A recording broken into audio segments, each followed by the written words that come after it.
The story begins in a supermarket where our hero, Tien, is shopping for groceries and decides to stock up on canned food as well. The news in the background informs everyone about the increasing number of injured animals being reported, while cautioning citizens to avoid going out at night. People in the store are also discussing a viral disease called influenza, which can kill a person within a few days. No one has figured out the cause of the disease yet. Unfazed by all this, Tien is busy loading boxes of groceries into his truck, while ensuring that he includes every necessary item for his kitchen and farm. Now all he needs to buy is enough diesel. Once he does that, he plans to go to his sister, Han, and prepare a meal with the deer which he hunted earlier. While driving, he receives a call from his girlfriend, who proposes a proper job for him that would provide him with a good reputation in society. However, he refuses to let Han go to the orphanage.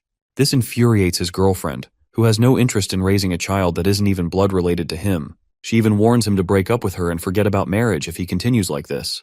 Her voice is abruptly cut short when his truck almost crashes into something, but he slams on the brakes at the last moment. Looking outside, he realizes an animal is rushing straight toward the truck.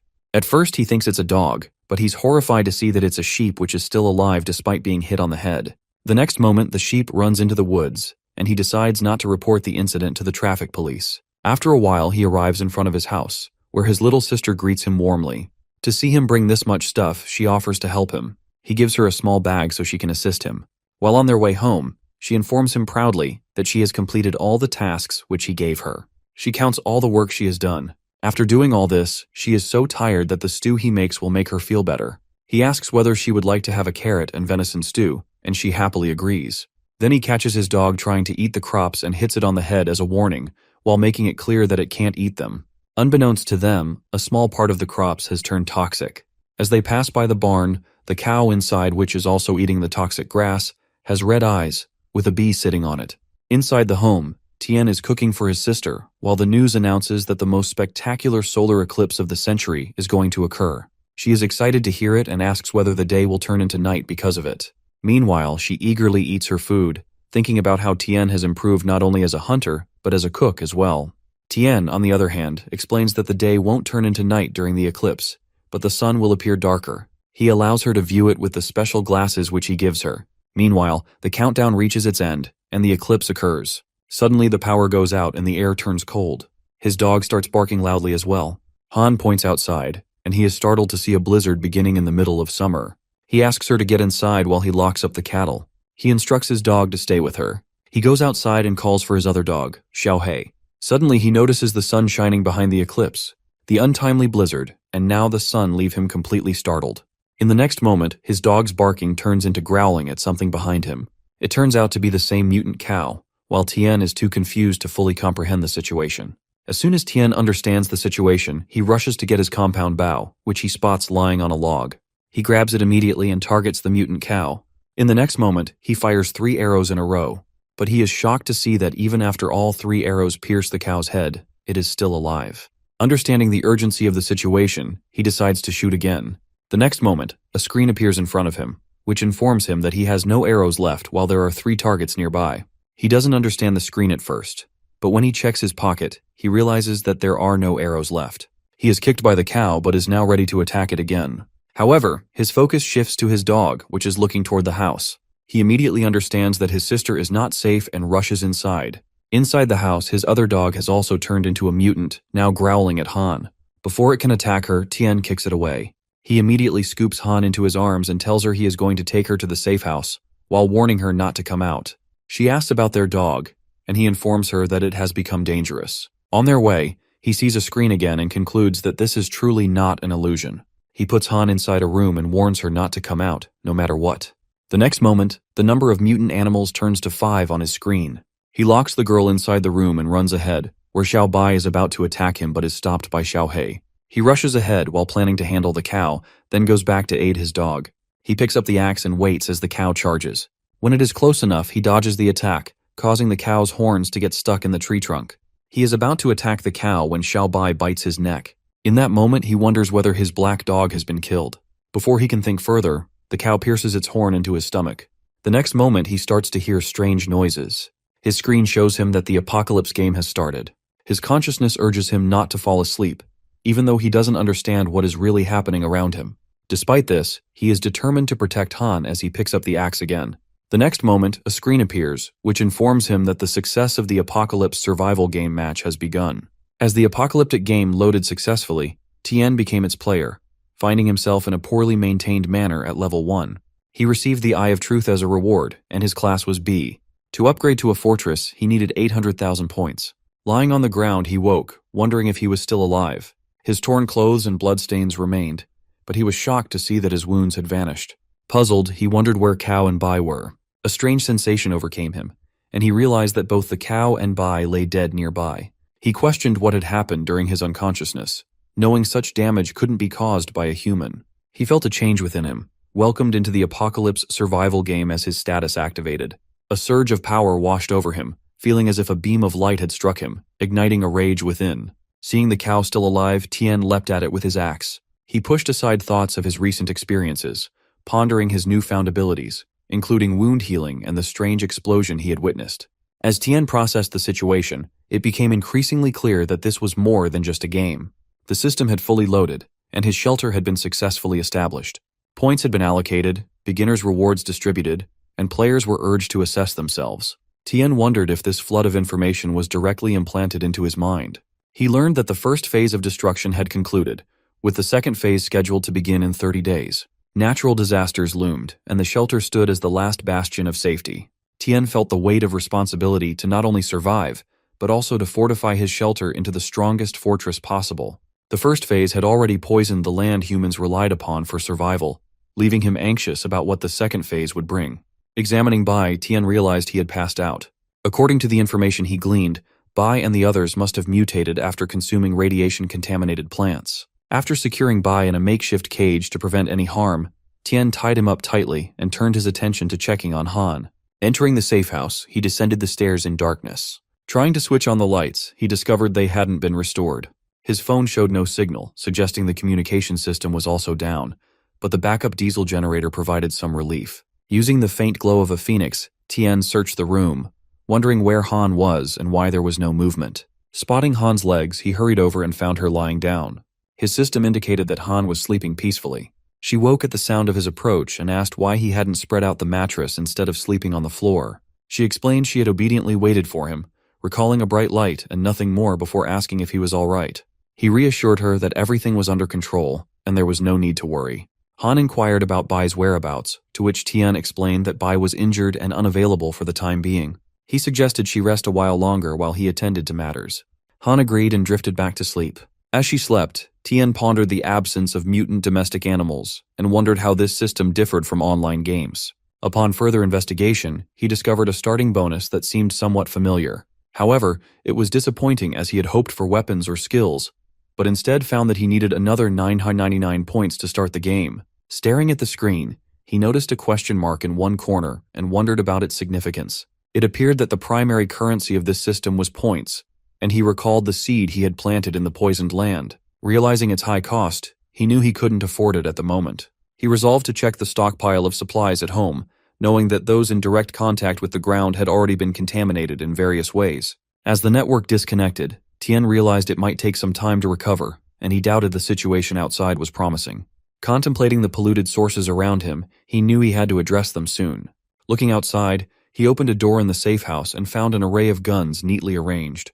Starting the diesel generator, Tien loaded a pistol and placed a walkie-talkie near Han before leaving. Driving his car at high speed, he inadvertently attracted numerous mutated animals toward him and resolved to deal with them quickly. Suddenly, a military truck approached from behind, overtaking Tien and blocking his path.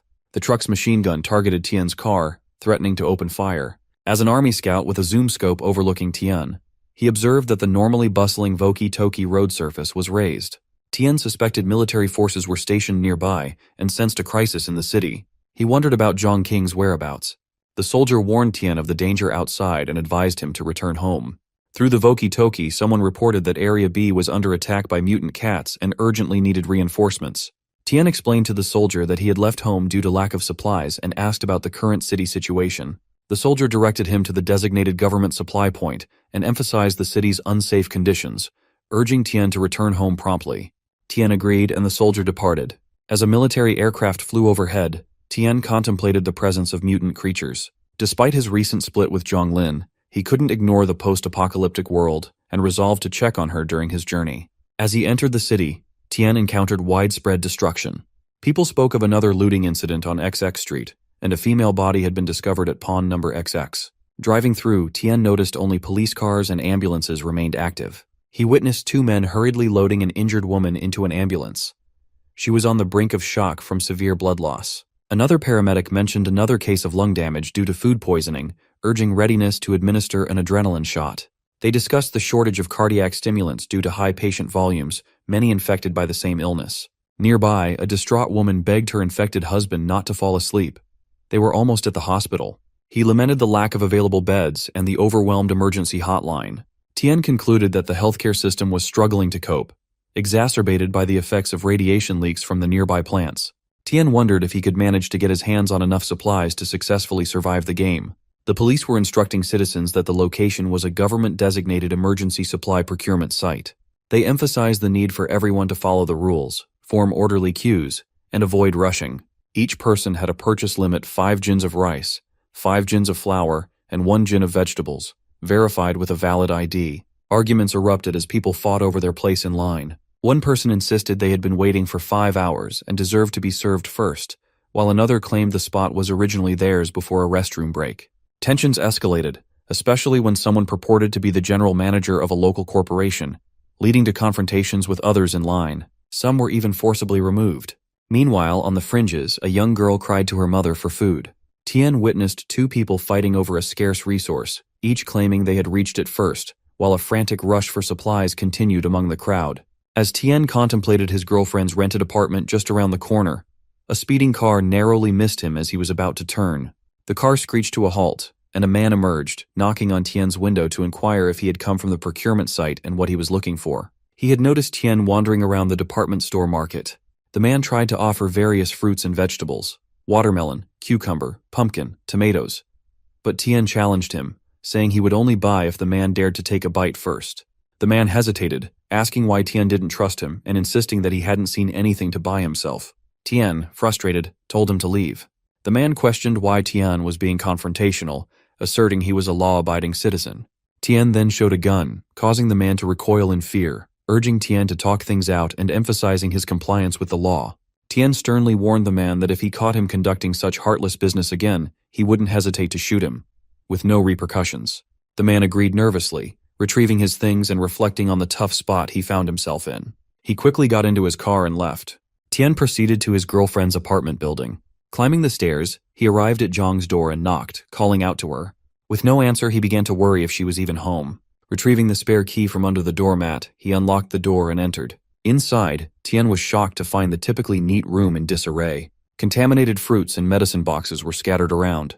Among them, he recognized Tianrun's antibiotics, a product known for its terrible reputation from a local pharmaceutical company. He wondered why Zhang had bought such things. Noticing no signs of blood or accidental poisoning, Tian realized the place had been ransacked, but not in Zhang's usual meticulous manner. There were no signs of forced entry either. Everything seemed deliberately disturbed. In the chaotic world outside, Tian pondered where she could possibly have gone. The scene shifts to the outskirts of the city, where a poorly managed manor serves as a makeshift guest house. It's rated at level 1 shelter grade, offering basic amenities. The level 1 shelter skill reward is the Eye of Truth, allowing the host to see detailed information about objects and creatures. Additionally, the privileges include a remote control shelter system that provides real-time updates on shelter status and inventory, accessible even when the player is away. The area spans 30 mu, suitable for fishing, animal husbandry, planting, and construction. Reflecting on his situation, Tian realizes he's currently at a loss. He resides in a dilapidated level 1 greenhouse and resolves to earn enough points to upgrade farm equipment without neglecting anti-radiation measures. As he toils in the fields, Han arrives and excitedly announces that the seeds have sprouted. Tian, Han, and He gather to witness the successful growth, bringing joy to Han. Tian observed on the screens that the tomato seeds had been successfully planted and would mature in 48 hours.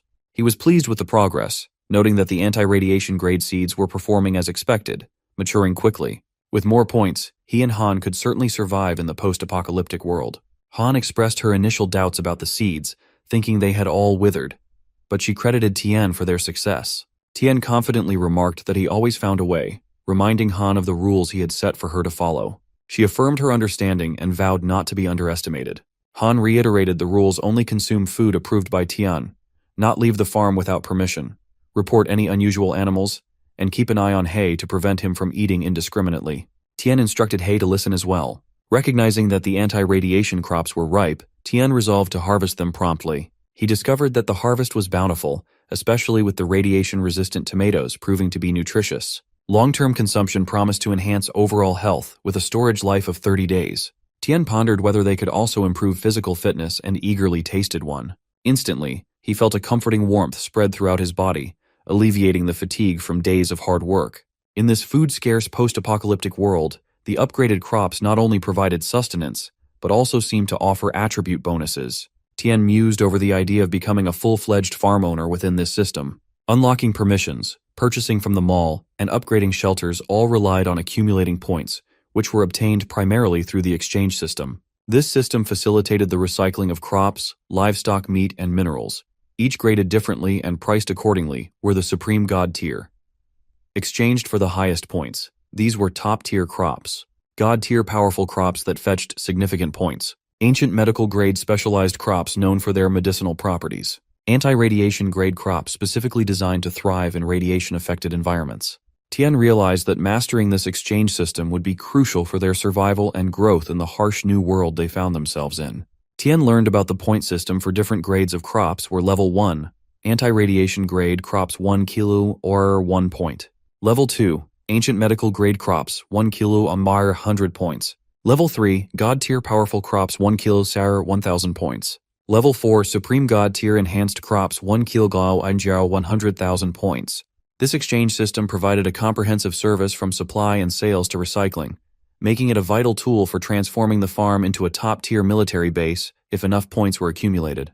Tian eagerly anticipated this transformation.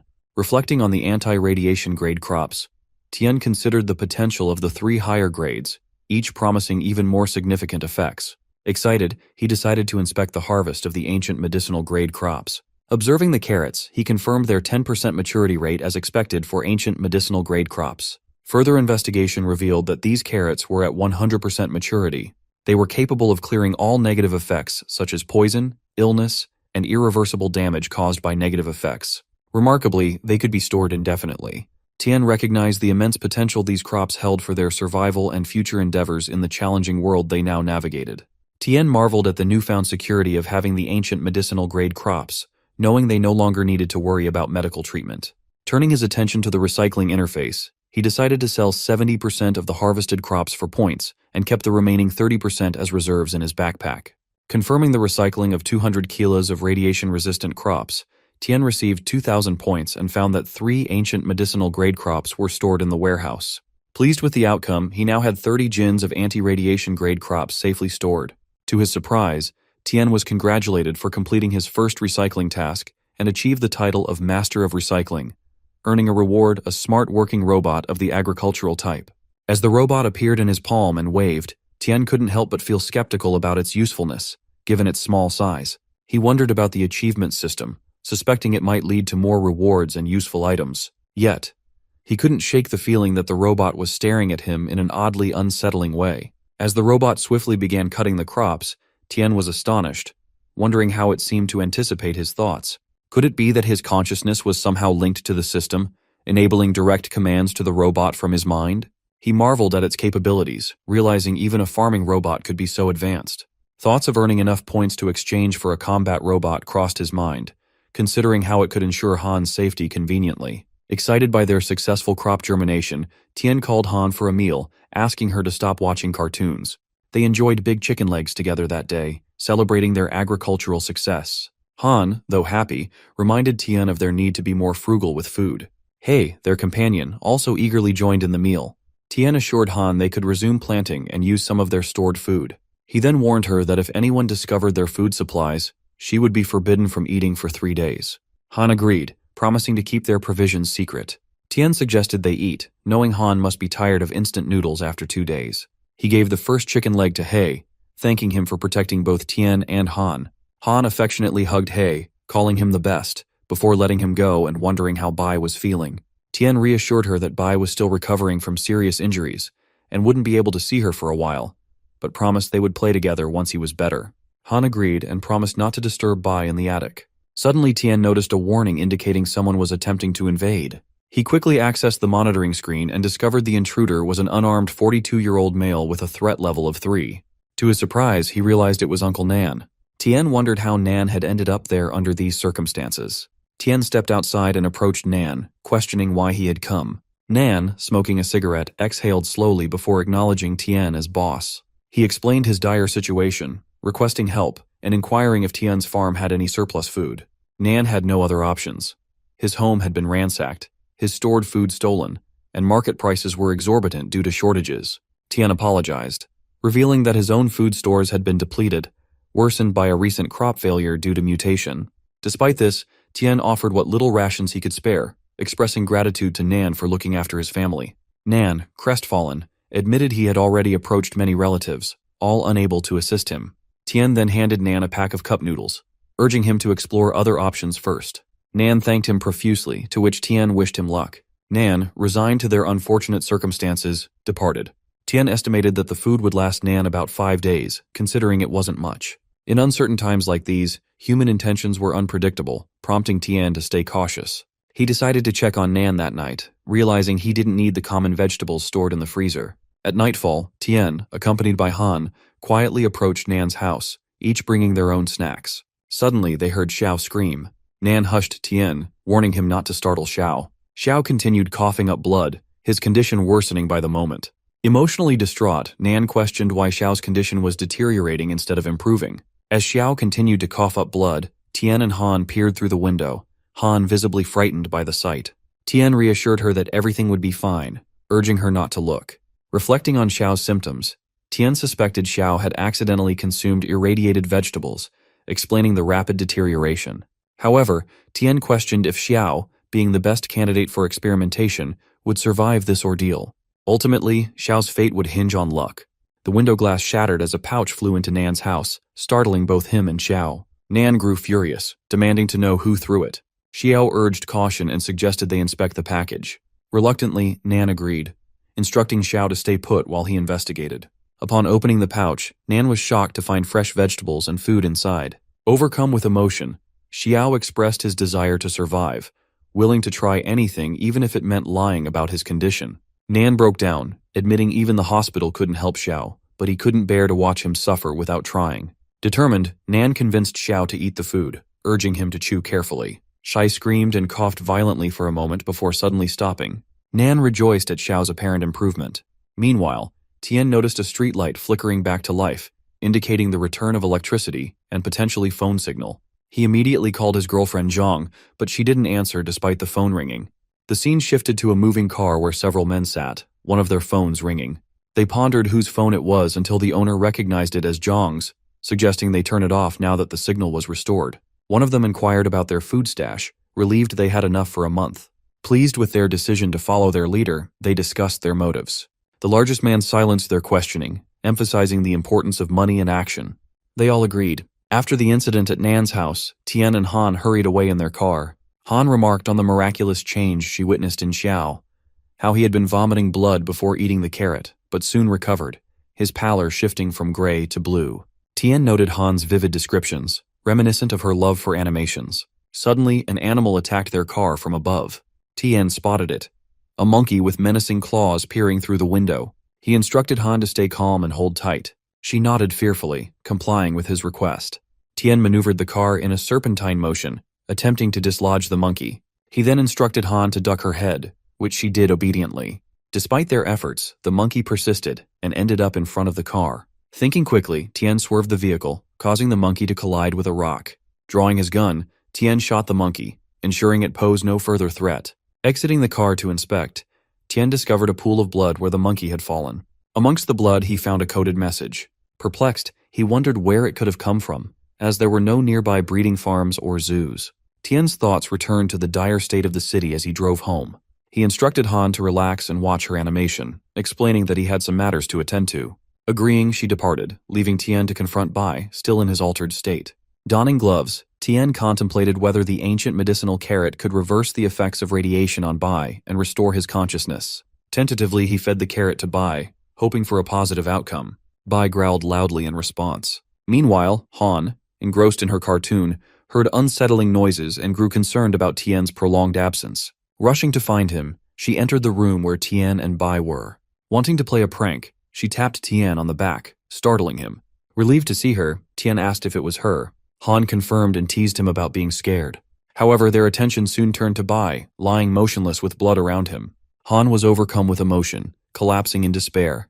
Tien urged her to compose herself as she sobbed, questioning why they couldn't save Bai with the carrots that had saved Xiao. Tien sadly explained that the carrots couldn't reverse mutations like Bai's. Han continued crying, expressing her deep sorrow at the prospect of Bai dying. The next day, they performed the final rites for Bai and bid him a solemn farewell. Han remained silent throughout. Tien gently took her hand, suggesting they return indoors as it was growing late. Despite her absorbed state in the cartoon, Tien interrupted to invite her for dinner, preparing her favorite dish. Han didn't respond verbally, but indicated she wanted him to stay with her in the house, to which Tien agreed. Later, Tien sat outside and noticed a screen announcement about radiation-resistant crops nearing maturity, prompting him to prepare for their harvest. Soon, they harvested approximately 500 kilos of radiation-resistant crops and 10 kilos of ancient medicinal-grade crops. A small robot returned to Tien, confirming successful points redemption. As a result, his level 1 dilapidated greenhouse upgraded to a level 2 ordinary house. However, Tien received a warning that his defense shelter was only rated level 3, capable of repelling small wild animals but risky against larger threats. It strongly advised establishing a defense system promptly. Tien considered his top priority to ensure the safety of the farm. With current crop levels yielding high power, he decided to postpone expanding production. Upgrading the wall reinforcements from level 1 to 2, and successfully purchasing the perimeter power grid elevated his security readiness to level 1. Aware of the remaining points, he prioritized acquiring mechanical guards for Han's safety. He spotted a guard priced at 3,500 points, and calculated that selling the grains stored in the warehouse would nearly cover the cost. Confident in his ability to earn more points if needed, Tien proceeded with the purchase of a level 1 hummingbird and a level 2 hound. Observing the hummingbird in action, Tien marveled at its precision as it efficiently dispatched fallen leaves with bullets. With the air patrol spinner now available, Tien decided it was time to test the ground combat capabilities, directing the hound to demolish a rock. The hound utilized its beam attack to effortlessly demolish the rock, leaving Tien visibly relieved by the successful demonstration. He then brought Han over to meet the hound, explaining that it would accompany her and provide protection. Tien suggested naming it Bai, which deeply moved Han. Meanwhile, in a city building, a man reported to Liang Hani that they had successfully cleared up the out-of-control samples, with only the data from number 7 steadily increasing. He noted that it could now penetrate 5mm thick steel plates effortlessly. Liang inquired about the situation on the other side. The man replied that Ren was displeased with their failure to procure medical equipment donations, which could complicate matters if reported to the head office. Seated calmly, Liang dismissed Ren's concerns, referring to her as just a girl with limited influence. He assured the man that their activities were conducted discreetly, making it difficult for Ren to launch a successful investigation without knowing where to start. The man agreed, mentioning that the head office remained unaware of their operations. Liang instructed him to keep a close watch on Ren to prevent her from disrupting their business. With that, Liang left the room, contemplating the potential for a significant treasure awaiting discovery. The scene shifts to Ren, who was walking angrily, asking where Liang was. The lady apologized and said that Liang wasn't in the company at that time. Ren was making things very difficult for them, so he should wait. Just as Ren opened a door and asked Liang what was going on in his head, he mentioned that now the entire southern region's medical system was paralyzed. As a medical company, Liang should lead his staff to actively cooperate with the hospital, donate equipment and medicines, instead of being busy with animal experiments. Liang replied that it was the general manager's office, and it wasn't appropriate for her to barge in like that. He was a businessman, and his purpose was to profit from everything. He didn't believe that Day's medical treatments could do anything for that worldwide disease. Ren asked what disease it was. Liang replied that she was also a shareholder in the company and enjoyed dividends. Could she imagine how rewarding it would be if they could develop a solution? Ren asked if Liang's research had made any progress, noting that even the Yanhuan federal government hadn't developed any effective drugs yet. She mentioned that she would have to visit his lab. Liang replied that he was kidding, emphasizing that such developments couldn't happen so quickly. He suggested that if she could cooperate more and invest more manpower in the project, progress would be faster. Ren said that she would go to the lab later to check on the progress and ensure she could cooperate effectively with the project. Liang assured her she was welcome and had arranged personal escorts. Ren agreed to go. Liang saw her out. As Ren walked, a boy escorted her and mentioned that the technical team had found her time in the office too short to conduct a thorough scan, and accessing the secret laboratory entrance was likely not feasible at the moment. Ren commented that it was an old issue and asked if the boy had obtained a statement from the captured scientist. The boy denied this, explaining that they were blindfolded each time they entered and exited, but they did have key cards. Ren expressed her appreciation for the information. Then she gave a card and wondered where else could that be other than those places, and if the most dangerous place could also be the safest. She entered the laboratory and a man introduced himself as 2Z, in charge of accompanying and explaining everything to Ren. He offered to show her around, and Ren agreed, saying, "Let's go and check on the progress of the experimental subjects first." 2Z led her to see Subject 7, the only one in the experimental batch that hadn't gone berserk. Its power had increased tenfold, though it remained unstable and showed signs of aggressiveness, though not as brainlessly bloodthirsty as the failures. Suddenly, another man approached 2Z with bad news and whispered in his ear. 2Z was visibly shocked. The man explained they didn't know what had happened and asked 2Z to come and check. 2Z asked how this could have occurred. 2Z then apologized to Ren, explaining there was an emergency and he couldn't continue to accompany her. He assured her that a colleague would take over. Ren replied that it was fine, as it was just a routine check, and she would walk around for a while before leaving. The man expressed fear, stating that their actions were against the rules. Ren replied confidently, "We're all under surveillance coverage, so what is there to worry about? Just hurry and don't delay, it seems important." 2Z agreed and assured her they would ensure her safety at all times before they departed. Ren was on a call with a boy through earbuds, telling him it was time to act. The boy was seated in a room with his laptop, confirming that the surveillance was covered. Ren instructed him to scan the place for their hideout. The boy asked her to check the northeast corner for a hollow in the wall or something that could be pressed. She found it and pressed it. The boy informed her she had 30 minutes. Agreeing, Ren entered through the open door and discovered numerous human bodies in jars. The boy asked for her assessment. She replied grimly, "It's worse than we predicted."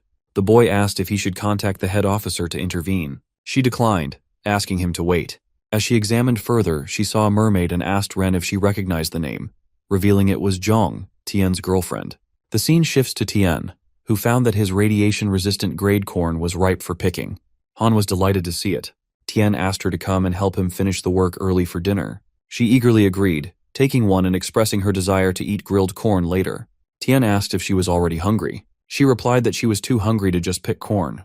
He instructed her to gather some dry wood while he prepared grilled corn with butter. She was thrilled to hear that.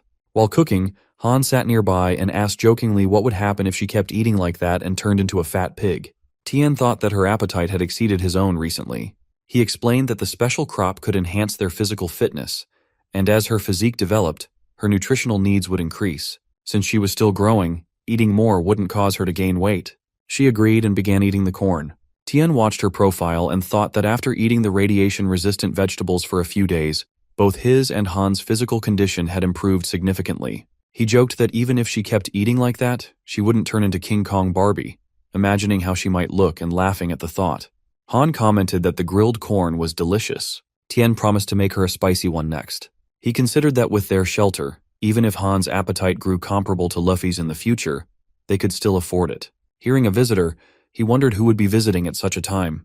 Checking, he found it was Xiao with a bag. Tien wondered if it was the food he had given Xiao and what he was doing there.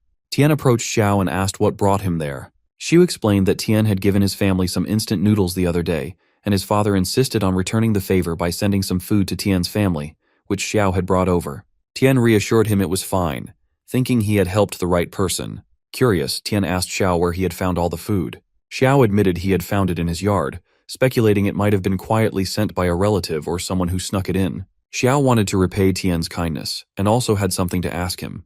Tien encouraged Xiao to ask his question. Xiao mentioned he had heard about a new grain shopping center opening on the outskirts of the southern side that still had a lot of stock. He wanted to borrow Tien's truck to go and buy some. Tien agreed, and Xiao added that he didn't have a driver's license. The shopping center was in a remote location not too far away. Tien understood that Xiao was asking him to accompany him there. Xiao assured Tien that it wouldn't take him long, making a request. Tien thought about how he had been stuck on the farm recently and had planned to visit the shopping center in a couple of days to check on things. Since the opportunity came early, he decided to go with Xiao. With the mechanical guards at home, he felt relieved about Han's security. Besides, Bai's combat abilities could handle even a small group if needed. Tien agreed, mentioning they were old acquaintances, but he needed to be back before noon to cook for Han. Xiao apologized for causing trouble.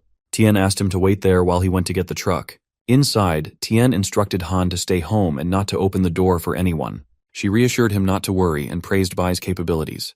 Tian asked how Bai had become so capable. She explained it was an upgraded version and demonstrated how it easily smashed through big rocks with a bam bam.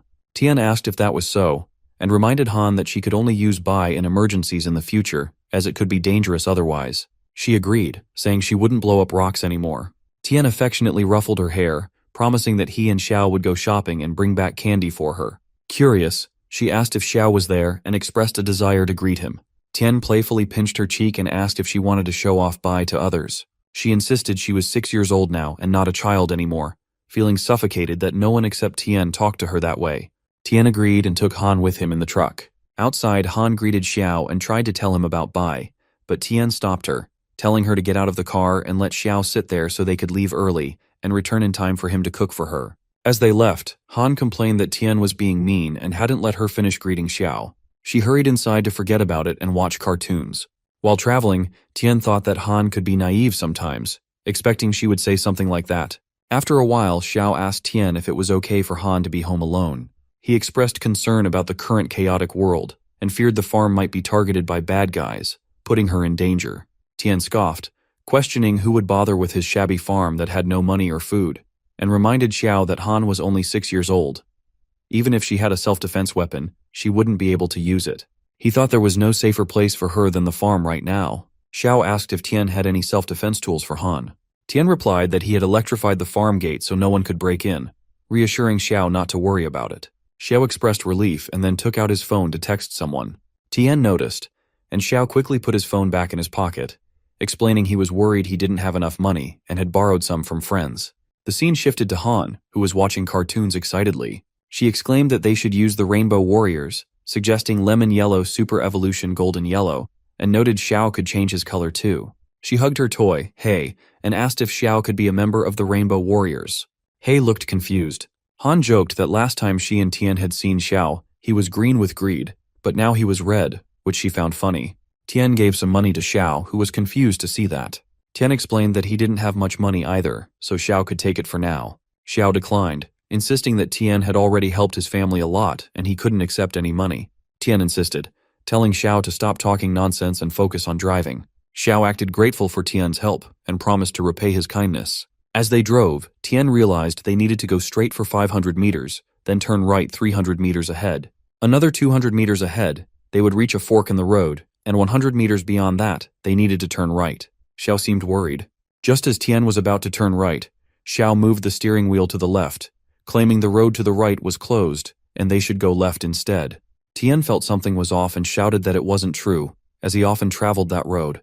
It was the main road in the township and couldn't be closed without a major natural disaster. He asked Xiao where he had heard that news. Xiao replied that his friend had told him. Tian asked for his friend's contact and insisted on hearing it from him directly. Xiao urged Tian to trust him and turn before it was too late, promising he wouldn't harm Tian. Reluctantly, Tian began turning his car around. Meanwhile, bystanders noticed the situation and one man commented that something seemed wrong. He contacted others in a nearby car, wondering how Tian could decide to turn back alone. Another person asked what they should do. Nan replied that he was ready and their target was approaching, so they had to stop them. Liang added they needed to capture them alive, block their escape routes, and attack from both the front and rear. He sarcastically remarked about seeing if they could grow wings and fly away that day, before asking for updates. Xiao then apologized to Tian, admitting that he had betrayed him and it was all his fault. He tearfully explained that there was nothing he could do, as some people took his father away. Tian asked him to calm down and explain who those people were and what they wanted. Xiao, crying, told Tian that they were from Tine Run and knew Tian had the antidote for the poisoning. They had coerced Xiao into luring Tian away from the farm so they could capture Han and force Tian to submit. Tian exclaimed that Han was only 6 years old and they intended to kidnap a child. Xiao replied that he didn't know and that they had threatened his father's life, leaving him with no other choice. Just then, a car blocked their way. Xiao told Tian that those people had arrived. Tian shouted at Xiao to be quiet, saying everything Xiao had asked was just to test him and find out if the farm was protected. When Xiao was playing with his phone, he was actually messaging the other party. Soon, some people with machines appeared in front of Tian's house. Xiao apologized to Tian, urging him to give them the antidote, as there were too many of them, and they wouldn't be able to escape. Tian replied that he was furious with Xiao and didn't want to kill him, but he couldn't believe Xiao had endangered Han. Crying, Xiao apologized again, saying he regretted it, but they had taken his father, and there was no turning back. He pleaded with Tian to give them the antidote. Tian told Xiao he would deal with him later, and unfortunately for the intruders, none of them would leave his farm alive.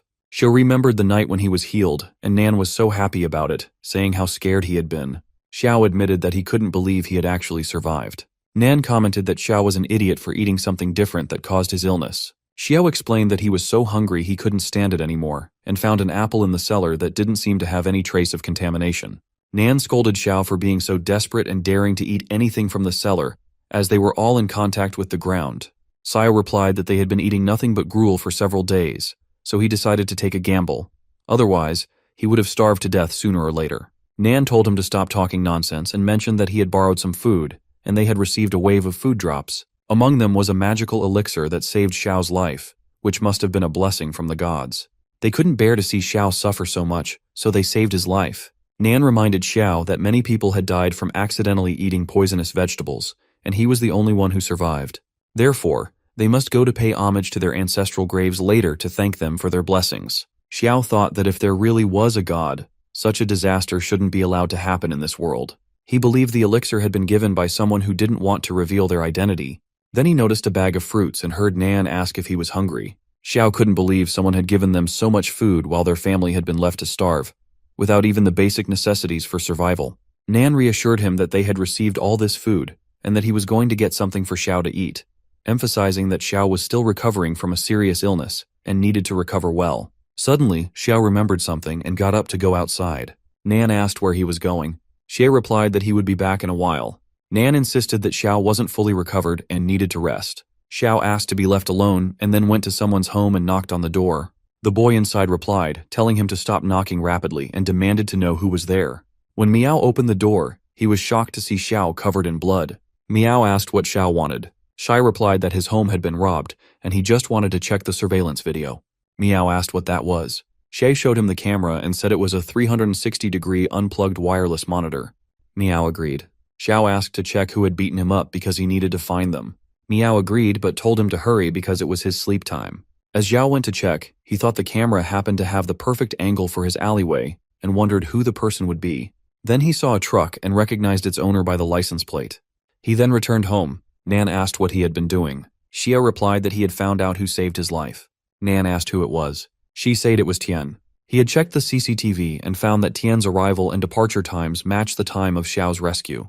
Nan said that Tian was a good person who not only gave them food, but also saved Xiao's life. Xiao then asked Nan if he had heard the news that the Tian Run group was paying a good amount of money to those who could find a solution. Nan was shocked and asked what Xiao was thinking of doing. Xiao replied that he was trying to make life a bit easier for both of them in this hellish world. He questioned how long their current food supply would last and what they would do afterward, asking if Nan still expected Tian to give them more food. Nan slapped Xiao and asked if he wanted to repay Tian with such hatred. He exclaimed how he could have given birth to such an ungrateful beast and threatened to break Xiao's legs if he dared to go to Tian Run. Xiao asked if Nan understood their current situation, saying they could only rely on themselves to survive. He insisted he was doing what he had to do to survive, and that was all. As he was thinking about how they couldn't get rid of their pursuers because they were following too closely, he saw 2 cars blocking his way. Just then, he found himself surrounded from all sides. He came out, holding Xiao tightly in his grasp. Chen called Tian, introducing himself as an affiliate of Tainrun Pharmaceutical Company. He explained that he was using a special method to get Tian to meet him, and assured Tian that he had no ulterior motives. Chen mentioned that they knew Tian had the cure for the poisoning pandemic, and proposed discussing a cooperation. Tian would provide the cure, and they would contribute their efforts, making huge profits together. Tian asked what would happen if he refused. Chen replied that Tian had only 2 options. The first was to cooperate, making everyone happy and allowing them all to earn money with smiles on their faces. Tian then asked about the second option. Chen responded that they would find the cure for the disease themselves, implying they would use force if necessary. Tian replied that it was only by chance he had discovered the cure for the poisoning epidemic, and there was only 1 dose, which he had already used. Chen called Tian, introducing himself as an affiliate of Tainrun Pharmaceutical Company. He explained he had come to discuss cooperation regarding Tian's cure for the poisoning pandemic. Tian regretted they had come all this way for nothing, noting they didn't even have guns, and Xiao was of no use to them. If they had firearms, they could have simply injured Tian without the need for threats. Chen remarked that Tian seemed unmoved even in the face of danger. Chen made a call and asked if they were at the farm gate, instructing them to capture the little girl and feed her the poisonous fruits. He questioned the point of electrifying Tian's broken fence, knowing it was surrounded by insulation protection veterans. He urged Tian to understand his own value and cooperate to make money together with Tainrun. Tian's demeanor turned ominous, and he expressed his hatred for threats. Chen wondered how a mere farmer could have such a terrifying gaze. Tian warned Chen that he should be grateful they hadn't come to the farm together, or they wouldn't be alive much longer. Chen dismissed Tian's warning as nonsense, feeling confident in their numbers. Chen demanded Tian cooperate, promising he and his sister would live. Seeing Tian's reluctance to cooperate, Chen ordered his people to cut off Tian's limbs and leave him alive. Those people managed to break through the walls of Tian's farm, causing a noisy disturbance that made Han unable to enjoy her cartoons in peace. She felt an intense urge to silence them once and for all. Meanwhile, Tian found himself alone, battling enemies and hurling them away at a distance. Chen, shocked by the chaos, wondered what was happening. It was evident that the farm possessed anti-personnel weapons, necessitating the need to lure the intruders away. Observing Tian's farm from a distance, a man sensed something was amiss as rocks were being explosively dislodged. His initial suspicion of explosives was confirmed, and he decided to capture Tian alive. He realized no one had truly understood Tian's true strength. Tian himself marveled at the unexpected power boost from the radiation-resistant crops he had consumed for just a few days. His physical attributes, speed, strength, bone density, and reflexes, had all significantly improved beyond his expectations. In ancient times, one could enter the Dao through swordsmanship, but Tian chose to initiate it with a fist. A man swung a knife at Tian, but he sidestepped it, feeling he was moving closer to the Dao. Let's create some space first, he thought. Knowing his physical condition was no longer a game, he targeted Chen with his gun. Terrified, Chen regretted his oversight of not bringing a firearm, unaware Tian possessed one. However, if Chen could close the distance, the gun would become useless. He warned Tian not to provoke the powerful figure behind him, stressing the consequences. Tian acknowledged, shooting others to demonstrate Chen's value and eliminate unnecessary threats. As people fled, Tian pursued and killed them. Chen decided to hide in the woods, waiting until Tian ran out of bullets. Dodging attacks, he found refuge behind a rock, realizing Tian had ceased shooting, signaling he was likely out of ammunition, a relief for Chen. Chen remained hidden, plotting a surprise attack on Tian, hoping it would give him a chance to win. Meanwhile, Tian accessed his inventory and retrieved a pistol from the warehouse. He positioned himself above the rock, aiming at Chen.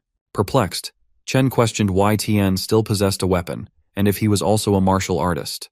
The scene shifted to Tian's house, where all intruders lay defeated. Bai appeared, having ordered the execution of the last intruder, whose head was blown off. Concerned about Tian's potential return and his perception of her actions, Bai fretted that he might view her as violent and reject her. Determined to conceal the scene before Tian returned, she hurried to dispose of the evidence outside the door. Chen, severely injured, admitted that threatening Tian with a child had been a grave mistake. He pleaded with Tian to stop tormenting him, promising to reveal everything if spared. Tian replied that letting Chen off the hook was impossible, but he offered Chen a choice: a quick, painful death, or a chance to be cured and continue suffering since Tian had plenty of bullets and time. Faced with these options, Chen agreed to answer Tian's questions. Tian first asked who was behind the attack. Chen revealed that it was Liang, the CEO of Tianrun. Tian remarked that it made sense, given Liang's ruthless nature and his involvement in inflating prices. He then inquired if there was anyone else involved. Chen responded that Liang was solely responsible, keeping the matter well hidden. Even the highest-ranking executives within the company were unaware. Additionally, Chen mentioned Liang's recent disagreements with the company's vice president and his plan to use this situation to elevate his authority, impress the headquarters, and oust the VP from the Southern City branch. Tian pondered the headquarters, realizing that Tianrun Pharmaceutical, which monopolized Southern City, was just a subsidiary of a larger group. He struck Chen to wake him up and asked if Liang had reported the matter to the headquarters. Chen denied this, explaining that the other vice president had connections there, and Liang feared that escalating the issue would ruin his plans by leaking the information to that vice president. Tian thought that since the matter wasn't widespread, it would be easy to contain. He then demanded that Chen take him to Liang. Chen received a call from Liang, who asked if the mission was completed. Chen responded that they had the target under control, but the target insisted on seeing Liang and the old man before revealing anything. Liang chastised Chen, calling him useless if he couldn't handle such a small matter without his personal involvement. Apologizing, Chen explained that Tian was tight-lipped and they had lost a few men in the process. Liang agreed to meet, instructing Chen to take Tian to warehouse number 78, assuring him he would be there shortly. Chen hung up the call abruptly, angering Liang, who fumed at Chen's audacity. Liang, already at the headquarters, decided to replace Chen immediately. Leaving his office, Liang didn't know that Tian had forced Chen to say those things. Tian then tied Chen up and had Xiao change clothes with him. During the car ride, Xiao thanked Tian. Tian replied that Nan was merely an incidental acquaintance and that Xiao shouldn't get overly sentimental. Xiao apologized. Arriving at the warehouse, Xiao and the bound Chen entered. Liang, accompanied by 2 men and a tied-up Nan, awaited them. Liang asked why only they had come and where Nan's son was. Xiao explained that the messenger had been knocked out and left in the car and Chen had a stomachache, so he went to the restroom. Fearing Liang's impatience, Xiao had brought Nan over first. Liang scoffed, calling them a pitiful bunch. He laughed, pointing out Nan's beaten condition, and remarked that he must not have struck hard enough before. He demanded Nan speak up, promising to set him free. Nan thought it best to stay silent, knowing Liang wouldn't leave any of them alive. Nan tried to speak, but his mouth was gagged, making it impossible. Infuriated, Liang called Nan a dog and demanded to know why he was barking before kicking him. Xiao stared at Liang, trembling. Liang noticed and barked at Xiao, asking why he was staring and ordering him to bring Nan over. The other 2 men continued to kick Nan. Liang sneered, calling them worthless losers. Suddenly, Tian crashed through the roof, landing a kick on Liang. Everyone was stunned. Liang remarked that the wall wasn't easy to climb. Tian pointed his gun at the fallen Liang, causing the 2 men to freeze in fear. Tian commanded them not to move. Liang demanded to know how Tian had arrived, where Chen was, and if Chen had betrayed him. He then dared Tian to touch him. Tian questioned how someone of Liang's intelligence became the head of Tianren, suggesting Liang had invested all his skills in being heartless. He revealed that the injured person was Chen. Liang threatened that if Tian touched him, he would have Nan killed immediately. Tian asked if he was sure, pointing out that killing Liang was more cost-effective than saving irrelevant people. Liang ordered his men to save him, but Xiao pleaded with Tian to stop. Ignoring the plea, Tian shot the 2 men, questioning Xiao's intelligence. Xiao then rushed to free his father. Xiao and Nan knelt before Tian, expressing their gratitude and apologies. Xiao apologized for not holding Nan accountable for his actions and acknowledged that apologies were inadequate, but thanked Tian nonetheless. Tian reassured them that he didn't believe in guilt by association and that Nan had not harmed him in any way. Nan blamed himself for not stopping Xiao's actions, feeling immense guilt. Tian told Xiao that constant apologies weren't necessary and suggested letting go of the idea of seeking forgiveness, as he believed Xiao didn't deserve harm. Tian assured Xiao that he wouldn't harm him unnecessarily and left the next steps up to Xiao. Xiao assured Tian that they knew nothing and could be trusted, then asked Tian how he planned to handle the situation.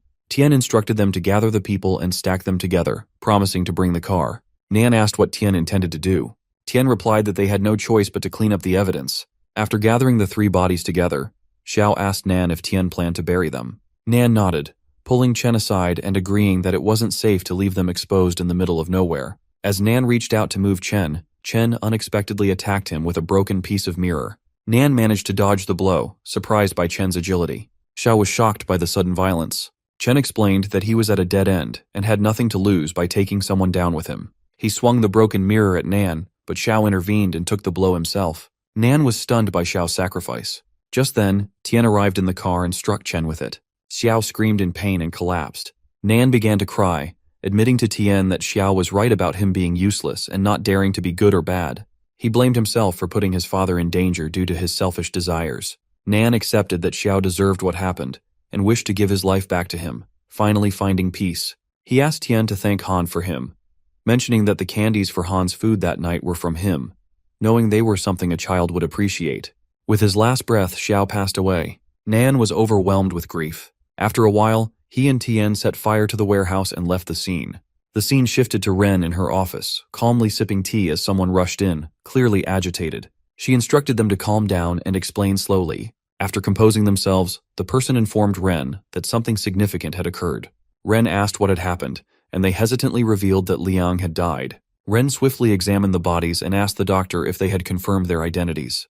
The doctor confirmed through DNA extracted from dental pulp that the bodies were indeed Liang and Chen. However, the genetic database had no matches for the other bodies, and no missing persons reports matched them. Due to insufficient police resources, further investigation to confirm their identities was not possible. Ren dismissed the importance of confirming identities and instead inquired whether the deaths were accidental or deliberate. The doctor determined they were murders. Several bodies had bullet fragments, indicating they were shot before being stacked and set on fire in a car. Some showed signs of torture. Inspecting one of the bodies, Ren concluded that whoever had done this was dealing with a ruthless character. She pondered whether the attack targeted Liang personally or Tianrun Corporation. If the former, she planned to celebrate with 2 bottles of red wine that night. If the latter, these people were now her enemies.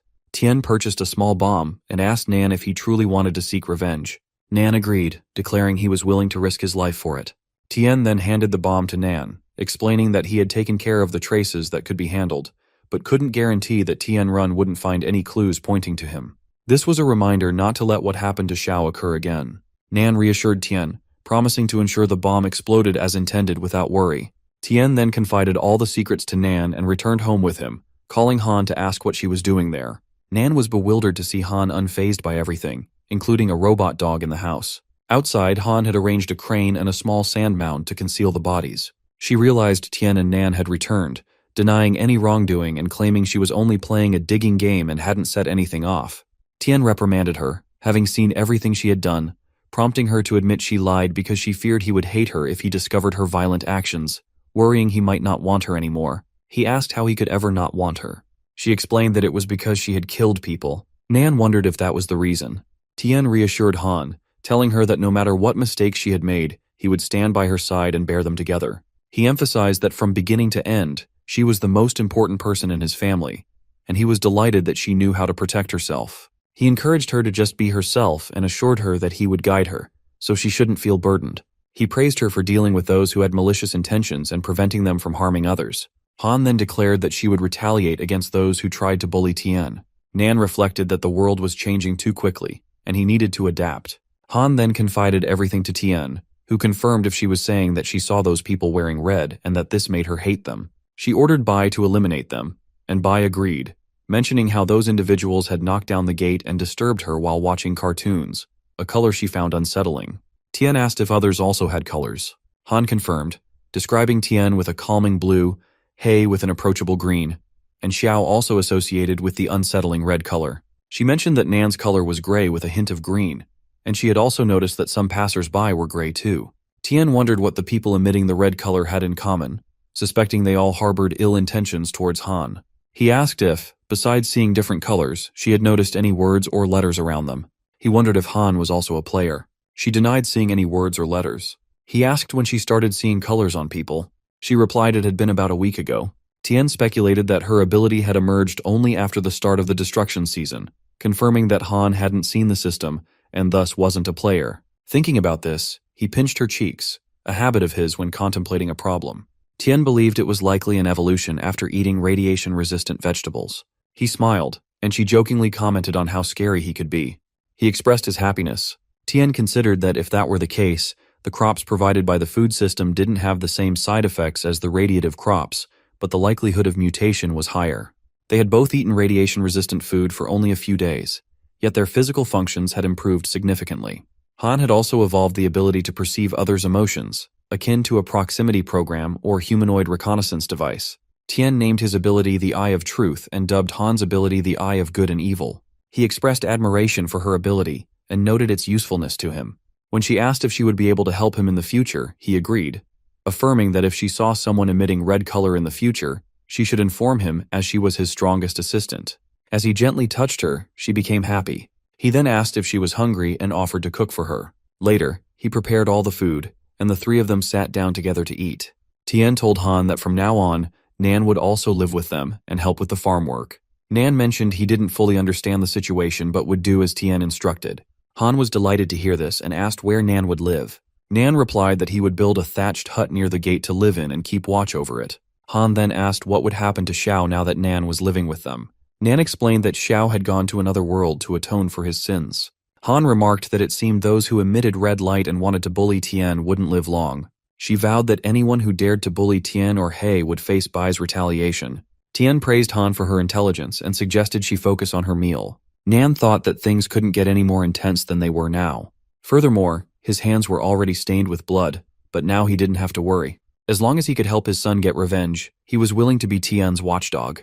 The scene shifts to a man watching a press conference. A speaker announced that it was the 15th day after the catastrophe, with a cumulative death toll of 38.6 million on Blue Star and 4.7 million in the Yanhuang Federation. The federal government was actively transferring grain reserves, and soilless cultivation technology would soon be scaled up for production. He urged everyone not to panic. The man's son approached and asked what he could do. The man inquired if he had read Ren's report. The boy confirmed and mentioned that Liang was dead. The man remarked about Tian being a good earner and lamented his death, noting that the mutation process had accelerated. He mentioned that the military police headquarters had captured a level 5 mutated beast in the mountains on the southern border. Jing, his son, was surprised to hear this and asked how a level 5 mutant beast could have evolved when the highest level they could research now was only level 3, or the result of his artificial catalysts. In the deep forest, with no human intervention to clear it, radioactive vegetation thrived. Even the lowest level species cannibalized each other, accelerating mutation intensity.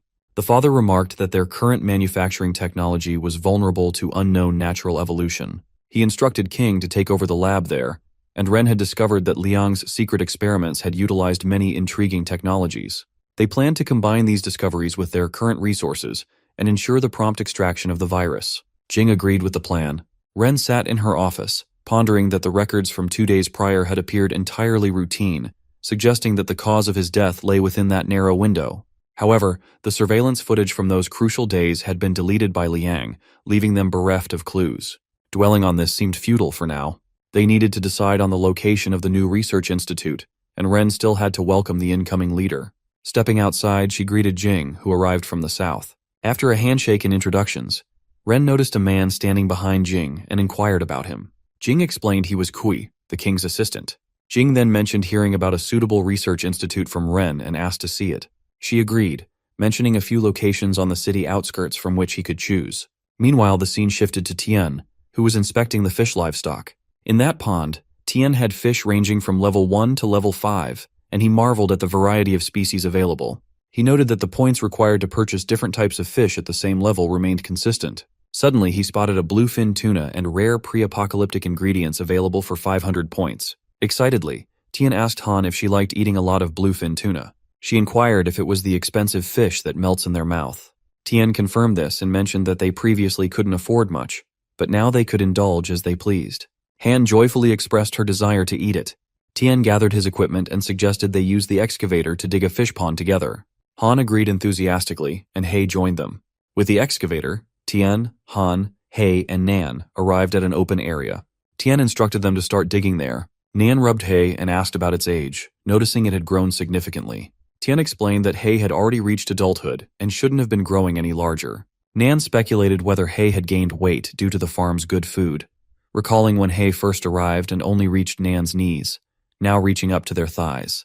Tian agreed, realizing that daily proximity had made the gradual changes less noticeable, fearing potential mutations like Bai's, but reassured that all poisonous crops had been disposed of since Bai's accident. Tian considered if He had evolved from consuming radiation-resistant crops like Han, resolving to monitor him closely to prevent any issues. Just then, Tian noticed a visitor approaching and wondered who it could be. As he turned to check, Nan asked what had caught his attention. Tian noted 2 men and a woman approaching with a threat level of 8. It was Ren, Jing, and Kui. Jing knocked at the gate, and Ren questioned Jing if he truly needed to inspect the new locations she had selected, emphasizing the enhanced equipment and security they offered. Jing affirmed the farm's excellent location and adequate size, intending to finalize the purchase before transferring operations there. Ren acquiesced to Jing's preference. She thought that despite his smile, he was difficult to engage with, not even acknowledging the effort she had put into securing those few places. She mentioned it had been a while since anyone had shown interest, doubting they would appear now. Jing instructed Kui to keep knocking, determined to get Tian's attention. When Tian arrived and inquired about their business, Jing identified Tian as the owner and expressed a need to discuss business face-to-face inside the gate. Tian refused, insisting they speak from where they stood and to make it quick as he was busy. Jing conceded, attributing the urgency to the chaos outside. Ren, puzzled by Tian's demeanor, introduced herself as the general manager of Tian-run company and clarified their intention to purchase the farm, asking about his price. Tian wondered how they had found his farm already. Ren stated that they would meet Tian's demands regarding his name, price, or any other conditions, even offering him a place in the villa area of the city center if he needed it. Tian firmly declined, expressing his preference for staying where he was. Ren pressed him to hear their offer, hinting that being from the southern side, Tian might recognize Tianrun's reputation and potentially change his mind. Tian reiterated his contentment with his current situation, stating that not even a mountain of gold would sway him. Kuai, frustrated, slammed the gate in anger, triggering a security alert on Tian's system. The warning indicated a minor attack with a strength of 2 and asked if Tian wanted to retaliate. Tian declined, noting that Kuai could easily trigger a serious response with just one punch. Jing scolded Kuai and slapped him, reminding him of their leader's teachings and warning him against such behavior without permission. Kuai apologized, acknowledging his mistake. Tian found the situation intriguing. Jing reassured Tian not to take it personally, describing Kuai as ignorant. Tian dismissed the incident and invited Kuai closer to the gate. As Kuai approached, Tian swiftly struck him with precision using his hummingbird technique, knocking Kuai to his knees. Tian quipped that Kuai had punched his gate, and in return, Tian had punched him back, suggesting they were now even. He then indicated they should leave if there was nothing else. Jing, silent but smiling, didn't protest. Jing wrote a brief note, apologizing for the inconvenience caused to Tian and expressing regret for the trouble they had caused. He also included his phone number, suggesting Tian could contact him if he changed his mind. Ren thought Tian's dismissal was rude and assumed he wouldn't call. She noticed Tian had torn up the note containing Jing's number, feeling determined to not be looked down upon. As they got into their car to leave, Tian pondered the unexpected speed with which Tianrun had located his farm. He wondered if they were specifically searching for him, or if it was merely coincidental. Tian resolved to retrieve the hummingbird guard No. 1 and observe their departure, thinking they would meet again soon. With only about 10 days until the next destructive season, Tian noted the stable output of the plantation area and the commencement of excavation in the aquatic area. He planned to develop a livestock area as well, preparing for the future challenges ahead. After cooking the food, Tian sat down to eat. Han asked him to try the sesame sauce she had made, praising its deliciousness. Tian acknowledged her effort and took a bite, agreeing that it was indeed delicious. Han mentioned how comforting mutton hot pot was in winter, to which Tian shared his fondness for its warmth. Nan questioned if they were dressed appropriately for the current climate, and expressed concern about the land's decreasing cultivatability. Tian hinted that Han had long been curious about something, but he couldn't divulge further details. Nan understood and assured Tian he wouldn't pry into his secrets. Tian explained that he wanted Nan to mentally prepare because the food they were eating wasn't ordinary. It could lead to changes in the body over time, such as improved immunity to cold, enhanced physical fitness, and possibly even unusual abilities. Tian looked forward to seeing Nan's potential transformations. Nan asked what Tian was talking about, noting it sounded like something from a science fiction movie. Tian explained that the apocalypse was akin to such stories becoming reality, and considering the existence of fossils, it wouldn't be far-fetched to imagine ancient powers. He likened it to evolution rather than something supernatural. Nan admitted he didn't fully grasp Tian's explanation and suggested they continue eating. He then inquired if anyone had visited that day. Tian confirmed it was representatives from Tianrun. Nan was surprised and remarked on the implications. He half-jokingly wondered if even he, as an old and seemingly useless man, could benefit from the farm's food. Tian agreed, advising Nan to rest early while he went out for errands. Tian searched for the location of Hummingbird No. 1 and discovered it was in the Harmony Villa district. Meanwhile, the scene shifted to Ren, who brought Jing and Kui to her house. She assured them they could stay the night and promised to arrange accommodations for them the next day. Jing thanked her, expressing concern about the trouble. Ren informed Jing and Kui that they would be staying downstairs in one of the 4 available rooms, allowing them to choose whichever they preferred. She promised to have dinner prepared and delivered to their rooms. Jing agreed with her arrangements and headed upstairs, urging Ren to rest early as well. Meanwhile, the small hummingbird from Tian's possession hovered around Ren, which annoyed her. She wondered aloud why there were mosquitoes in such cold weather. After taking a bath, Ren felt her face looked exhausted from the long day. She decided to pamper herself with a skincare spa session after a refreshing shower. While staring at herself in the mirror, she questioned whether a successful and beautiful woman like herself left any room for others. Applying a face mask, she noticed the mosquito still buzzing around. Mistaking the sound for a beetle, Ren decided to open the window to let it fly out, enjoying the refreshing breath of fresh air after the air conditioner had been on for a while. As she opened the window, she suddenly noticed a boy standing outside next to it, startling her. The boy leaped inside. Ren tried to ask for help, but he stopped her by covering her mouth. She wondered if there were any bodyguards outside. The boy made her lie down. She thought that she would fire all those guards. The boy was so strong that she couldn't move or fight him. She had to calm him first. He warned her that he would let her go, but only if she didn't scream or resist. Otherwise, he threatened, he would act faster than her bodyguards with his knife. Ren tried to calm down. As the boy released her mouth, she told him that there was a lot of money, jewelry, and gold in the bedside cabinet. He could take it all, as long as he didn't harm her. She promised not to involve the police. The boy commented that she seemed very cooperative. Ren told him that the world revolved around seeking wealth, and hurting her would only bring trouble. If he took the money and left quickly, it would be enough for him to buy plenty of food. The boy replied that he hadn't come to rob her money. She was shocked and then asked if he was a pervert, making a fake excuse not to cooperate with him. The boy stopped her and asked if she had sent someone to kill Liang, questioning why it had taken her so long to discover the murderer. She thought it wasn't a robbery and asked if he was connected to Liang. She pondered that all of Liang's confidants were dead, wondering where he came from. The boy replied that Liang had done him a favor and now he sought revenge. He had heard that Ren was investigating Liang's death and asked her to share all the information she had, as he wanted to investigate too. She realized the boy had come to voice his accusation.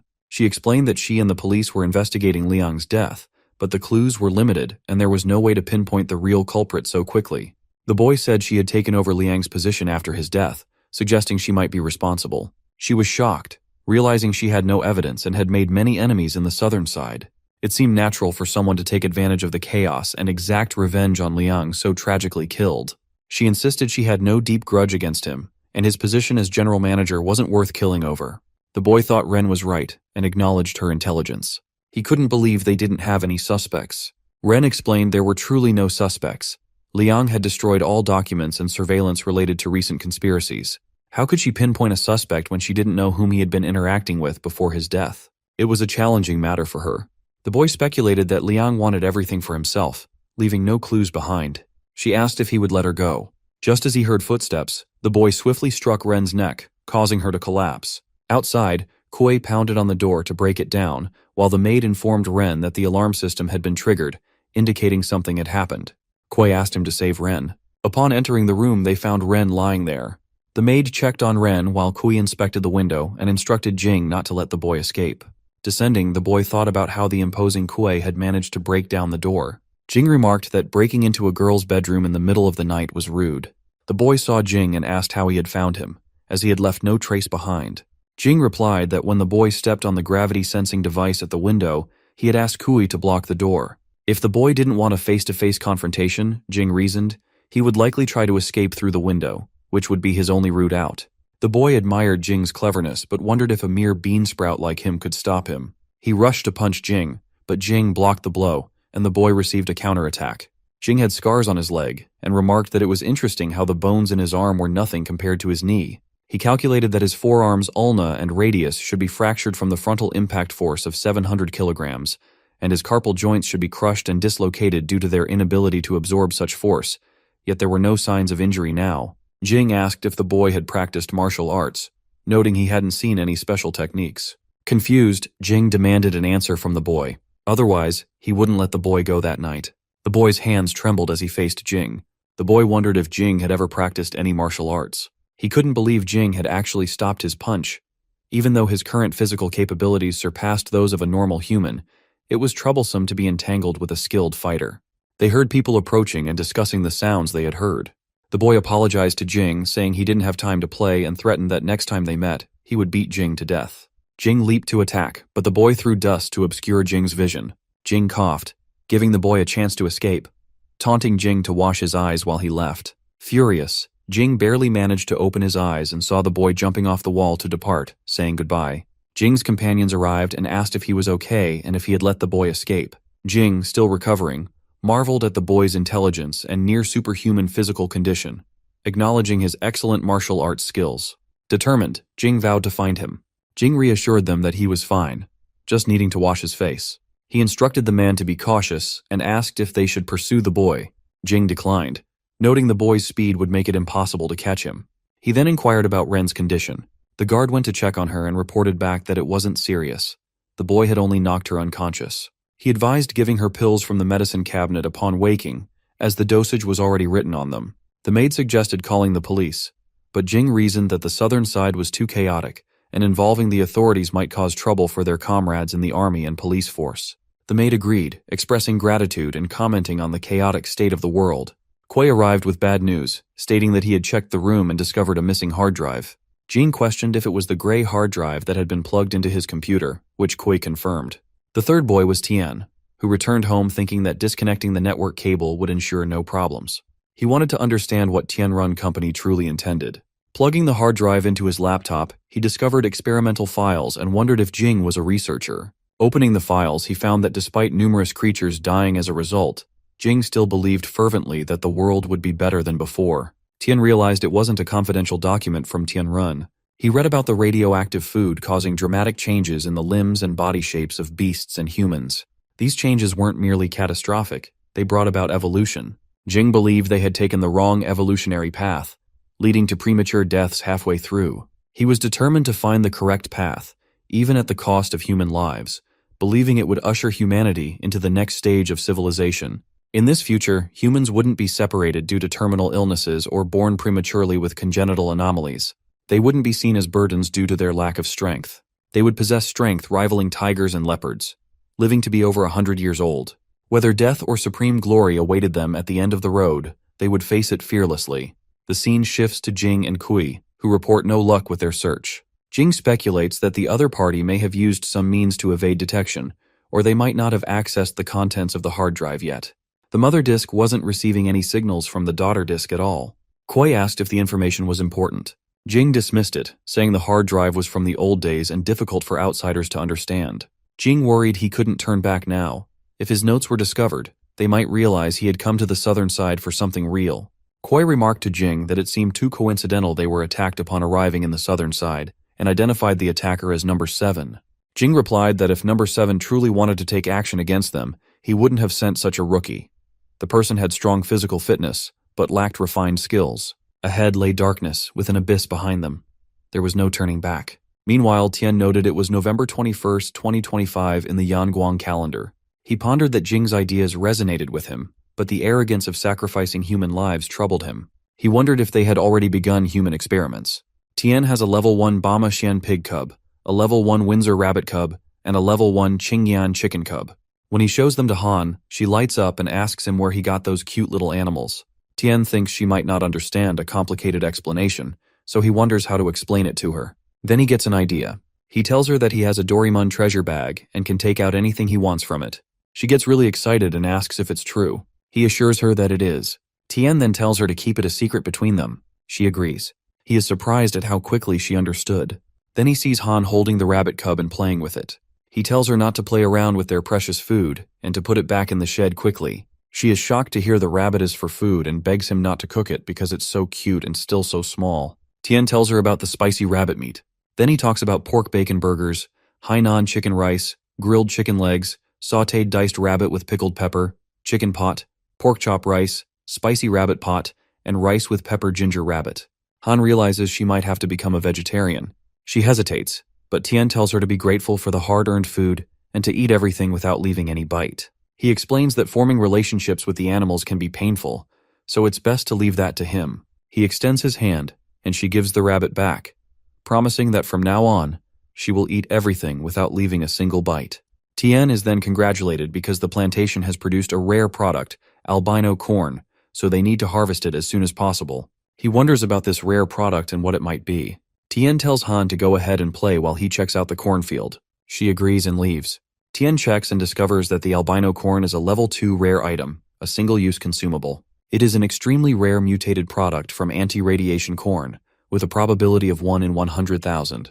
Its effect is to put the user into a state of rage, increasing strength, speed, and reflexes tenfold for 30 seconds. Tian thinks about how going on a rampage with 10 times the strength for 30 seconds is just like Popeye's spinach. He wonders if there's only one or if there might be more rare products, so he searches several places. He gets disappointed, realizing that this kind of rare product is really hard to find and can only be produced when they are very lucky. When planting seeds, the system never mentions anything about special products. Tian thinks that finding the albino corn was a nice surprise. It seems necessary to do some intensive farming to increase their yield. Wouldn't that increase the chances of producing rare products from the corn? But then he realizes that this might be putting the cart before the horse. Increasing the amount planted would certainly increase the probability of producing rare products. However, it could also worsen the overall quality of the crops and might produce a large number of weak and dead plants. He decides that he has to farm honestly and not rely on shortcuts. What he needs most now are points, and rare products can be considered the icing on the cake. The scene shifts to Ren, who is resting and thinking about the thief who came to her home asking about Liang. She vows to track him down and cut him into pieces. She curses her security guards, calling them idiots for failing to capture a single man despite their numbers. The military and the police have no extra manpower to investigate, so if she wants to uncover the thief's identity, she can't use formal means. Ren remembers that she has one of his hairs, which got stuck on her clothes. It's too light to be hers, so it must belong to the thief who attacked her that night. She tries hard not to think of him, but she is determined to catch him somehow. Then she goes downstairs, telling Jing that she wants to talk to him. Jing, who is reading a book and having tea, looks up and asks if she is feeling better. She sits down, thanks him, and says that the massage techniques he taught her were really effective. She didn't feel any pain at all that day. She informs him that she has already secured a location for his research institute. It isn't far from the main area and used to be a factory. Due to sudden changes, it closed down and was sold to them at a very low price. Its location is excellent, quiet and remote, perfectly meeting Jing's requirements. Jing apologized and said that since she came to see him, he was sure there was something else she wanted to talk about. She agreed and admitted that it was a bit embarrassing. She thought Jing, being an expert in biological research, must be able to do DNA systematic comparisons. She asked if he could help her find a DNA match for a hair sample from the southern side. He replied that if she wanted to compare it to the entire southern side, it would be like finding a needle in a haystack. It would take a long time to compare around 100,000 samples, and just collecting the DNA samples from all those people would be a huge task. He then asked if the person was important. She replied that it wasn't that important. She just wanted to find the intruder who attacked her. But if it was too difficult, they could just leave it. Jing then said it wasn't hard, and he would surely help her with that. She thanked him and asked if she was troubling him. Jing was experimenting and found that the dilution of the injected reagent was 10%. After completing the injection, the experimental subject's muscle fibers appeared significantly thicker, with cellular activity increasing thousands of times. They created a monster with compound eyes, as the subject's genes had been contaminated by other organisms. The experimental subjects seemed to enter a violent state and broke free from their restraints. Experiment V, Virus B, the 34th, failed, causing glass to shatter and immediate destruction. In a dream, Jing recalled a past party where some boys were talking. One asked why Jing was left alone. The other boy, Jing's brother Jinb, warned them not to speak ill of his brother, calling him a bastard. They planned to tease Jing by holding his face in water, deciding to hold him tightly until he drank it all, humiliating him. Jing's brother instructed the others holding him to be gentle and leave no marks, reminding them that despite being a bastard, Jing carried the surname Bai and had to live up to their father's expectations. Others agreed, and Jing, coughing and crying, asked his brother to leave him alone. They mocked Jing, angering his brother further. Jing woke up in bed, sweating, and pleaded not to be hurt, realizing it was just a dream. Nowadays, V-shaped viruses had become more stable, and Jing believed that once he could create the perfect mutant, he would be closer to surpassing his brother. The scene shifted to Tian's house, where Han was watching the news. The report stated that it had been 19 days since the world changed, and numerous mutated livestock carcasses, over 100 in number and of unknown origin, were found piled up in Nanchi town. The epidemic department had already disposed of the remains. Tian asked why she wasn't watching cartoons, and if she had started watching the news. She replied that she was tired of being treated like a child, and had been following the news, asserting that she couldn't always hide behind him. He told her that she could see people's evil thoughts, which was already helping him. She smiled and said she wanted to catch up quickly and help him more, as he was getting stronger, so Han needed to get stronger too. Tian thought he had been observing Han for a while and noticed she didn't tend to go berserk. The changes in her body shape seemed to be due to evolution from the anti-radiation products, which relieved him. He mentioned that he and Nan were going to continue digging the pond, so when Han got hungry, she could eat some snacks. An hour later, feeling a bit hungry, she noticed a small box on the table and wondered what it was. Opening it, she found Divine Gain Seeds level 4. Tian had mentioned that he and Nan were growing the nuts. She showed Han that there were 2, one for each of them. She tried one and fed the other to Han. Finding it bitter, she spat it out because it was hard to eat, needing to rinse her mouth. After eating it, Han felt very sleepy and unwell. At night, as everyone slept, Han barked a lot, waking Nan, who wondered what the sound was. Turning on the light, Nan saw that Han was vomiting blood and then turned, appearing mutated. She rushed to attack Nan. Nan managed to save him somehow and wondered what had happened to Han. She seemed so different from earlier. Nan thought she had truly turned into a wolf because of the mutation, but it seemed different from the usual cases. Seeing no immediate signs of further aggression, Nan tried to calm her down. He reassured her that he was her uncle, Nan. Han looked around and Nan observed her actions. Nan asked if she was hungry and offered to bring some food for her. Han barked, startling Nan. Breaking through the window, Han jumped outside and then effortlessly scaled the high fence to escape. Nan was surprised by her agility. Tian arrived, asking what had happened. Nan explained that Han had suddenly gone wild and run outside. He didn't understand why Han had suddenly gone crazy, but she didn't resemble any other mutant animal he had seen, and she seemed to recognize him. Tian was shocked and confused to hear this. Han joined them, calling out to both of them. She realized that Han was gone and woke up to find her missing from beside her bed. She asked what they were doing outside. Tian reassured her not to worry, suggesting that Han might have been bored from staying home for so long and might return after running around a bit. He encouraged her to go back to sleep, assuring her everything would be okay. Han refused, noting that Han never left her side when she slept, and asked what Uncle Nan meant by getting crazy. Tian noticed her bare feet and lifted her up, expressing concern. She explained her worry about Han potentially becoming like Bai as well. Tian advised her not to overthink it, and asked if Han had eaten anything unusual recently. Han replied that they usually ate farm food and also had some of Tian's box with the growing nuts in the afternoon. Tian wondered if she meant the level 4 divine grain seeds, and speculated that Han might have evolved. He questioned why she had become agitated, and then asked his system if consuming the level 4 grain seeds could have side effects causing loss of control. Finding that the system wasn't responding, Tian grew concerned. Tian told Han that he would go and bring Han back, asking her to be good and return to bed with Grandpa Nan. She insisted that he had to bring Han back. Tian reassured her not to worry, promising to bring Han back safely because she was family. Han kept running and felt increasingly hot. Something was happening to her eyes. She thought about biting the throats of all living creatures but knew she couldn't harm humans, or she wouldn't be able to return to her master. A woman in an overcoat recognized Han as a sacred animal from the oracle and felt compelled to bring her back, believing it would please God. Tian searched on his bike for Han, while his patrol mosquitoes reported they hadn't found her yet. He realized Han must have left the area and needed to find her quickly. If the military police found Han, they would likely kill her. Then the woman approached Tian, having seen Han, and asked if he was looking for the black wolf dog, and if she belonged to him. Tian asked if she had seen where Han went.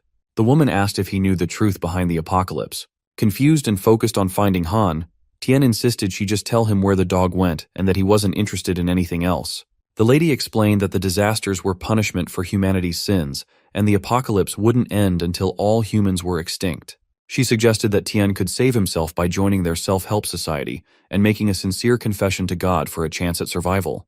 Tian wondered if this was some kind of new missionary scam. He then asked if there were any conditions for joining that society. She replied that their self-help society had a hierarchy of membership for all beings, with different levels requiring varying membership fees ranging from 3 to 300,000 units.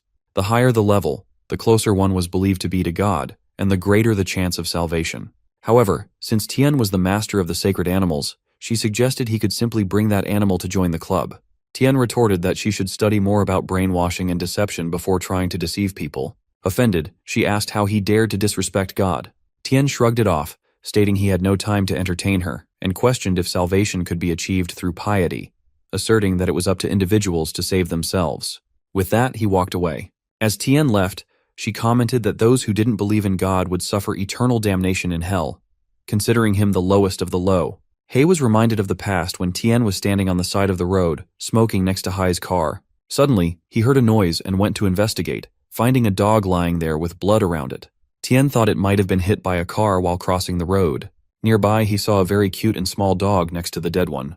Tian picked up the small dog and couldn't believe it was still alive.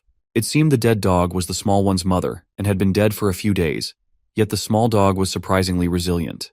He took the adorable puppy in his hand and remarked that there were many people who had lost their parents, just like this puppy. Hay interrupted his thoughts as the puppy bit a man's leg, causing the man to scream. Some men were nearby with equipment. One of them suggested shaking things up, saying Xiao Wu wouldn't be able to hold on much longer. Jing arrived and asked how the mutated beasts got in. The man explained that Xiao Wu had become addicted to smoking and had gone into the woods to smoke. He flicked his cigarette butt at the beast, causing it to become violent and attack him. Jing asked how they dared to let such a thing happen. The man replied that the beast wasn't hiding in the bushes and Xiao Wu hadn't noticed it until later. They had already contacted the military police to handle the situation.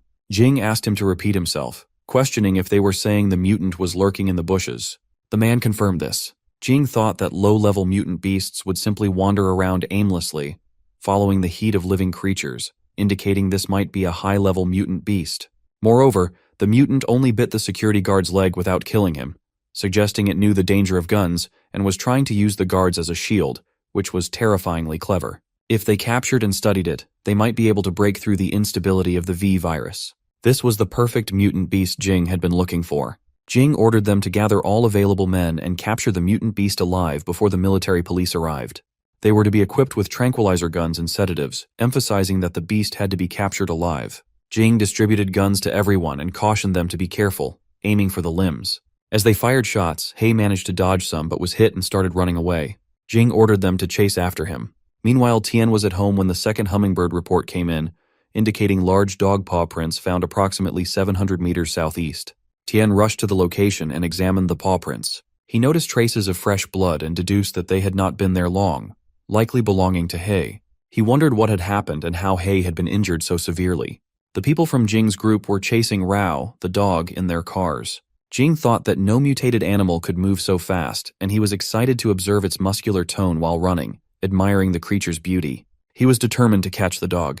Meanwhile, Tian spotted He and ordered the hummingbird to show him. He saw He being chased by cars, and upon zooming in, he recognized Jing among the people in the cars. Tian wondered why Jing was after He and if he wanted to capture He for research.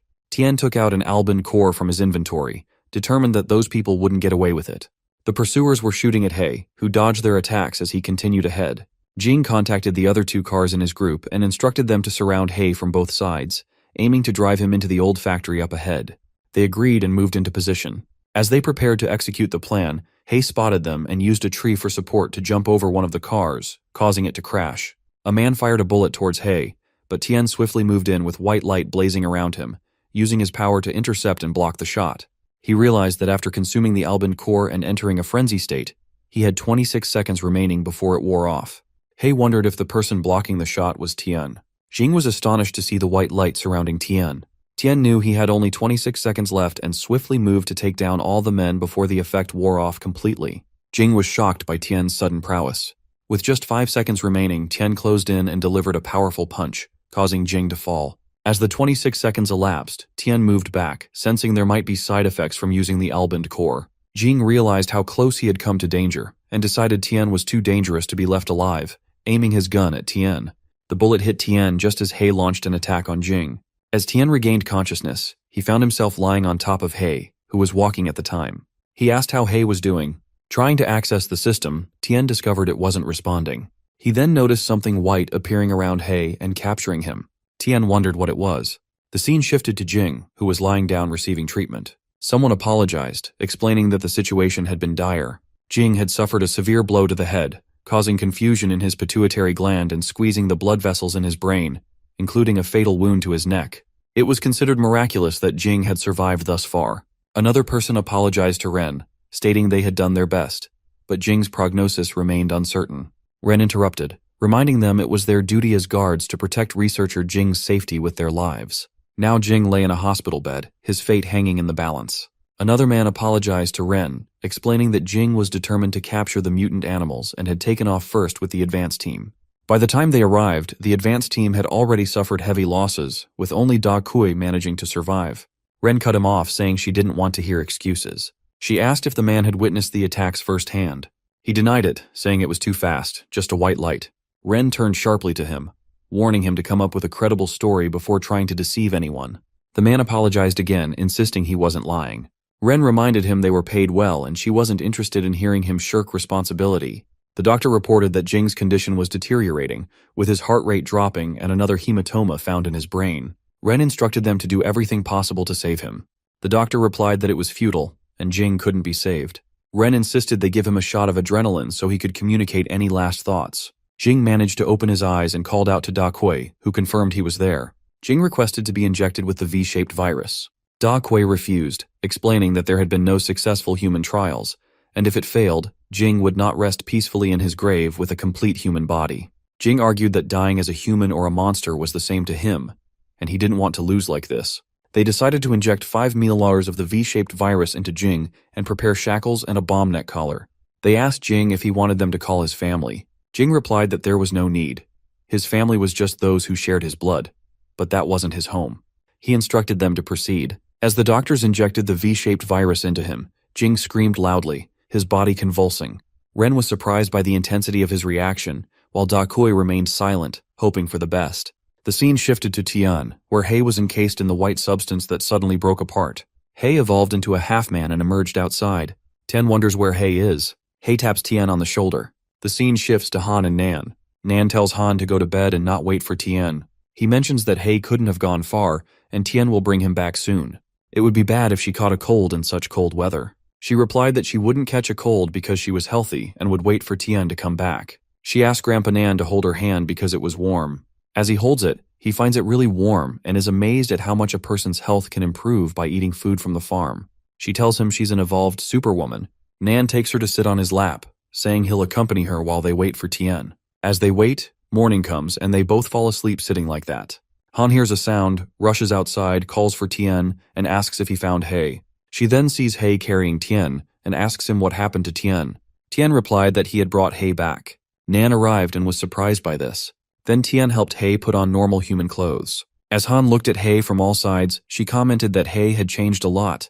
The fur was so thick, but He still had the familiar blue color. He lifted her to sit on his shoulder, thinking Han was still so naughty. Tian learned that He was a Czech wolf dog with human genes, genetically evolved with potentially unlimited data improvement. Tian understood that He had lost control previously due to atavistic genes, causing him to go berserk, which is why he had escaped to avoid hurting them. Integrating human genetics could have occurred during that time. As Tian was injured, Nan brought the medicine box. Tian asked to sterilize the knife and then dig out the bullet. Nan gave it to him and asked if Tian was going to dig it out directly, and what if it got infected. Tian told him to just leave everything. Tian dug out the bullet and considered retrieving ancient-grade medicinal carrots. He produced a carrot in his hand, shocking Nan with its sudden appearance. Tian ate it, and Nan wondered if it was a miracle cure. The wound on Tian's shoulder healed, and his broken bone restored, leaving only pain behind. Tian thought about how genetic cells in all living creatures constantly replace and divide on the plateau. Old cells die and new ones replace them to sustain life. During this process of division and replication, cells are mostly stable and faithfully replicate all elements of the old cell. However, under certain conditions, stability may be disrupted, and a new generation of cells may suddenly appear at a site, replacing the original generation. This is known as a genetic mutation. Genetic mutations are categorized into two outcomes, the first being beneficial development, like Tian, Han, and He, which allows their bodies to gain new and advantageous functions in addition to their original functions. Tian considered this as evolution. The second outcome was bad development, like many mutated animals in the world currently. They have terrifyingly strong limbs and great strength, but their genes contain fatal flaws. Even if they are lucky enough to regain their senses, they won't live long. That's just the harsh reality of survival. The scene shifts to Jing waking up and wondering if he survived. Others said it was a miracle, as no human had ever remained conscious after being injected with the V virus. Jing's survival at that time meant their experiment would move to the next stage, and he was congratulated for it. Jing explained that it wasn't simple. Even though he survived, it didn't mean that the V-shaped virus mutated him perfectly. His mutation still failed, and while he had greater strength and speed compared to normal, his body structure was still altered for the worse. At most, he had 7 days to live if he couldn't find a perfectly mutated creature and obtain its DNA by the second day. He was still facing death. Tian prepared himself, his upper body ribs forming a protective structure on his back. Da Kui arrived and informed them that a detective from the Southern Military Police Bureau was present. He questioned whether it would be appropriate for them to investigate the intruder and alert the military. Jing responded by stating his proficiency in boxing, Muay Thai, Sambo, grappling, Sanshou, and several other deadly martial arts. He also possessed a 65-kilo Golden Dragon badge from the Federal Sanshou Association. His reflexes and physical fitness were more than 2.8 times that of an average adult. In other words, he could already be considered one of the strongest people in the world, and there were few who could defeat him head-on. However, the person who attacked him couldn't be considered human at all. His power source was similar to that of the perfect mutant wolf dog, indicating he might also be a perfect mutant. Perhaps their perfect mutations originated from the same source, which could explain why he came to rescue the wolf dog. That person's movements reminded Jing of the other guy from before. Da Kui asked if Jing suspected that those two were the same person, but wondered if it was wise to reveal their hard-earned research results. Jing replied that he knew what he was doing. The V virus hadn't allowed him to achieve perfect evolution yet, but if that information could lead him to the perfect mutant, he could afford to take the risk. After all, he didn't have much time left. He then went to meet Detective Yuan and apologized for keeping her waiting, hoping his appearance didn't frighten her. She reassured him it didn't, and asked if what he had to tell the military would be of interest to her. He excused himself and unbuttoned his shirt to reveal the changes in his body, explaining he was in a state that would normally be impossible to survive. The additional bone spurs continued to grow as his body developed, and if his heart were pierced, that would be the end for him. Time was running out. And in exchange, he expected her full assistance in finding that person as soon as possible. She agreed, expressing pleasure in working with them. The scene shifts to Tien sitting on his farm, where he purchased 19 divine-level powerful seeds. He considered the level 4 divine-level powerful seed category, such as the cherry tomato. Its soil requirements included fertile, high-quality land, with daily irrigation using pure water. The growth cycle spanned 18 days with a survival rate of 18%. Its effects included promoting genetic fission, enhancing beneficial genetic development, preventing negative genetic developments, and promoting evolution. Tien explained that in other words, the primary focus of level 4 seeds was to promote evolution, which he saw as the key to a new era for mankind. He wondered if, in the future, humans could become gods with such advancements. Would he be the god who created the gods? He found the planting conditions to be harsh, realizing he needed to spend a lot of points to level up the land. Despite its expense, he proceeded with the purchase. He spent 95,000 points to purchase 19 good land upgrade coupons, leaving him with 5,680,000 points. Now, 19 ordinary lands had been upgraded to good land.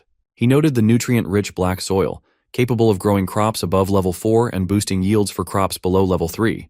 Aware that there wasn't much time left before the second wave of the destruction season arrived, he considered growth agents, which were also costly. He purchased 12 growth agents, knowing their limited effectiveness in promoting the ripening of level 4 crops. He planned to add more agricultural robots to speed up planting, and still needed to save points to buy ordinary seeds to upgrade his farm.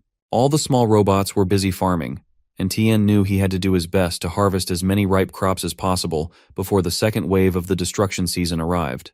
The scene shifts to the city, where two men in white coats covering their heads enter a building. The first man asks the second if it would be possible for someone as humble as Immaculate Eagle to meet the Holy Lord as a human being. The second man replies that the first man needs to tell the Holy Lord what he saw, and the Holy Lord will pass judgment. Despite not attracting the required number of believers that week, if the information is true, they could still receive gifts from the Holy Lord. The first man remarks how wonderful this is and thanks him, noting that his family could survive another month. Only those who devoutly worship the Holy Lord can survive in the apocalypse. They continue walking and talking, arriving at a hall where the first man informs the Holy Lord that the pure sheep sent a letter stating that a new holy beast has been discovered. They notice two individuals already present in the hall, one of whom asks the man in the coat to elaborate on the news. He then clapped and said that it was good, and it would make the Holy Lord even more powerful. The man in the coat congratulated the Holy Lord, saying that with the nourishment of the new holy beast, the Holy Lord would soon complete his emergence. He asked if he could inspect the recent arrivals. The man next to him agreed, mentioning that the Holy Lord had grown tired of eating small desserts, and all they needed to do was bring back the sacred beast and sacrifice it to the Holy Lord after his emergence. Behind them, a voice from a hooded figure spoke, saying he wanted something. A man replied that he understood and thanked the Lord for his kindness. The figure insisted again that he wanted to eat the wolf cubs. The scene shifts to Tian, who was watching the news. A lady anchor reports breaking news of a train accident on a mountain highway in the southern suburbs. A private car plunged about 100 meters down a cliff on a mountain road bend, rolled over, and exploded. Yang verified that there were 3 people in the car, 2 adults and a child. Local firefighters arrived at the scene. The 2 adults were found dead in the car, but the child was discovered hanging from a tree branch near the incident site. Miraculously, she survived and had been taken to a local hospital for treatment. Tien was cutting vegetables and felt deeply saddened for the child. He commented on how unfair it was for someone so young to suffer the loss of both parents. Then Tien wondered what time it was. He thought about his parents, who had said they would be home by 3 p.m. It was getting late, and he wondered why they hadn't returned yet. He called them but found that their phone numbers were off. As he prepared the food, he kept trying to call, but their phones remained off. The scene then shifts to his car, where a fire breaks out and firefighters struggle to contain it, awaiting additional fire trucks. They discover the child, Han, unconscious while hanging from a tree. They quickly rescue her, mindful of her young age and a slight fracture, handling her gently as they transport her to the hospital for treatment. At the hospital, they wonder if Han has spoken yet. Being so young, she likely doesn't remember the incident clearly and may have been traumatized. One nurse speculates about her family, while another mentions checking with the local authorities and discovering that Han was an orphan adopted just 2 days ago. Another nurse expresses surprise, questioning if her adoptive parents were among the deceased and remarking on the unfortunate circumstances. A colleague suggests halting the discussion, noting irregularities in the adoption process and the informal nature of the orphanage from which Han was taken without proper procedures. One nurse asked another if the police had notified the deceased's family. The second nurse replied affirmatively, stating that the family had been informed and would soon arrive. Yuan arrived and asked where the morgue was located. The nurse inquired if she had come to claim the bodies. Yuan, accompanied by Tian, requested the nurse to guide them. The nurse agreed and led them to view the two deceased bodies. Yan asked Tian to accept her condolences. He clarified that they weren't his parents, and there must have been a mistake because only the two of them had gone out. He questioned where the child had come from. Yuan apologized, expressing understanding of his feelings and suggesting a DNA test to confirm. Tian agreed, stating that his parents must have simply disappeared. Yuan asked him to wait outside until the results were available. While Tian waited outside, Han approached and apologized, feeling responsible because if she hadn't sought help from her aunt when the dean hit her, her uncle and aunt wouldn't have taken her in, and none of this would have happened. Tian hugged her and reassured her that it wasn't her fault. Wen arrived and informed Tian that the parent-child DNA relationship was confirmed to be 99%. She expressed her condolences, and Tian, overwhelmed with emotion, hugged Han tightly. Suddenly, a woman rushed to Jing, announcing that the results were in. The intruder was identified as Tian, 26 years old, a graduate of Jingnan Normal University with outstanding academic achievements. 2 years ago, his parents had adopted a 4-year-old girl. Sadly, both parents had died in a car accident. Tian had returned to the southern suburbs from Jingnan province, inherited his parents' farm, and had been living there since. Jing asked if that was all, and the woman confirmed that there was nothing particularly remarkable about Tian's background. Even if the DNA test proved he stole the USB flash drive, how could they be certain he was the one who attacked Jing? Jing noted Tian appeared exceedingly ordinary, yet an ordinary person would likely not have been able to overpower him without a struggle. That night, Tian had demonstrated remarkable physical prowess. It was simply not something an ordinary person, who had been mediocre for over 20 years, could have achieved. If that man had been in hiding for more than 20 years, judging from his skills, he was quite inexperienced, so any such possibility could be ruled out. That leaves only the second explanation. Tian's physical fitness had recently improved dramatically, and the only thing that could explain that was perfect mutations. This also explains why the other party reached out to help the perfectly mutated wolf dog, as their powers originated from the same source. The power of an organization capable of creating two perfect mutants was too terrifying. The woman asked if their initial thinking might have strayed, suggesting that perhaps the power of perfect mutation was caused by something other than science. Jing asked if she was implying that the other party's perfect mutation wasn't caused by the V-shaped virus. Tian replied that the chances of a V-shaped virus causing a perfect mutation in a living creature were only 1 in 100 million. There were only about a dozen perfect mutants worldwide, including the Beastmaster. How was it possible then that there were 2 perfect mutations in the southern suburbs? That success rate was extraordinarily high and didn't align with the probabilities at all. Jing explained that in their world, there existed a second key that allowed for perfect mutations. The scene shifts to an office where a man was sitting. Yuan handed him the files. The man remarked that if there truly was a case of successful human evolution, their military would also be interested and would likely send someone to monitor both parties. Yuan agreed with his assessment. The scene shifts to Tian in the field where he purchased 2 growth agents. After spreading them in the field, he noticed that the ripening time of the level 4 divine crops was reduced by 50%, with the remaining time until maturity now at 128 hours. Nan called Tian and expressed concern about hay. Tian asked what was wrong. Nan explained that recently, hay had been staying on the roof, and that day wouldn't come down no matter how loudly Nan yelled. Normally, hay would obediently come down when called, but that day was different. He was standing on the roof, looking around. Tian thought the behavior was reminiscent of the eve of the first destruction season, and speculated that Hay's sense of danger had increased since his atavistic evolution. He decided to have the hummingbird guards search a kilometer radius around the farm. Tian wondered aloud about the absurdity of receiving text messages at such a time, questioning what kind of telecommunications company would still be operating in the midst of an apocalypse. Tian checked his phone and was shocked by what he saw, causing a basket of fruits to fall from his hands. Nan and Han wondered what had happened. Tian questioned if it was a prank, and who would play such a tasteless joke. Han called out to him, but Tian swiftly jumped into his truck and drove away from the house. Meanwhile, Jing observed Tian leaving the farm and noted it. Da Kui, who was monitoring the screens, commented that using a high-end spy plane like the UBTWZ stealth drone to watch over a farm seemed excessive. They continued monitoring the farm, and Jing instructed Da Kui to focus on a specific area. Da Kui asked what he was looking at. Jing explained they were miniature unmanned reconnaissance drones. He found it surprising that such micro-devices were present on a rundown farm. Jing also pointed out that the farm's crops could thrive in toxic soils, which Da Kui acknowledged. Jing continued, noting that globally, except for soil-free plants, all others contained the V-shaped virus. He emphasized the seriousness of accidental ingestion. Yet, not only were the crops on that farm unaffected, they seemed meticulously nurtured. There was an unusual atmosphere about the place, and it was difficult to ascertain if heavy weaponry was present. Jing, mindful of his previous serious injury from Tian, proceeded cautiously, assessing Tian's strength. Da Kui still viewed the location as just a farm, but Jing considered it akin to a military base. He had meticulously mapped out the farm's layout and planned to use microwave shock weapons to disable any potential threats. Believing Tian wasn't present, Jing anticipated the presence of a perfect mutant beast, increasing their chances of capturing it alive. He ordered the team to move out. Helicopters flew over Tian's field, emitting 3 shockwaves to scan the area. Satisfied, they opened the gate, and a man confirmed that despite the shockwaves, all electronic devices remained operational. He and his soldiers disembarked from the helicopters. Meanwhile, Tian arrived at a graveyard to find his parents' grave empty. Shocked, he insisted it wasn't a joke and wondered who could have done this.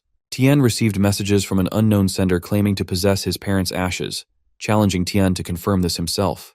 The sender gave Tian a day to decide, promising to exchange the ashes for Tian's hand and foot along with the holy beast. Tian wondered if the person making these demands was mentally unstable. His parents would be furious if they knew Tian considered trading his limbs for their ashes. They might even haunt him in his dreams. He pondered the significance of the holy sword SST and whether it could be He.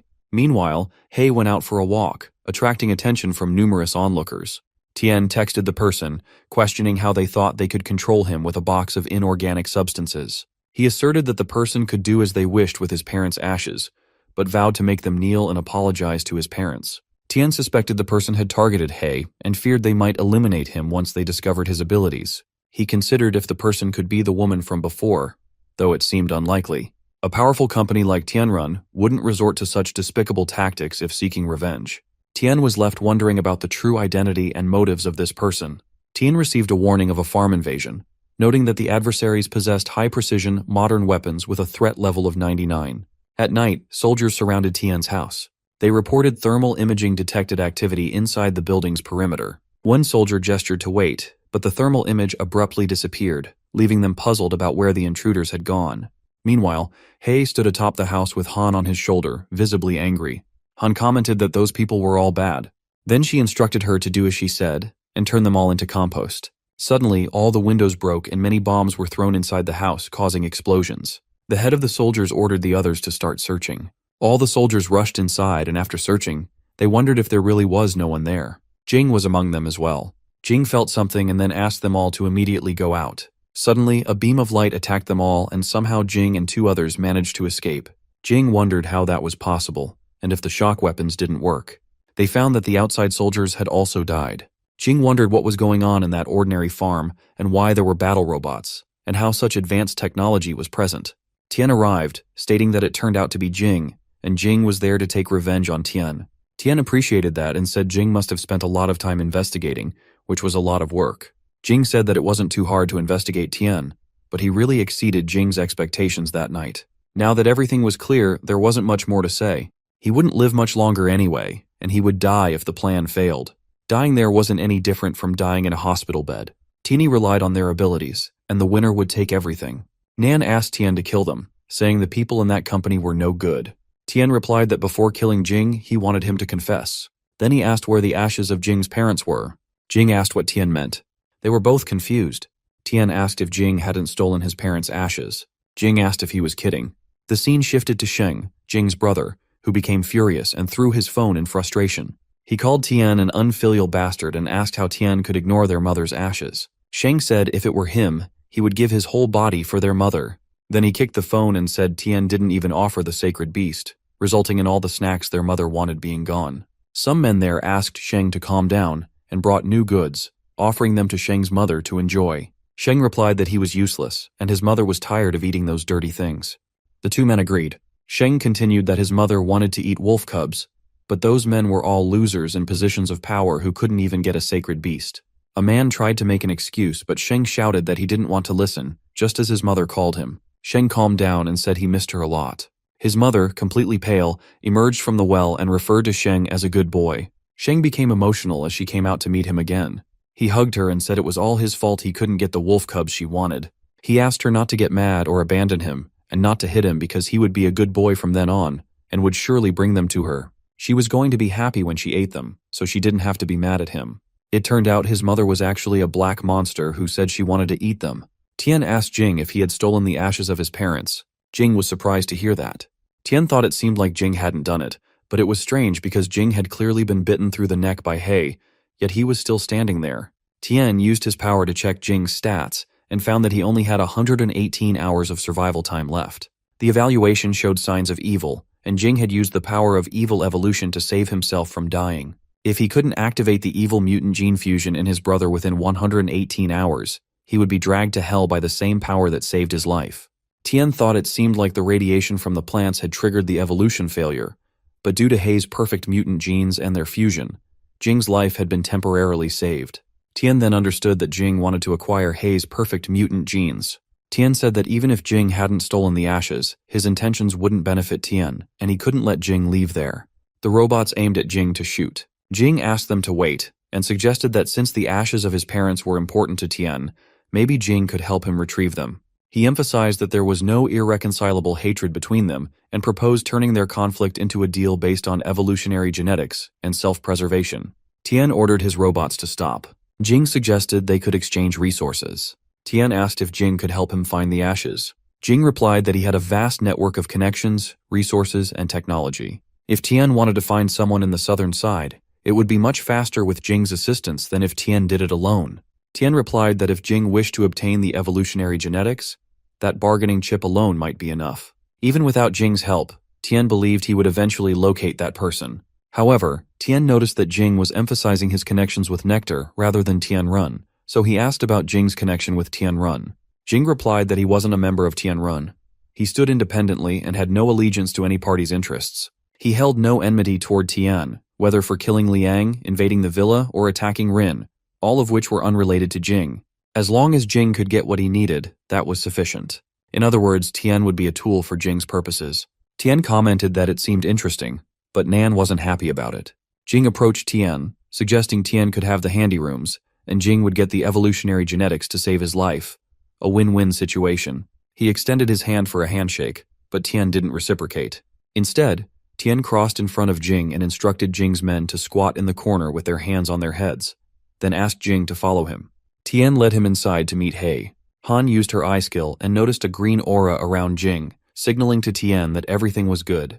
Tian reassured Jing not to be nervous, explaining that this was the gene Jing wanted. Shocked, Jing asked if this was the perfect mutant, questioning how it had come to be like that. Tian replied that if he guessed correctly, He had merged with a human gene during his perfect mutation process, and the human whose genes He acquired was Jing. Based on Jing's genetic fitness, his genes should be able to prevent his evil evolution. Jing was delighted to see the perfect mutant, noting that even the high-ranking mutant beast kings on the southern border, who had merged with human genes, typically became mindless monsters driven by frantic instincts to feed. However, this one not only had self-awareness but also followed human commands. Jing believed that as long as he could decipher its genetic secrets and mass-produce it, they could achieve great things. Tian intervened and stated that it was settled. Now it was time for Jing to fulfill their agreement. He showed Jing a number and asked for help tracking it, requesting all call records made to that number and the signal locations over the last 10 days. Tian wanted to see what information Jing could gather, expressing satisfaction with his choice of tools. Jing replied that it was easier said than done. He needed a blood sample and had less than 5 days to figure out the key. Tian remarked that Jing didn't yet have the leverage to negotiate terms with him, so Jing needed to work hard and locate the person as quickly as possible. Jing agreed. Sometime later, a helicopter arrived over Tian's house and landed. A man emerged and approached Jing, questioning why Jing hadn't come to find him at his base instead of calling him there. The man didn't want to be outside. Jing showed him the chat, and the man asked if that was all they had to say after he arrived. Jing replied, telling him not to be too clever and to check the signal of that number. Furthermore, Jing asked him to find the circuits in Tian's house as an apology for using the shock weapons. Tian thought that the man seemed adept at this. Lan pulled out his system and informed Jing that he wasn't the boss, but merely an old man. Tian asked Jing if Lan was truly reliable. Jing replied that Lan was the best with technology.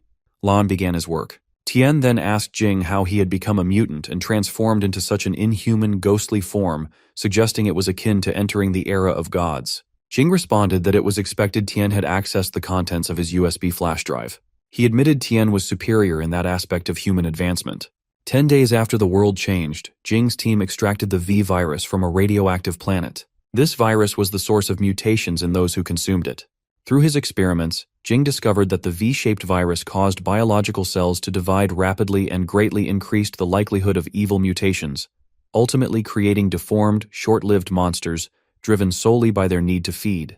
Jing believed he might gain inspiration from Hei's genes in his research. Tian remarked, "So these conclusions were based on extensive human experiments with that virus." Jing replied that he didn't consider what he did to be cruel, pointing out that countless data on human biology throughout history had been derived from cold human experiments. Moreover, before he joined Tianrun, they had already conducted inhumane experiments under Liang's instructions. Rather than clinging to life half-dead, it was better to let their experimental subjects fulfill their purpose and maximize their value. Jing added that he wouldn't mind being a guinea pig for a while before he died. Even as a failure, he represented valuable data. Tian commented that it was truly insane. Jing laughed and said that biological and scientific progress had often been achieved by stepping on the bones of countless people. In such an apocalyptic future, this was unlikely to change. Lan receives the information and then sends it to Tian. Tian receives the information on his phone and, being confused, tells Lan that he didn't give his email address to him yet. Lan becomes frustrated and asks how long they have been living together. With only a photo of Tian, Lan digs up all his information in just 10 minutes. Lan adds that he overheard the two discussing his current skills and warns that if they question his skills again, he will hack their cameras and broadcast them both taking a bath. Tian is bewildered by this threat. Jing reveals that despite Lan being a loudmouth, he still adheres to professional ethics. Jing warns Lan that if he continues to gossip, his payment will be reduced. Lan becomes worried and promises to be quiet. The scene shifts to a scary castle where two guards in white coats are standing guard with their guns loaded. One of them yawns and notices a mosquito in front of his eyes, which turns out to be a hummingbird from Tian. He wonders when moths became so big in such cold weather. Tian warns him to be cautious, noting that the hummingbird wasn't poisonous, but mentioning the abundance of mutated animals nowadays. He speculates that the hummingbird might be a mutated creature or something similar. Just as Tian's hummingbird spy strikes one man on the head, the other guard is shocked and bewildered by the sudden attack. Then, Tian takes a shot, rendering both men unconscious with shots to their foreheads. Tian positions himself on the roof of the building, the one responsible for incapacitating them both. From the rooftop, Tian peers inside and observes many people wearing identical attire. One among them declares that the Holy Lord, the true God who created the universe and everything in it, deserves thanks for granting them her will, power, and love. They believe she has bestowed upon them the fruit of hope for reincarnation into immortal bodies. He calls for the commencement of the reincarnation ceremony in the name of their god, Serket. Opening a box containing something significant, the man instructs two kneeling men to partake of it. He explains that next, they must water the fruit with nectar from the sacrifice to ensure its growth, hastening the completion of their reincarnation process. They revealed the body of a dead woman, and the two men began eating it. Tian felt disgust and shot one of them dead. The others panicked and fled, bewildered by what had occurred. Sheng wondered who had disrupted the reincarnation ceremony. Spotting Tian aiming a gun from the roof, Sheng demanded to know who he was and why he had interfered. Tian proclaimed himself their lord and ordered his hummingbird spies to eliminate them all. One person urged others to protect the Holy Lord, but no one listened, focused on saving themselves amidst the slow slaughter. As the guardians were killed, they realized their situation was dire, and someone urged the Holy Lord to flee. Tian descended, expressing disbelief that they were not thieves but rather despicable scum worse than animals. Sheng asked if Tian was Tian, to which Tian confirmed and demanded Sheng bring his parents' ashes, promising a swift death in return. Seeing a dark entity emerge from a dead person's mouth, Sheng warned Tian that killing him would prevent Tian from locating the ashes. Tian warned against provocation. The dark entity took on a frightening human form, prompting Sheng to suggest they distract it with nonsense until they could escape. Slowly, the creature transformed into monstrous forms, roaring as more appeared, each with wings.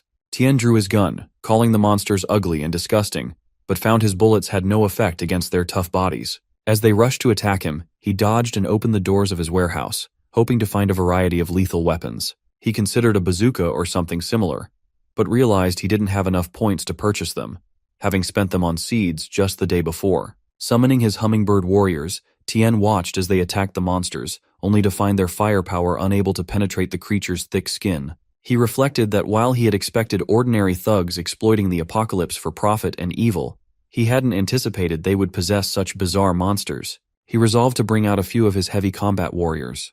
Tien found a hiding spot while Sheng called out to him, questioning his sanity. Tien realized he was in a tough situation without any albino corn left, and ordinary weapons were ineffective against the monsters. Contemplating blasting their eyeballs to buy time, Tien saw the monsters closing in. As they attacked, Tien barely dodged their lightning-fast strikes, realizing their speed was impressive. Suddenly, a massive explosion rocked the area, throwing Tien off balance. The scene shifts to Yuan in her office. As the telephone rang, she answered and identified herself as being from the Southern Military Police Station.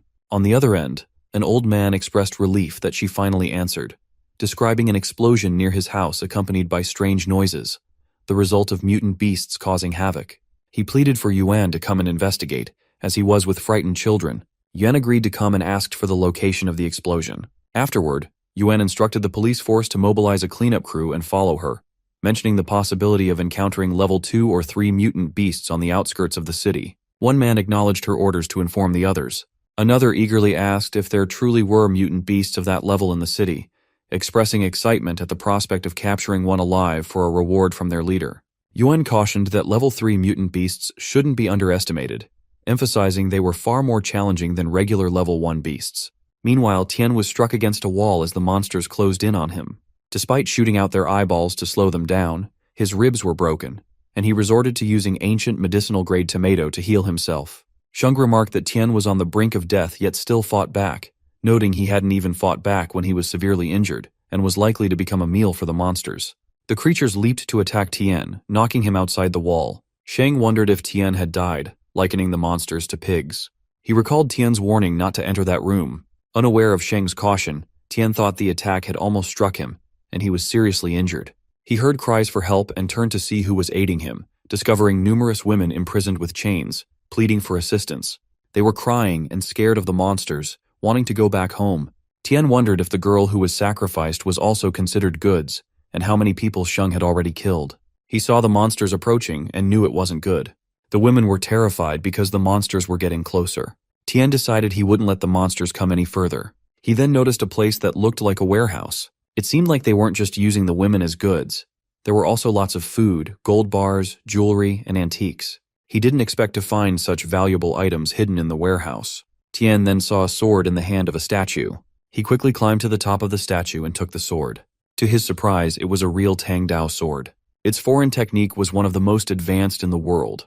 The blade was strong, unbreakable, and incredibly sharp, representing the pinnacle of sword forging. It was a great sword and an absolute killer.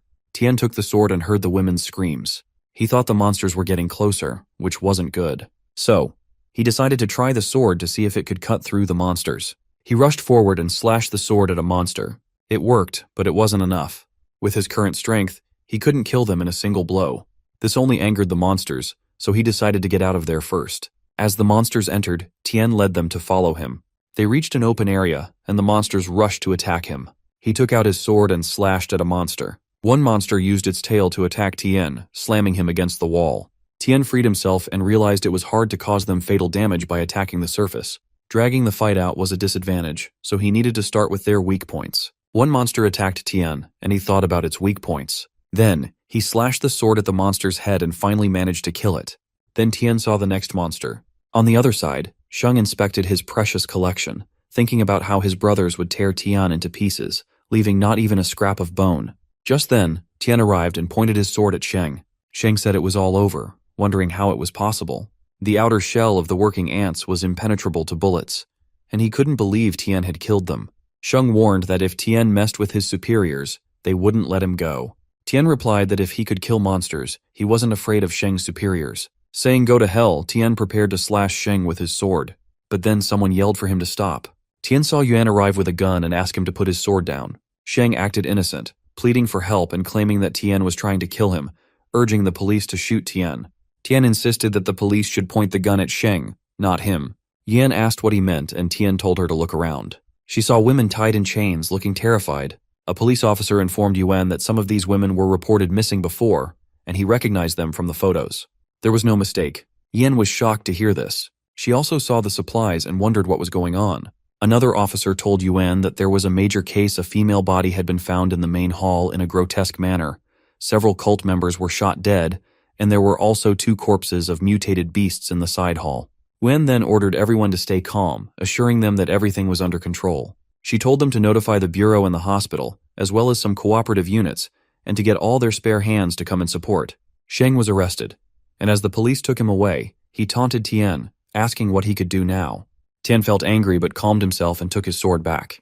Wen recognized Tian and asked if he remembered her. Nervously, he asked who she was. She reminded him about the accident 3 years ago when they both went to identify bodies. He agreed, recalling that there was a female officer with him and appreciated her good memory. He remarked that it seemed she guessed what he was up to when she stopped him. She replied that, although his actions were understandable, he couldn't act rashly. She introduced herself and explained that Tian's DNA from the car accident 3 years ago led them to him. She asked him to stay calm and listen to her words. She mentioned that Sheng's situation wasn't over yet and that the police wouldn't kill Sheng.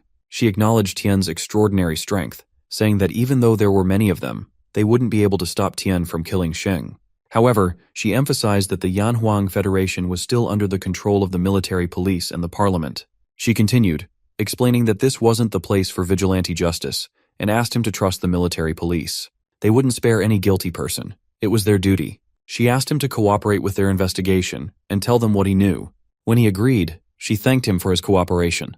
After that, ambulances, more police and civilians whose daughters or wives were missing arrived. The rescued girls came outside wearing white cloths. The injured ones were taken to the hospital, while those who were unharmed reunited with their families, leading to emotional scenes. As Yuan was escorting Tian, a policeman asked what he should write in the records for the deceased. She replied to state that during the arrest, they encountered fierce resistance, so they were forced to fight back, resulting in serious injuries and deaths on the other side. The officer agreed. Yuan then told Tian, "Let's go." As Tian walked away, he saw a dead body being taken away, its hand visible outside the stretcher's curtain. A girl with her mother approached to thank Tian, calling him a savior. She said that if it weren't for the noise he made, which attracted the military police, they might have all been sold as toys to the rich and powerful and eventually sacrificed. She thanked him again. Tian wondered about the mention of toys. Yuan asked the girl if she knew anything more. The girl replied that she used to be a member of a self-help society, but they lied to her, saying it was just a mutual aid society. They claimed that by bringing people in, they could buy food at low prices. But after a while, she discovered their true purpose and tried to escape. They found her and locked her up. Before she was captured, she saw the location of their transaction ledger. Wen asked her to explain in detail. They had a long conversation about it. Meanwhile, 2 people were watching from a distance. One of them remarked that the Holy Lord controls all, then instructed the driver to leave.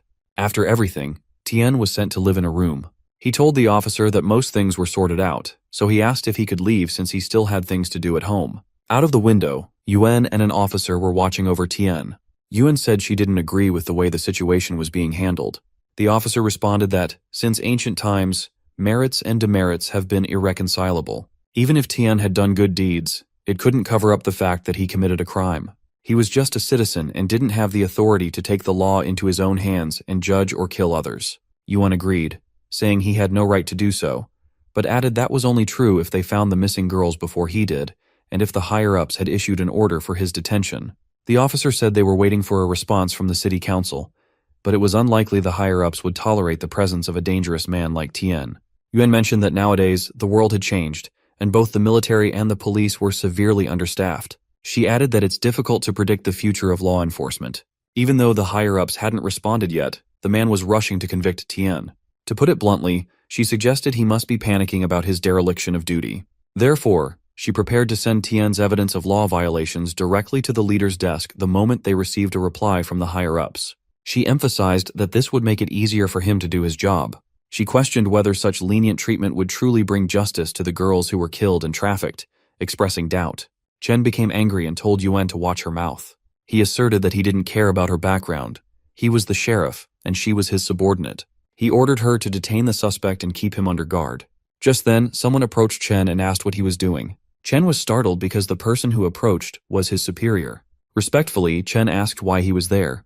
The man who arrived was Chief Inspector Zhen from the Military Police Department of Handing Province, accompanied by Senior Police Officer Yi. Zhen remarked to Yang that Chen had been well taught, becoming more promising, though he wasn't adept at catching criminals, but seemed good at making enemies. Chen explained he was following orders from higher-ups. Zhen inquired whether it was Yang or Dong giving those orders. He then instructed Chen to stay put and recite the police rules 20 times. Addressing Yuan, Zhen mentioned that Bureau had briefed him over the phone about the situation and asked her to take him to Tian. She agreed and informed him that Tian was in Cubicle 03, inviting him to follow her. When they approached Tian, who was sitting silently, Zhen asked if he was indeed Tian. Tian stood up and confirmed his identity. Zhen introduced himself as Chief Inspector Zhen from the Provincial Department of Handing. Tian wondered about this development, and Zhen, remaining seated, remarked that if a case required a senior official like himself to personally interrogate Tian, it indicated that Tian wouldn't easily get out of this situation. Zhen chuckled and reassured Tian not to be nervous, explaining that he had come with a file he wanted Tian to see. He believed Tian would be curious about the changes in the two mutated beasts. Showing the file, he said the information was specifically brought for Tian's attention. He handed the file to Tian, who asked why him. Zhen replied that it was meant for people like Tian, those who understood such matters. The file detailed a mutated beast discovered in the Karangma Mountains by a patrol officer 5 days earlier. When they surrounded it, they found it feeding on humans. Later, they discovered human faces on its back, indicating it was growing more intelligent, sometimes even outmaneuvering their troops. Zhen asked if Tian understood the implications. Examining the photos, Tian noted that the monster's intelligence and behavior were increasingly human-like. He wondered if their genetic barriers had been unlocked. Zhen nodded in agreement, explaining that they had moved beyond simply combining genes from different animals to enhance physical attributes. They had successfully incorporated human genes to enhance intelligence, giving rise to a new species they called Beast Kings. At least 5 such advanced mutant beasts had been identified in Yanhuang, and that number was expected to increase. When Tian asked why Zhen was revealing these secrets to him, Zhen pointed to a jar placed nearby containing 3 red objects. Tian began to grasp the significance. Zhen confirmed that these were the 2 eggs that had ceased to hatch after Tian shot 2 believers who had carried them. Lab tests confirmed they contained genetic material from insects, animals, and a significant portion of human genes. Tian asked what this meant. Zhen replied that in the southern region, there was a strong likelihood that a Beast King was hiding and reproducing among its kind. Tian asked to wait, but with the destructive power of the Beast King, how could it possibly be lurking in the city undetected? Zhen said that this brought them to another issue, the ledger. Tian asked if he had found the ledger. Zhen answered that although the Beast King had a certain degree of intelligence, it was still far from evolving to the level of a normal human. It was impossible for it to create an organization in just a few dozen days after the mutation started. Tian asked if Zhen was telling him that there were humans siding with the mutant beasts, and why that was happening. Zhen replied that it was unknown. Tian asked why Zhen was revealing all this to him. Zhen replied that he wanted to give Tian some idea of what was going on, and he was sure that Tian would be able to make a better judgment of the situation. Tian asked for clarification. Zhen answered that in light of Tian's violent attack, which resulted in the deaths of many people and caused extremely serious consequences and negative social impact, the military and police departments were ordered to arrest him. An execution notice for the detention of the criminal Tian had been issued. Yuan was about to say something, but Zhen stopped her. Tian slammed his hand on the table and commented on what serious consequences and negative social impact he had caused by killing those gang members, saying such laws and rules really made him laugh.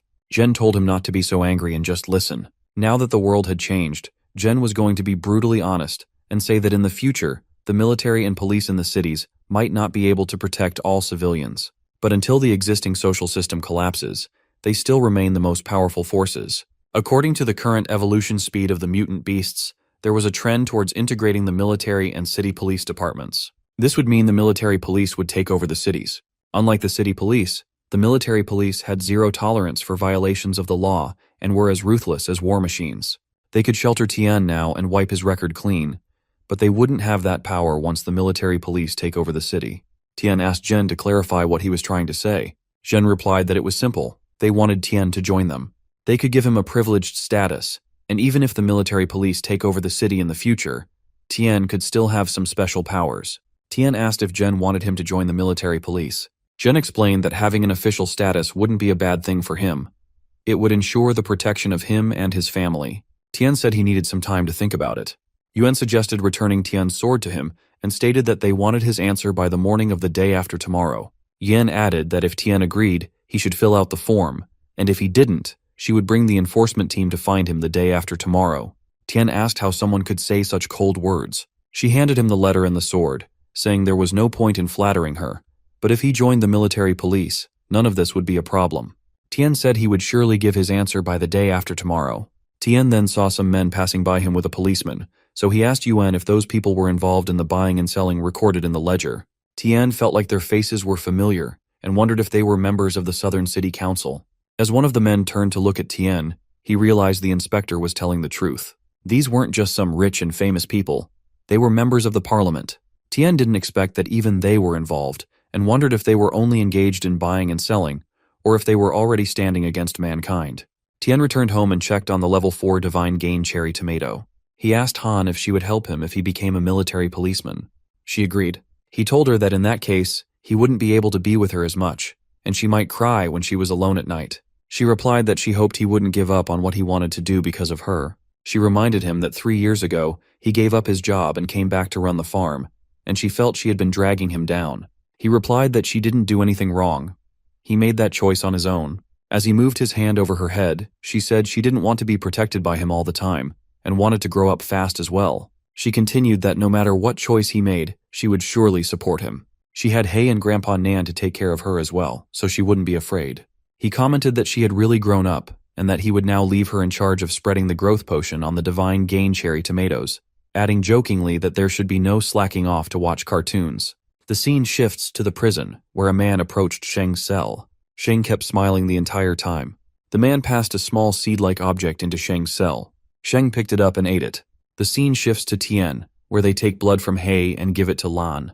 Tian said that it was as he promised. Lan asked if this was the perfect mutant beast, noting that unlike the Beast Kings, this one didn't have huge changes in its limbs and vital signs, and didn't look that powerful.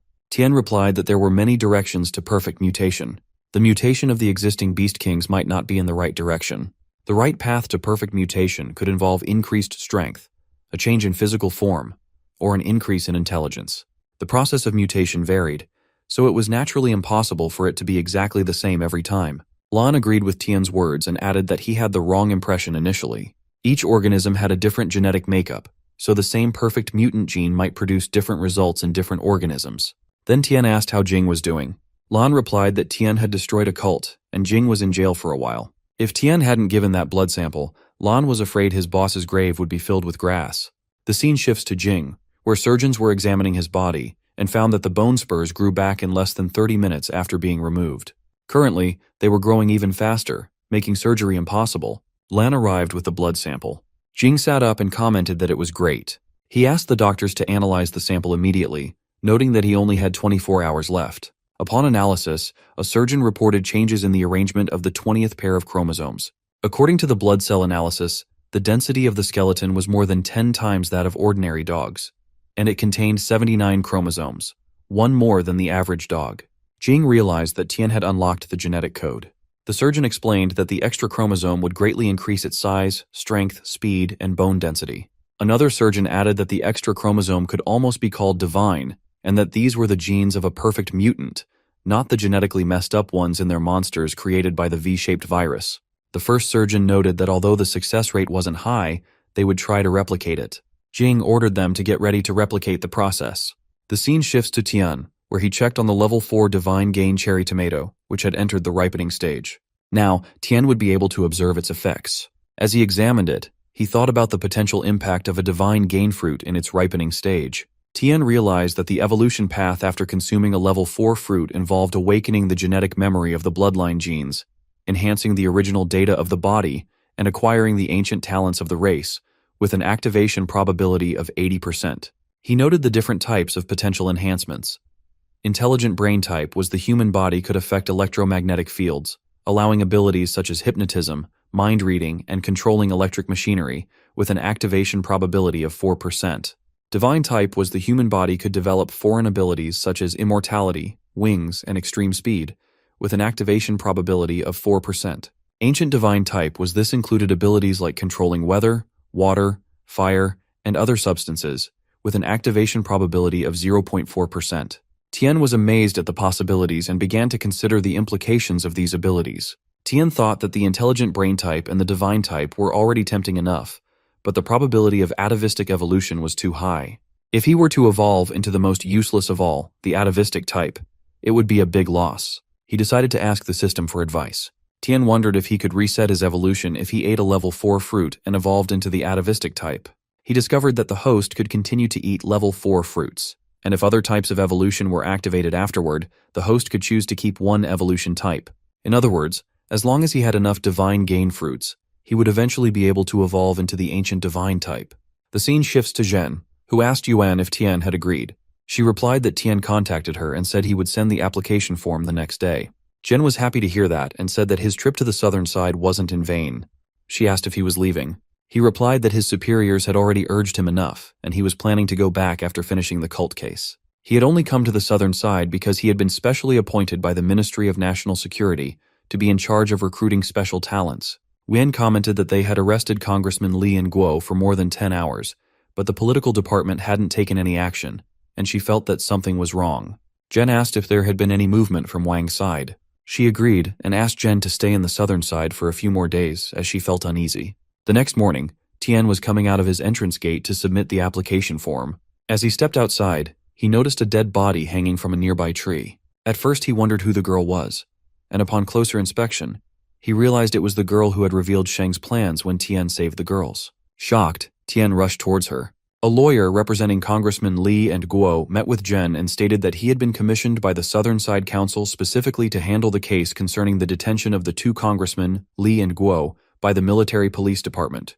Just as Zhen received a call from someone, the lawyer asked him to pick it up. Zhen picked up the call and was shocked to hear something. The scene shifts to the hospital where the mother of the deceased girl was crying, wondering how this happened. Tian sat by her side, feeling sorry for the woman. The lawyer was with Li and Guo there, mentioning that they must have suffered. The woman continued crying, and as she glanced towards Li and Guo, the lawyer assured them that he would take care of their case so they wouldn't feel pressured. Smiling, Li asked what kind of pressure they could feel. The woman approached Li, calling out to him. He turned and asked who she was. The woman explained that her daughter had spoken about Li when she returned, before her death, and had implicated Li in some business. She rushed at him, accusing him of taking her father's life and threatening to kill him. Li kicked her, causing her to fall, telling her not to touch him. Yuan approached the woman to ask if she was all right, then told Li not to go too far, reminding him that they were in a military police station and questioning how he dared to use violence there. The lawyer intervened, praising Yuan as a fine person and stating that it was the woman who had attempted to attack them, with Li and Guo merely defending themselves. Li remarked that it wasn't very polite. The lawyer asked the woman to mind her language, noting that Congressman Li and Guo had already been released on bail and should no longer be called prisoners.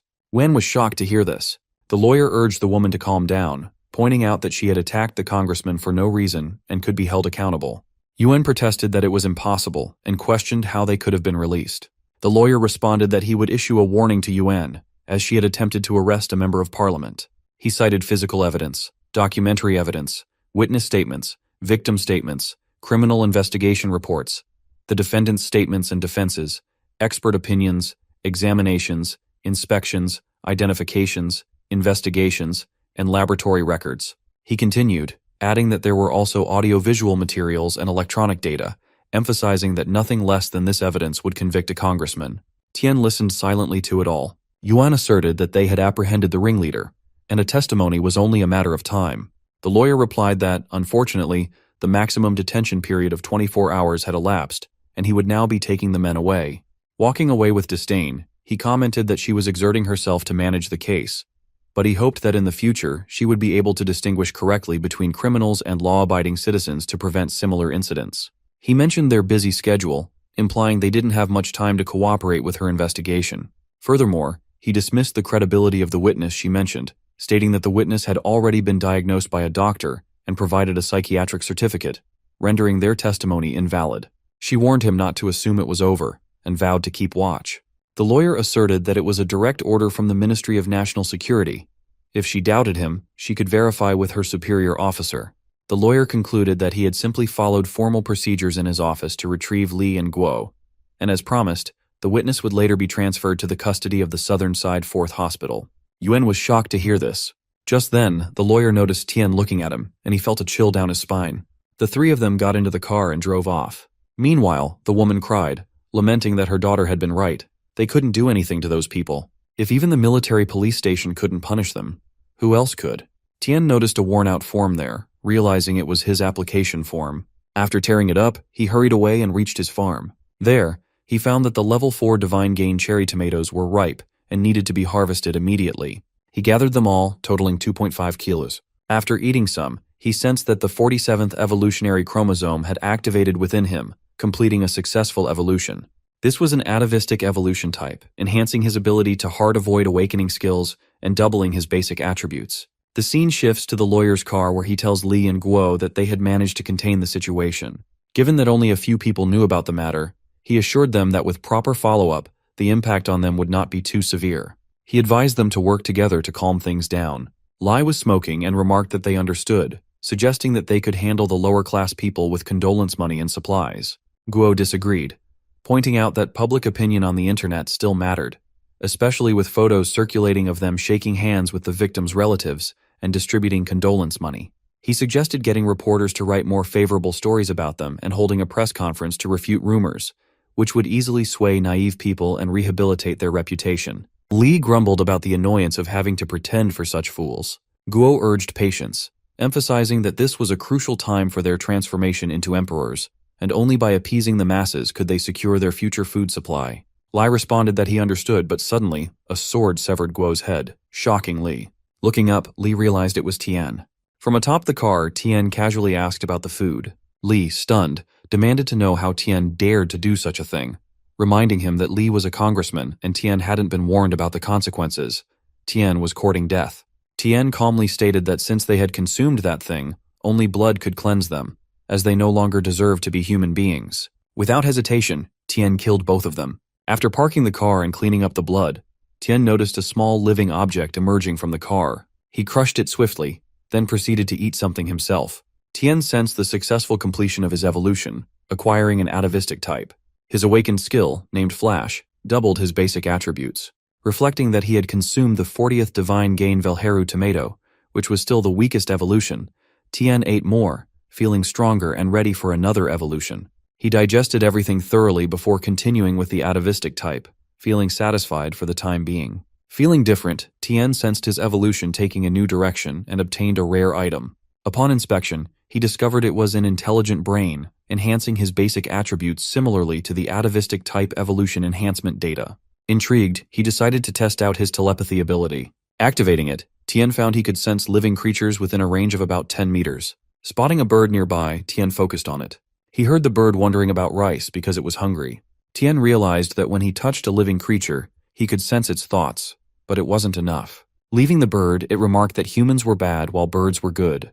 Tian considered that before resetting to a new evolutionary path, he should contact Lan. Tian arrived at a peculiar building and connected with Lan via electronic communication. He informed Lan that the person confined in the hospital room wasn't the intended target. The prisoner had been substituted with someone who looked remarkably similar. Lan reassured Tian not to worry, promising to find him no matter what. Soon, he located Sheng and sent Tian a map, cautioning that the target was constantly moving and periodically out of range of the electronic eye. Tian had to proceed cautiously, as Lan wouldn't be able to assist him during those times. Tian studied the map and realized Sheng was underground, explaining why he couldn't sense him earlier. The scene shifted to a man in white clothes walking along an underground canal. Tian arrived, announcing he was looking for Sheng, and immediately attacked with his sword. However, Sheng reacted swiftly, dodging the strike. Tian noted Sheng's improved reflexes but warned he wouldn't dodge the next blow. Tian managed to sever one of Sheng's arms, but with incredible speed, Sheng leaped to the other side of the canal. Tian questioned if he was trying to escape. Sheng continued to smile, prompting Tian to leap across the canal to attack him again with his sword. Tian discovered that Sheng had disappeared and found bugs in the area. A monster approached Tian from behind, chastising him for taking so long to arrive. The monster apologized, explaining that it had recently evolved into an adult and hadn't yet adjusted to its new body. With bugs swarming around Tian, he swung his sword vigorously to fend them off. Sheng returned to human form and urged Tian to forget the incident, lacking the energy to punish him. The monsters were shocked to see Sheng's injured arm, but he dismissed it as insignificant, stating he was in the midst of evolving. Tian attempted to strike Sheng's head again, but Sheng vanished once more, enraging the monsters who questioned Tian's audacity to attack the Holy Lord.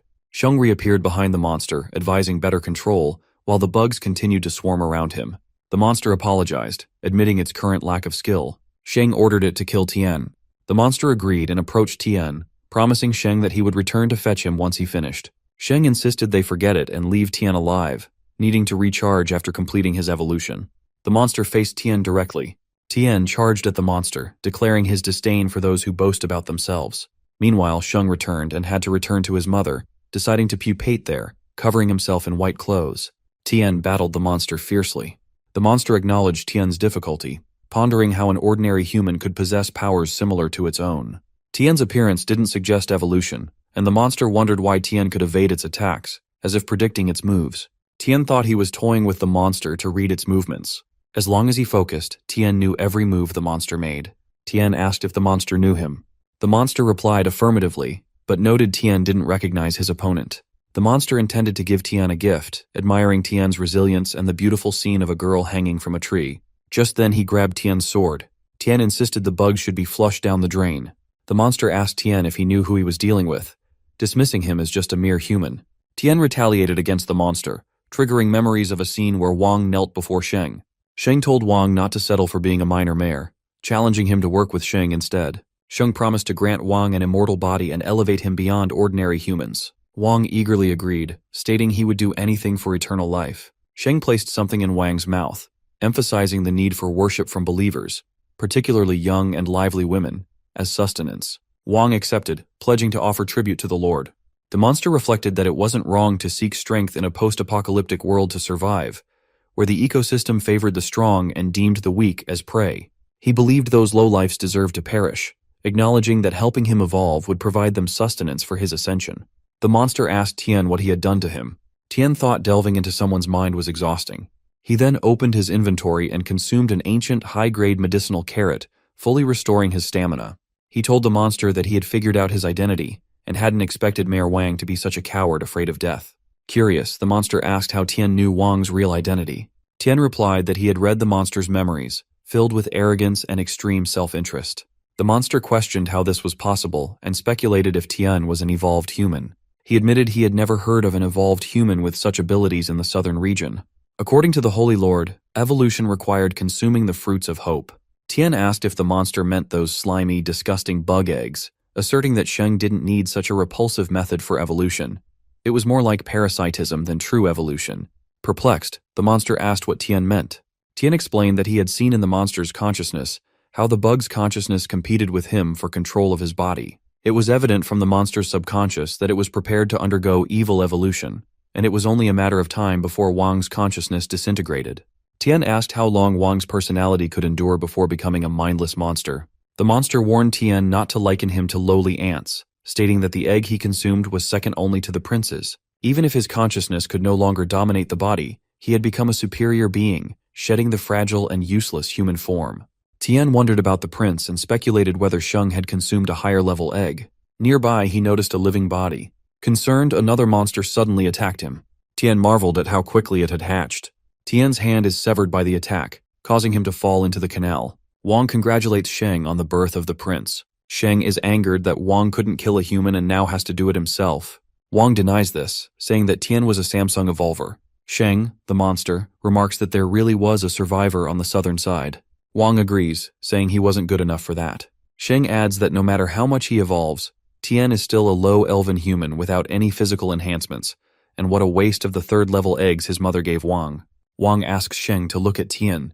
Tian takes out the ancient medicine-grade carrot and eats it.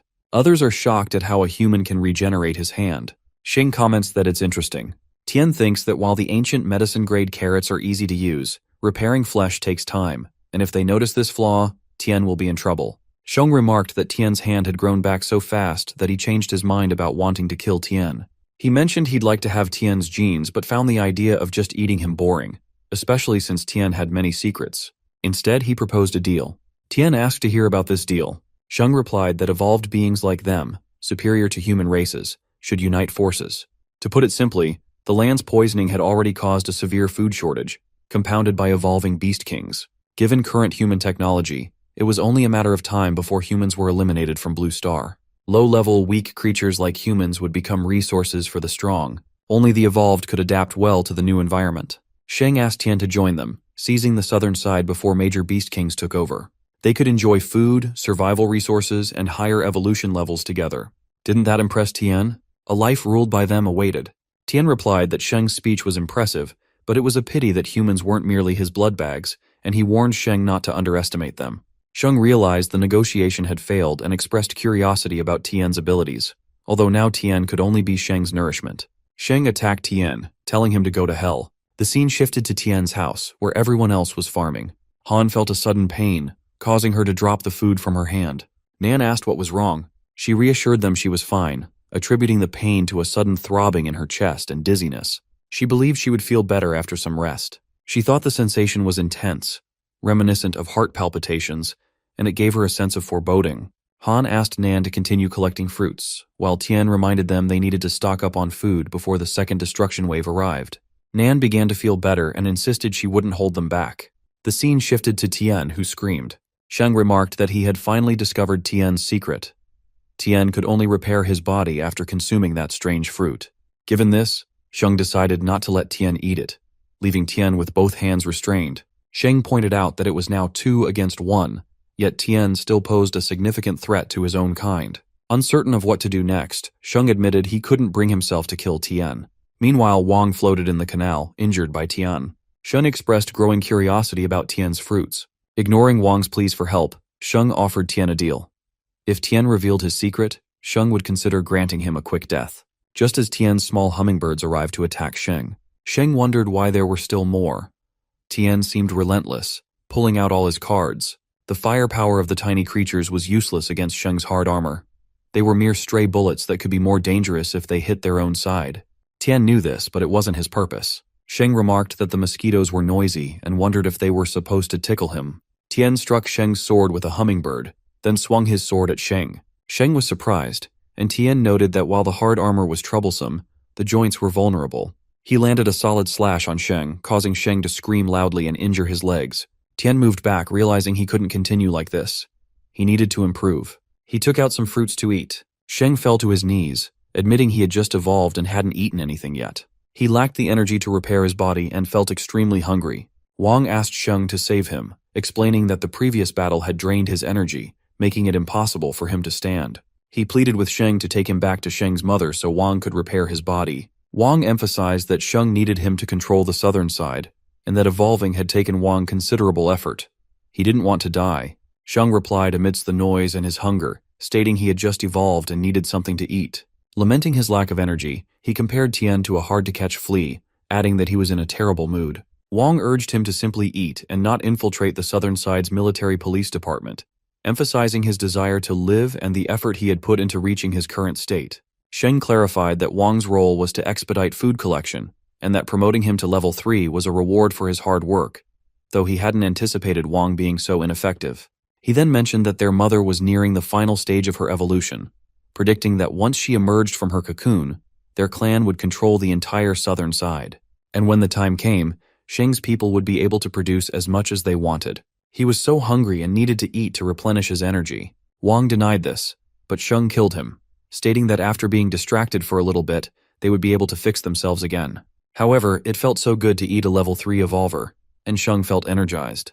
Tian realized on-screen that his atavistic awakening activated the bloodline's genetic memory, enhanced the body's original data, and acquired the ancient talents of his race, with an evolution probability of 80%. Tian was shocked that Sheng had eaten his own king, and there were no more fruits left in his inventory. After eating dozens of precious level 4 fruits in a row, all the acquired evolution types were of the atavistic type. Sheng commented that if he ate Tian as well, he would be able to level up his strength.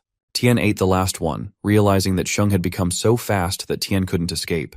Sheng approached Tian closely, his pointed hand nearing Tian's eyes. Sheng was suddenly stopped by something and wondered what was happening, unable to move his body. Tian realized he had finally achieved it. The evolution path had reset, and evolution was completed successfully. The awakened skill was gravity mastery, field expansion. The basic attributes remained the same, enhanced by atavistic evolution data. Tian thought that not only had the ancient divine type been restored, but also the super rare rule system. He understood that the ancient divine type evolution was categorized into elemental, superhuman, and rule systems. The composition of the Blue Star world was governed by rules such as gravity, acceleration, potential energy, and inertia. Mastering these fundamental and essential powers allowed one to become a god in the truest sense. Tian believed that the rule system was undoubtedly the most powerful evolutionary branch of the ancient divine type. He discovered that the range of gravity control was 3 meters. Field expansion allowed the range of gravity control to be expanded tenfold in a short period, but consumed a lot of mental and physical energy. He took control of Sheng's body, causing Sheng to scream. Tian landed a solid blow on Sheng. Sheng thought it was clear that Tian was only a level 3 evolver, yet he had become stronger than before. Tian believed that the power of the ancient divine type evolution was already formidable at level 1. Consuming level 4 or higher crops and meat would further increase his abilities. He wondered about the future evolutions this could bring and found it thrilling. His heart raced with excitement, relishing the incredible power and addictive satisfaction it brought. Exhausted and coughing, Sheng knelt down, pondering how Tian had become so powerful in an instant. Tian effortlessly shattered Sheng's hard armor with a strike through the air. Realizing he couldn't continue like this, Sheng decided to escape. He knew staying there would mean certain death, so he began to run away. Tian saw Sheng attempting to flee and chased after him, using his power, but it didn't work as expected. Tian realized he still lacked sufficient control over gravity. As Tian advanced, he found that Sheng had managed to escape, leaving a trail of blue blood behind him as he fled. Running, Sheng reached a giant hole where his mother was hatching. He apologized to her, admitting he hadn't lived up to her expectations and had failed, feeling deeply disappointed. Suddenly, there was a blast from the direction Tian had come. Tian entered and remarked that it turned out the sewer exit led to the ground floor of the municipal building, explaining why Sheng's actions had gone undetected by the military police. Wang had found a good hiding place for Sheng. Tian mused ironically that Sheng had never expected to die at the hands of the religious cult he personally worshipped, a lingering ghost of irony. Sheng reflected on his time with his mother as the floor began to shake. Finally, his mother finished evolving. She emerged from the hole, now giant as well. Tian commented that he had thought Sheng was desperate enough to consume his own kind of evolvers, and questioned who Sheng was referring to as mother. Sheng became angry and asked Tian who he was calling Likantahi. Despite his mother being the most loving in the world, she had a bad temper. She often beat him, refused to give him food, called him a fool, and if he didn't get first place in an exam, she would slap him and make him kneel. However, when they were surrounded by a group of mutant ants, she was the one who saved him while he ran away, feeling like a coward for leaving his mother. Tian thought Sheng was in good shape but found him quite strange. Sheng told Tian he wouldn't allow him to say anything more and spoke rudely. Sheng told his mother that he was a bit hungry and low on energy, asking her to save him. After all, a newly evolved BDIT would still be weak. She agreed and said they could both stay together. Tian thought it wasn't good, especially when those monsters joined. He believed Sheng took the initiative to let the Break King devour him, wondering what the point was in going that far. It didn't seem right that those two merged. Suddenly, Sheng's body started shining brightly. The scene shifts to the research lab, where they were thrilled about successfully replicating the divine gene, which was a significant achievement. One of them immediately suggested informing Jing to inject it into his body. Suddenly, one man noticed the table shaking vigorously and wondered if something strange was happening. Another replied that he didn't feel anything unusual. The first man insisted they check the shaking equipment, but another dismissed it, stating Jing's life was more important. Meanwhile, a reporter was broadcasting that an abnormal seismic event had been detected at the municipal building, suspected to be caused by a high-level mutant beast. Military and police forces from the southern side surrounded the area, with helicopters circling overhead. Yuan was among them in one of the helicopters. Suddenly a blast erupted from a building, revealing a level 8 Beast King, a massive ant queen, wreaking havoc. Yuan was shocked to witness this and questioned how such a powerful beast could appear in the city. The reporter enthusiastically commented on the spectacle, anticipating it would make a sensational headline. Amidst the chaos, Tian shouted loudly, asking Yuan how he had arrived there. The reporter and cameraman were momentarily stunned. The reporter admitted he was so excited that he accidentally yelled out, revealing they were from the Southern Side Daily Journal. Yuan sharply questioned if they had lost their minds, demanding to know who gave them permission to fly there, emphasizing the danger and ordering them to retreat. The reporter defended himself, stating as a journalist he couldn't miss such a big story. Yuan pointed out that high-level Beast Kings typically appeared only in frontier and remote areas, not in the southern side. The reporter was elated at witnessing the high-level Beast King firsthand and being the first to cover such a story. Soon they noticed something suspicious around the Beast King and instructed the cameraman to zoom in on the blue light moving near it. They zoomed in closely and discovered it was a human. Tian, flying there, considers that after altering his own gravity, he could achieve a floating state. By reducing the friction of his body and combining it with his improved attributes, he could speed up to incredible levels. However, Maintaining afloat would continue to drain his mental and physical energy. He sees on the screen the ancient divine-type rune system human evolver and his skills. Gravity mastery, field expansion, with a range of 3 meters, can be leveled up by consuming crops above level 4. The field expansion allows him to expand his gravity mastery range tenfold in a short period, consuming a lot of mental and physical energy. He summons the insects, thinking the bugs would help replenish his wounds. At that rate, he cannot kill all the bugs, and moreover, the gravity mastery attack range is too small to cause any lethal damage to the Beast King. And there is also a steady stream of bugs to heal that would run out of energy at that rate. If Tian uses the field expansion to deliver a fatal blow, that should be. But then he realized something and abandoned that plan, fearing that using the field expansion would leave him at his lowest point of mental and physical strength. If it didn't kill the Beast King with a single blow, falling into a coma would likely result in his death. He was struck by the Beast King and knew this was a serious problem. Several blasts landed close to him, but Tian managed to dodge them. Yuan called out to Tian, promising cover fire and instructing him to target the core of the Beast King. Destroying its brain would halt its recovery. Tian considered her words carefully.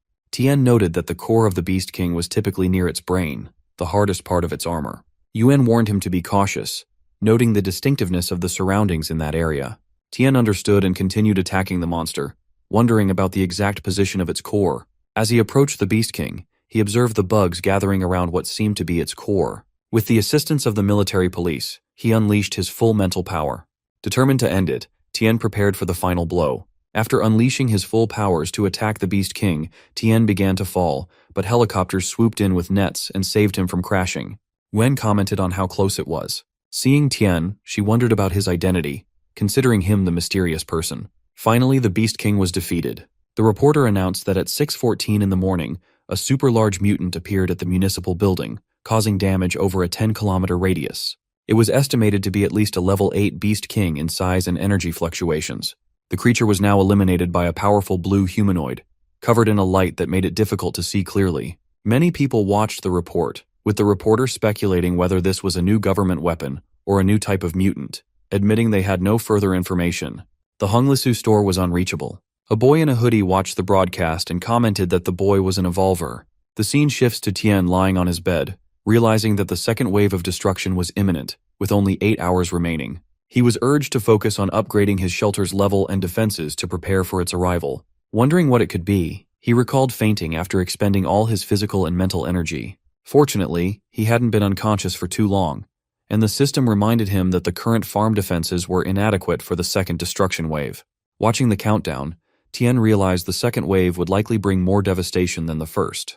Projecting forward, humanity's current technology might only hold out until the third wave, after which civilization could collapse entirely. Opening his point screen, he saw he had 7980 points but needed a few more to upgrade the shelter to level 2. He decided to harvest another batch of crops to complete the upgrade, despite having consumed a lot in the recent battle. There was plenty of space in the system's inventory, and he wondered if he could store a weapon there to retrieve as needed. Tian decided to place the Tang horizontal sword in his inventory, and to his surprise, it worked. Upon inspection, he found it was at level 1. He wondered if real-world items could be leveled up by being placed in the inventory, speculating that as the level increased, the sword would exert greater power. Getting up from bed, Tian realized now wasn't the time for him to rest, knowing time waits for no one, especially considering the time it takes for crops to mature and be harvested. He acknowledged that Officer Yuan had given him timely advice, though he'd have to thank her properly another time. Leaping out of the hospital, Tian later saw Yi and Yuan at his bed, discovering he had escaped. Yi asked Yuan if she intended to bring him back. Yuan dismissed the idea, stating Tian wouldn't agree. Yi expressed concern about Tian causing trouble outside.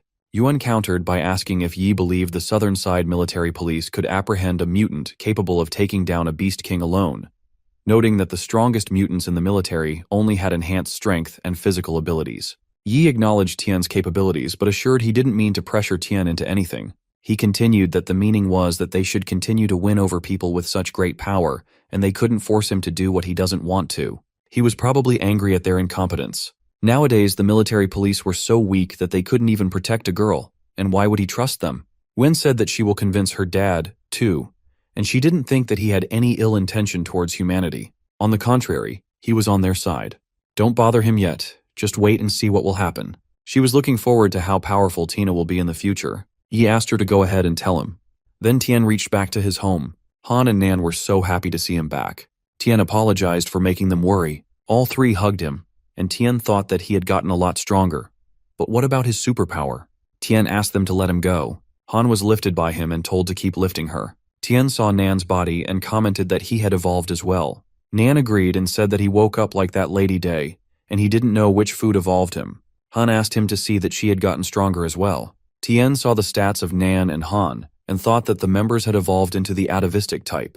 He found that the anti-radiation corn and peppers had matured. Tien said that a new batch of crops had also ripened, so let's start harvesting, and they were going to upgrade their farm. Then all agreed, and upon getting the peppers, Tien thought that the camouflage chili pepper was a purple rare item. When consumed, it allows one to enter a state of camouflage for 10 minutes, blending in with the surrounding environment and evading sound wave detectors, thermal imaging technology, and optical detectors. He thought that now the points were enough. He was asked again if he was sure that he wanted to spend 80 W points on the Level 2 shelter upgrade coupon. He found that after the upgrade, the shelter's defense strength and area would be greatly increased, and the shelter privilege would be granted. The player would also receive a new skill named Flaw Mastery. Tien purchased that, and the upgrading started automatically. As it was upgrading, he saw that there were now 3 hours left for the second destruction wave. The original shelter's properties were preserved while livestock sheds were renovated. The fish pond and planting field were also renovated. A thermal energy detection radar tower was built with a range of 30 kilometers, and an electromagnetic interference radar tower was constructed with a 20-kilometer interference range. Turrets were under construction. When Han saw the fish pond, she remarked that it had become so big, resembling an artificial lake. Tien found that the upgrade was completed. The planting field had been expanded to 300 acres, the livestock area to 3 acres, and the fishing area to 5 acres. Tien was congratulated on successfully upgrading the shelter to level 2 and received a gift package, unlocking the permission disguise and the skill life flaw mastery. Tien thought it now resembled a military fortress, which was cool but still somewhat conspicuous. He considered hiding the appearance of the level 2 shelter to make it appear like level 1. It disguised itself as before, and Tien thought that activating the disguise would make outsiders see the old, dilapidated farm as it was before. This would save him from many problems. He had just unlocked a new skill. He discovered that at level 1, he could see the data of all objects, while at level 2, he could see the flaws in all living things and identify their most fatal weaknesses. He wondered about these fatal weaknesses and how he could use this power against others, understanding if there were any limitations on the use of flaw mastery by the system. He found that there were none. No race or being in the world was without weaknesses. Even the rarest ancient divine evolvers had hidden flaws. Tien realized that with this skill, he could defeat evolved beings in the future with a single move. He also noticed that his level 4 divine gain, the cherry tomatoes, had ripened, and he was asked to harvest them as soon as possible. Tien thought that with this skill, he could potentially reset Han's evolutionary direction. If he didn't insist on ancient divine types, these fruits should be enough for Han and him to complete their evolution. Han and Hei both picked tomatoes to eat. Han told Tien that she was the one who kept resetting, and they were all atavistic. She felt like she was going to be sick.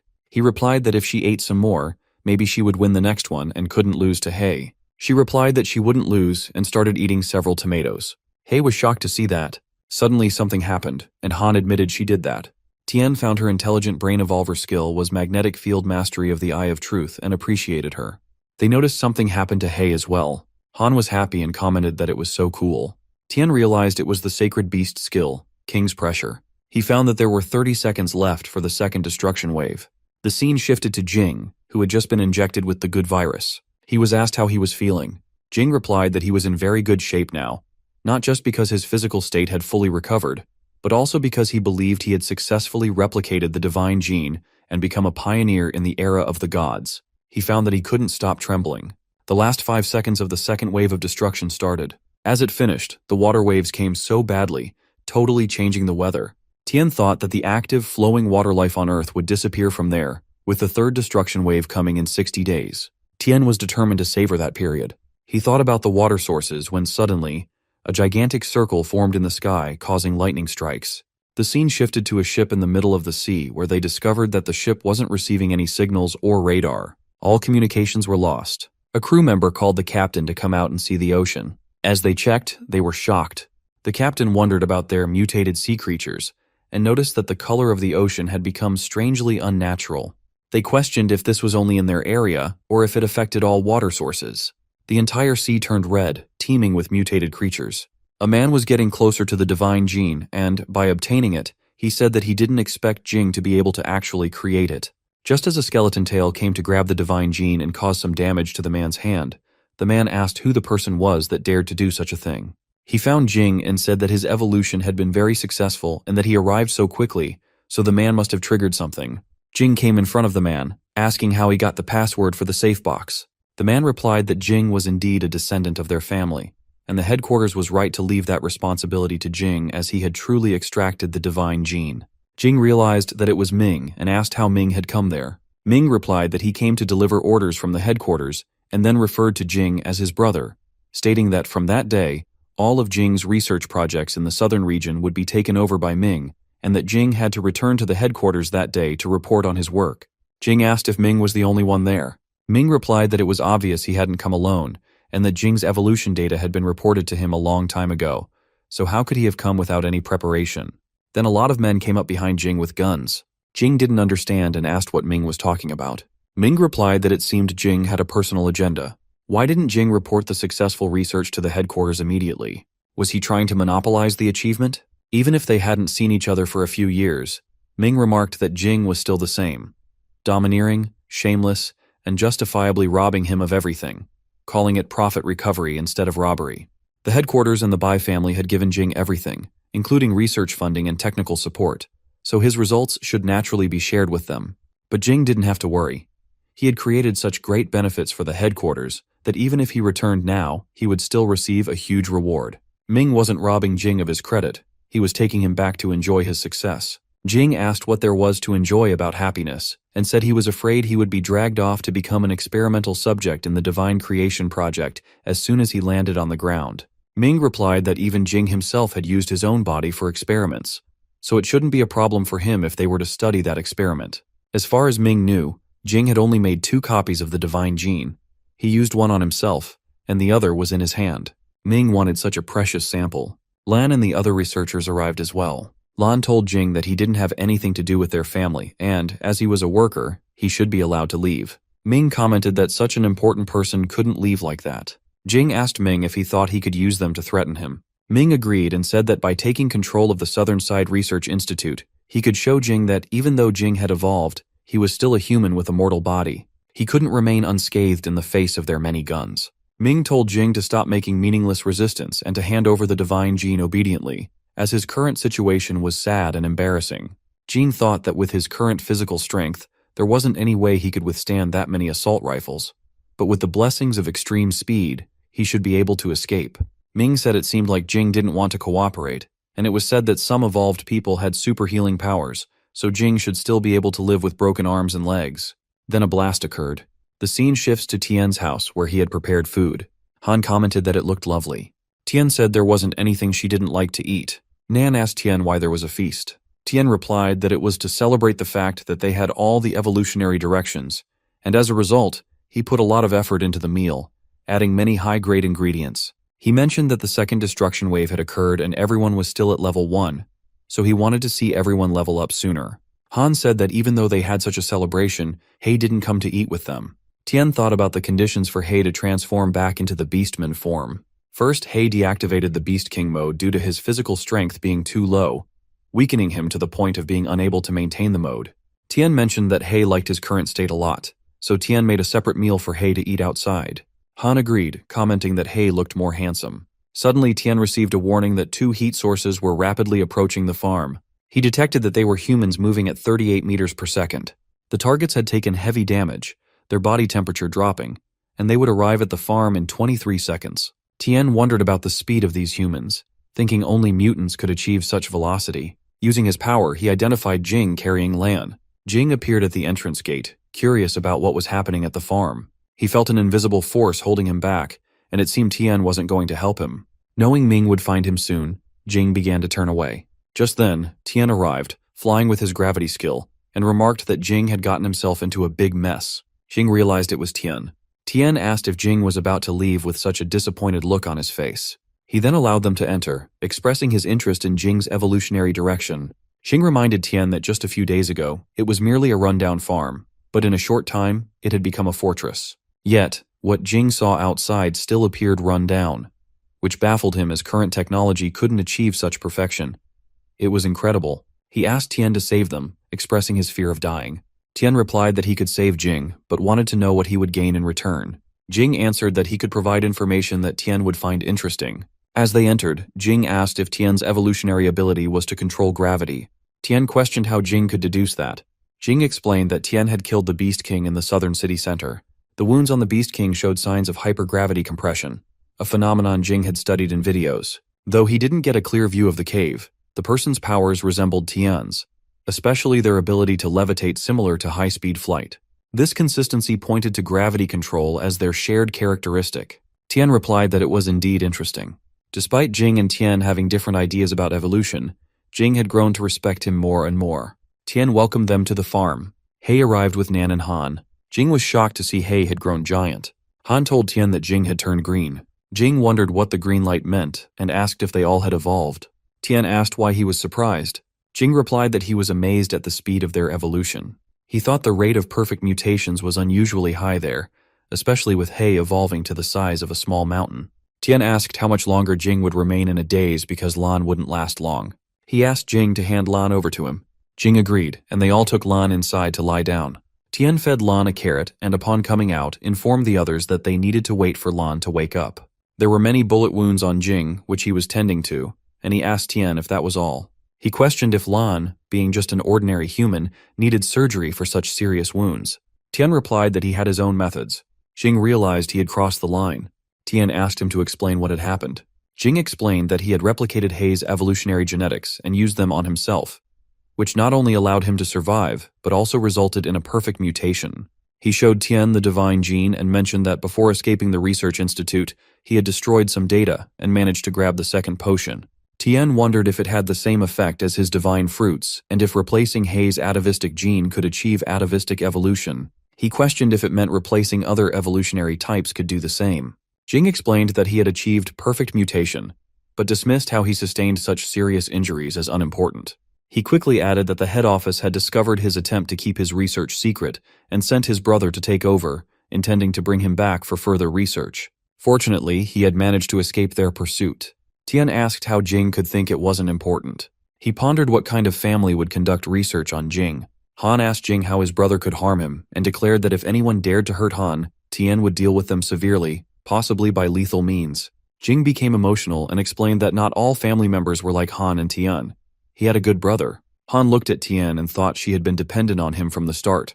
So no matter what happened, she would always stand by his side without hesitation. Tian remarked that although they hadn't known each other for long, with his self-healing ability and speed, a rational and calm person like Jing should be able to make the most favorable judgment and escape on his own. Escaping should be simple for him, but what about Lan? Jing replied that he hated owing favors, especially to meddlesome idiots. Tian thought Jing was a ruthless, science-obsessed maniac with no regard for life, but now it seemed Tian had misunderstood Jing. Jing stated that he wouldn't stay there long. News of his escape with the one and only divine gene had already been sent to the head office. It wouldn't be long before they launched a comprehensive search for him. With their ambition and power, they would turn the southern side upside down to find him. The allure of it was too powerful, enough to change the world. Tian commented that if what Jing said was true, could he escape with an ordinary person? Even if he managed to escape from the southern side, where would he go? Tian pondered that what appeared to be the most common atavistic gene was now a coveted treasure fought over worldwide. Jing explained that he knew he would be hunted down if he deceived the head office. He had planned to quietly leave the country with his materials and equipment, but he hadn't anticipated being betrayed by someone within the head office.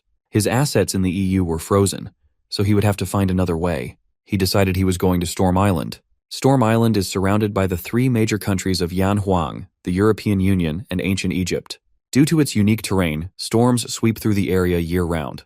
Despite its lack of strategic importance and scarce mineral resources, Storm Island remains unclaimed. Only a few indigenous people live there, relying on animal husbandry and fishing.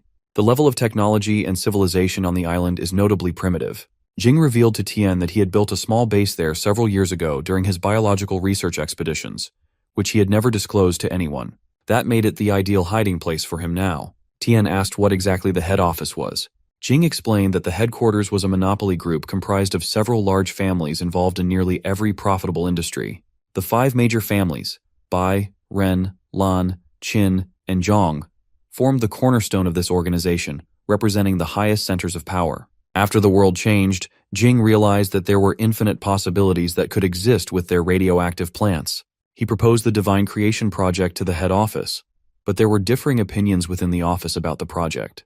Many opposed it, arguing that it violated humanitarian principles, but some families saw immense profits in it.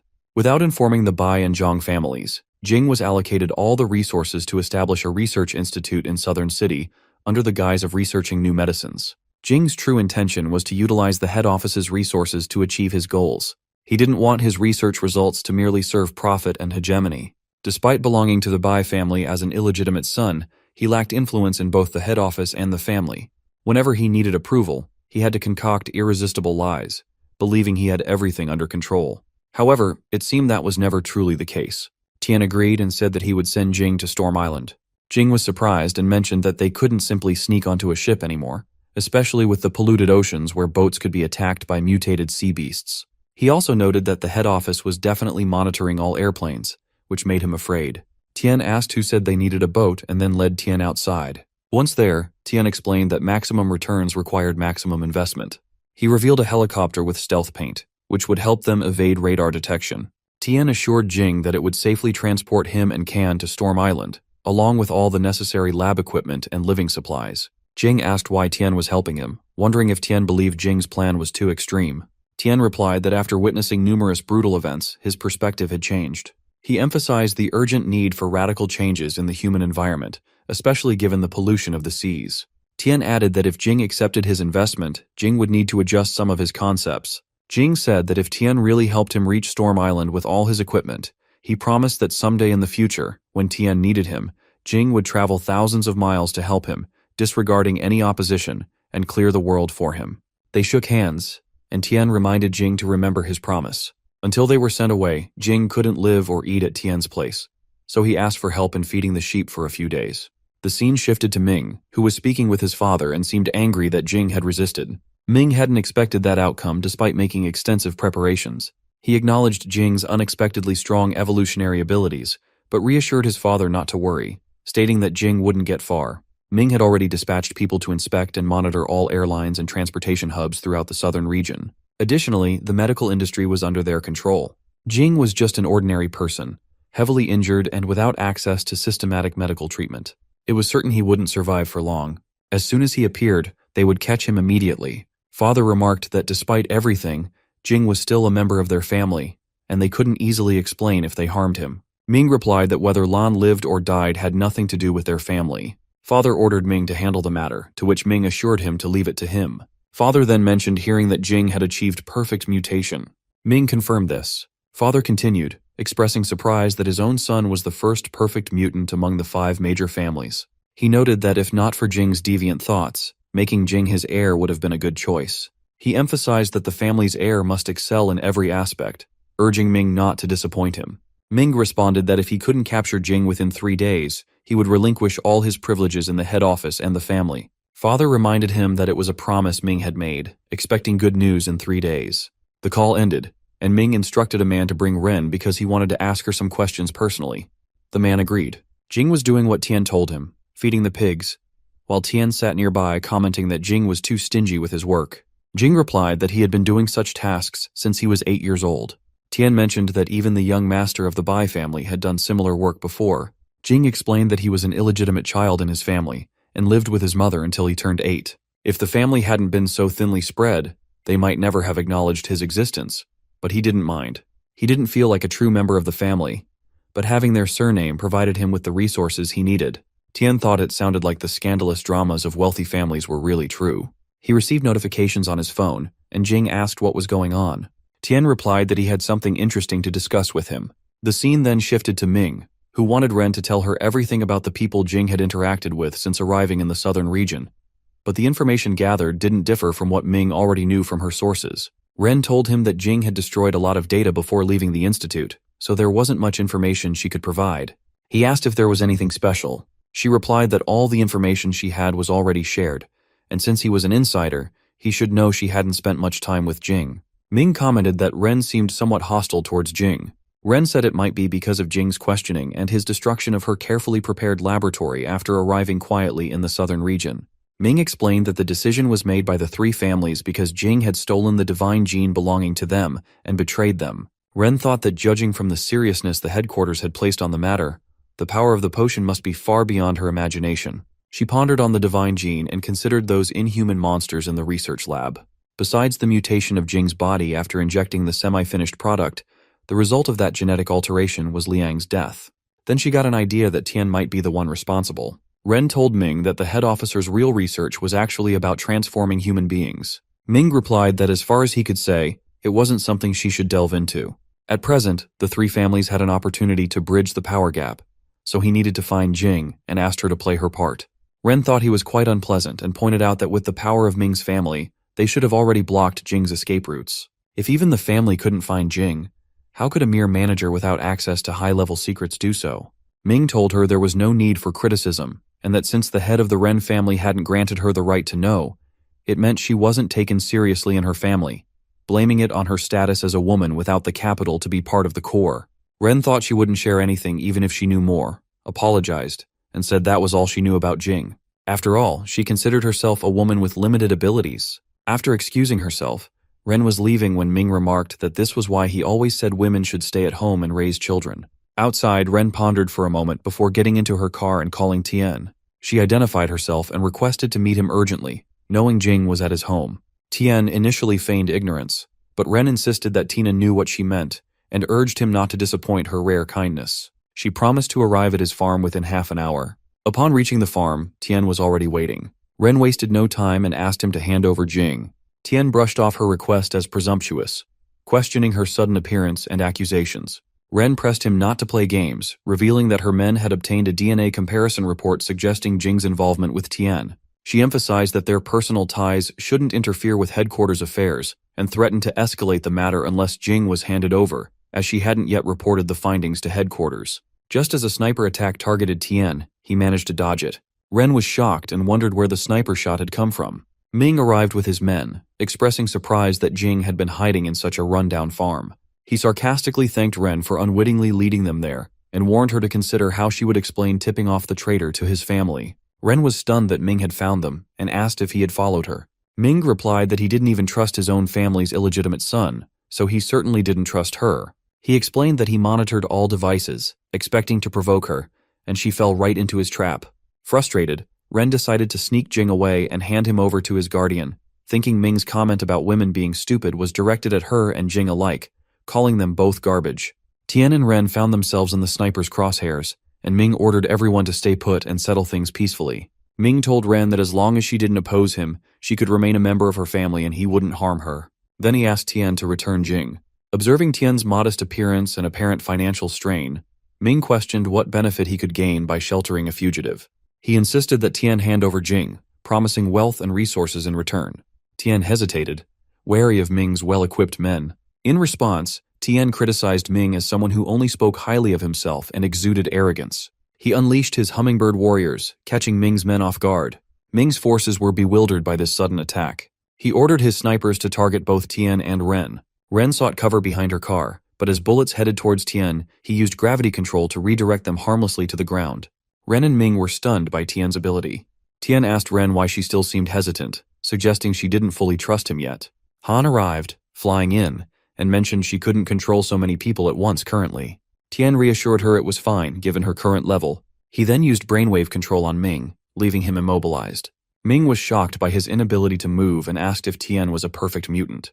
Ren explained to Tian that she was cautious for her own safety. Tian understood and swiftly dispatched Ming's remaining men with his hummingbirds. Ming accused Ren of trickery and demanded to know when she had discovered it. She revealed that she suspected an insider around Jing, prompting her to check her phone for bugs. Finding one, she borrowed a colleague's phone to send a message to Tian, staging their exchange as part of a ruse. Ren noted the advantage of Ming bringing all his men there, saving them the trouble of capturing them individually. Ming grew increasingly furious and trembled with anger at the revelation. Jing emerged from behind, pressing the sharp point of his tail against Ming's neck, declaring that he deserved to die. He proclaimed that this was no longer a world controlled by money, power, or armed force. Ren's aide remarked sarcastically to Ming about facing death at the hands of a woman and the illegitimate child he despised, questioning how he felt now. Ming shouted not to dare touch him, threatening that both families would pursue her, and asking if she could afford to kill the heir to the Bai family. Ren countered that the Bai family wouldn't investigate the disappearance of an heir. Confused, Ming demanded clarification. Jing reminded Ming that his surname was also Bai. Ming asked if Jing wasn't afraid.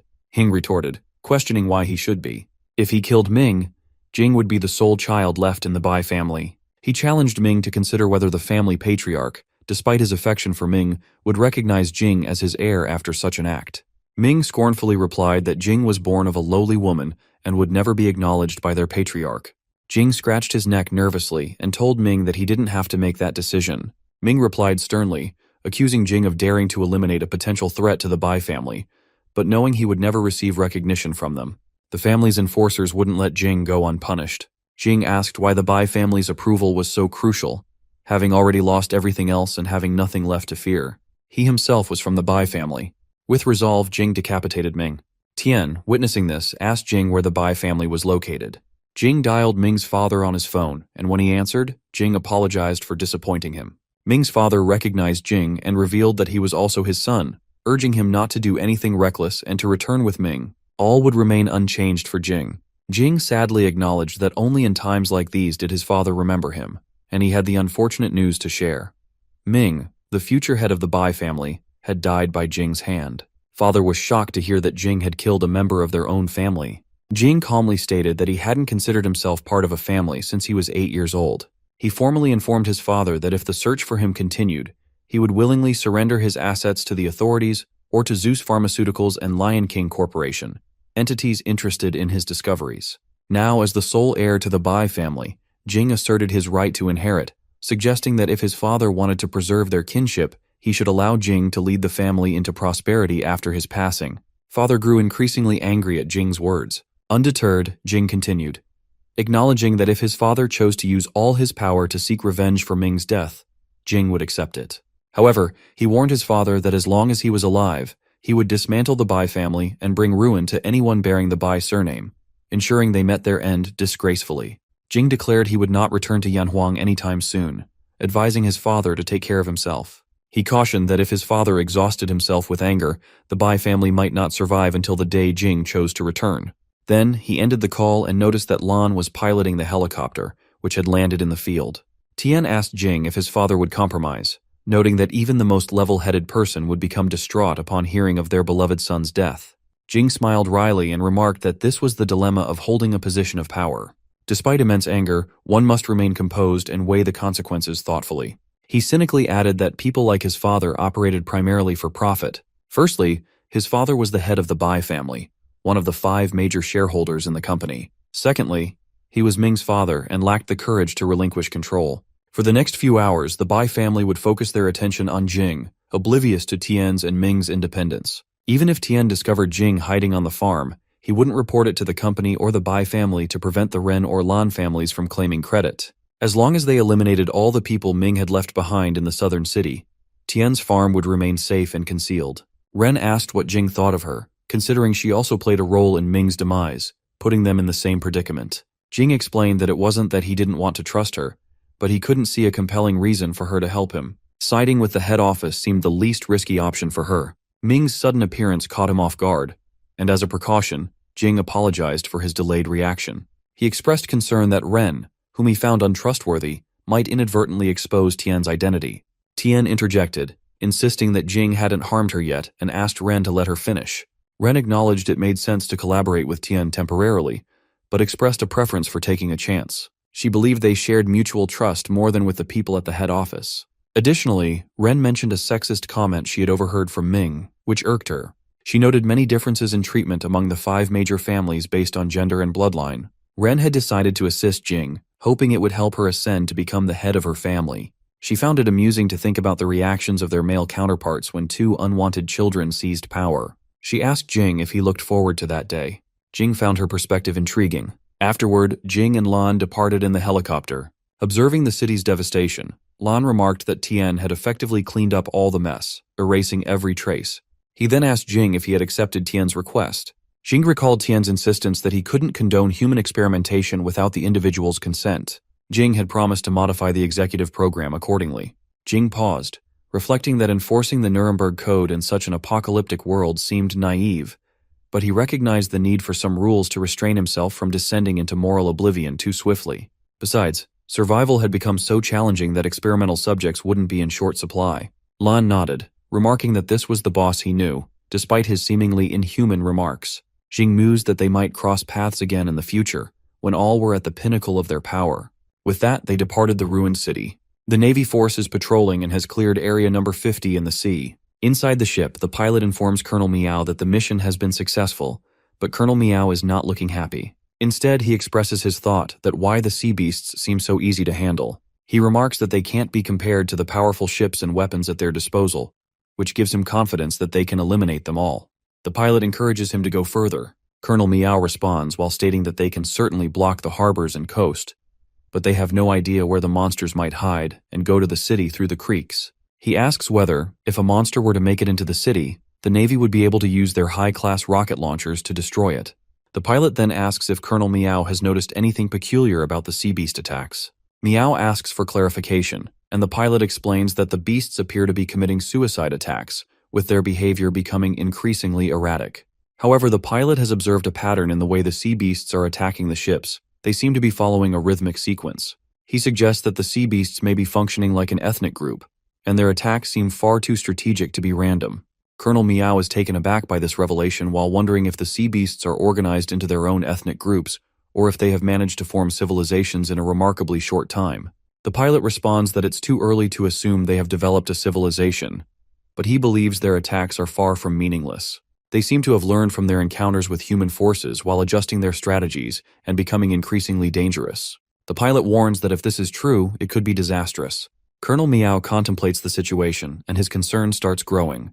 The pilot adds that the large beast kings appear to possess intelligence comparable to that of humans. They both hope that their suspicions are wrong, but the ominous sense of impending danger looms over them. At that moment, a man from the crew approaches Colonel Meow with urgent news. It was a message from the Ministry of National Security, which states that the military will take control of the entire Yanhuang country within 3 days. The man then asks about the exact location, and he replies that it was the Baju battle zone, which was located on the southern side of the city. As night falls, a woman awakens to sense the presence of a monster outside their window. She tries to wake her husband, but he dismisses it as a hallucination. But next moment, she has seen a monster is watching them from the window. Meanwhile, the military quickly moves to a level 1 alert, while confirming that a monster has indeed breached the city. That night, disaster strikes in Makesi Town, where over 5,000 people perish as a result of the monster's rampage. The villagers are urged to evacuate immediately, and everyone bands together to assist in any way possible. Meanwhile, the monster, who was driven by the scent of food, heads toward Tien's farm. As the beast nears, an alarm sounds, which signals the approach of a large heat source. Xiaohe stands, while being prepared for the approaching threat. The beast, who is a Prussian crocodile species, is formidable with a speed of 105 and strength of 850. However, despite this, our dude who is observing declares that while the monster appears large, it lacks any real form and does not deserve the title of king. He then orders Xiaohe Li Tian that they should get him in order to get its meat, as the farm is running low on meat for his dog to eat. After a while, Han is seen asking her brother if the meat is cooked, but gets the reply that it isn't ready yet because the beast's meat is difficult to cook. Tian suggests that Xiao eat the monster's legs if he can't wait, which Han finds unfair. He explains that it can eat raw bee meat because it's a dog. Meanwhile, our dude observes that the monster's skin can be turned into leather shoes, while its teeth can serve medical purposes, and its meat can be used for various delicious dishes. Weighing about 10 tons, the meat is enough to feed the dog for many days. After the food is cooked, he takes a bite alongside Han, and both of them find the meat incredibly tasty. After taking few bites, he notices the meat's unique tenderness and white texture, unlike anything he has ever eaten.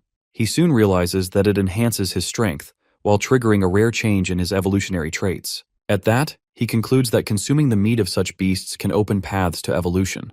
However, he wonders if the creature had devoured its own kind, as the blood and meat of evolvers greatly benefit other evolvers. Amidst these thoughts, Li reflects on the second destruction wave and the threat of the V-shaped virus, understanding the bleak future for humanity. He contemplates how some evolved individuals may resort to devouring their kind for power, while finding such shortcuts which are both rare and immoral. Meanwhile, Xiaohe, who is fully fed, enjoys the meal without worry, while our boy ponders expanding his strength.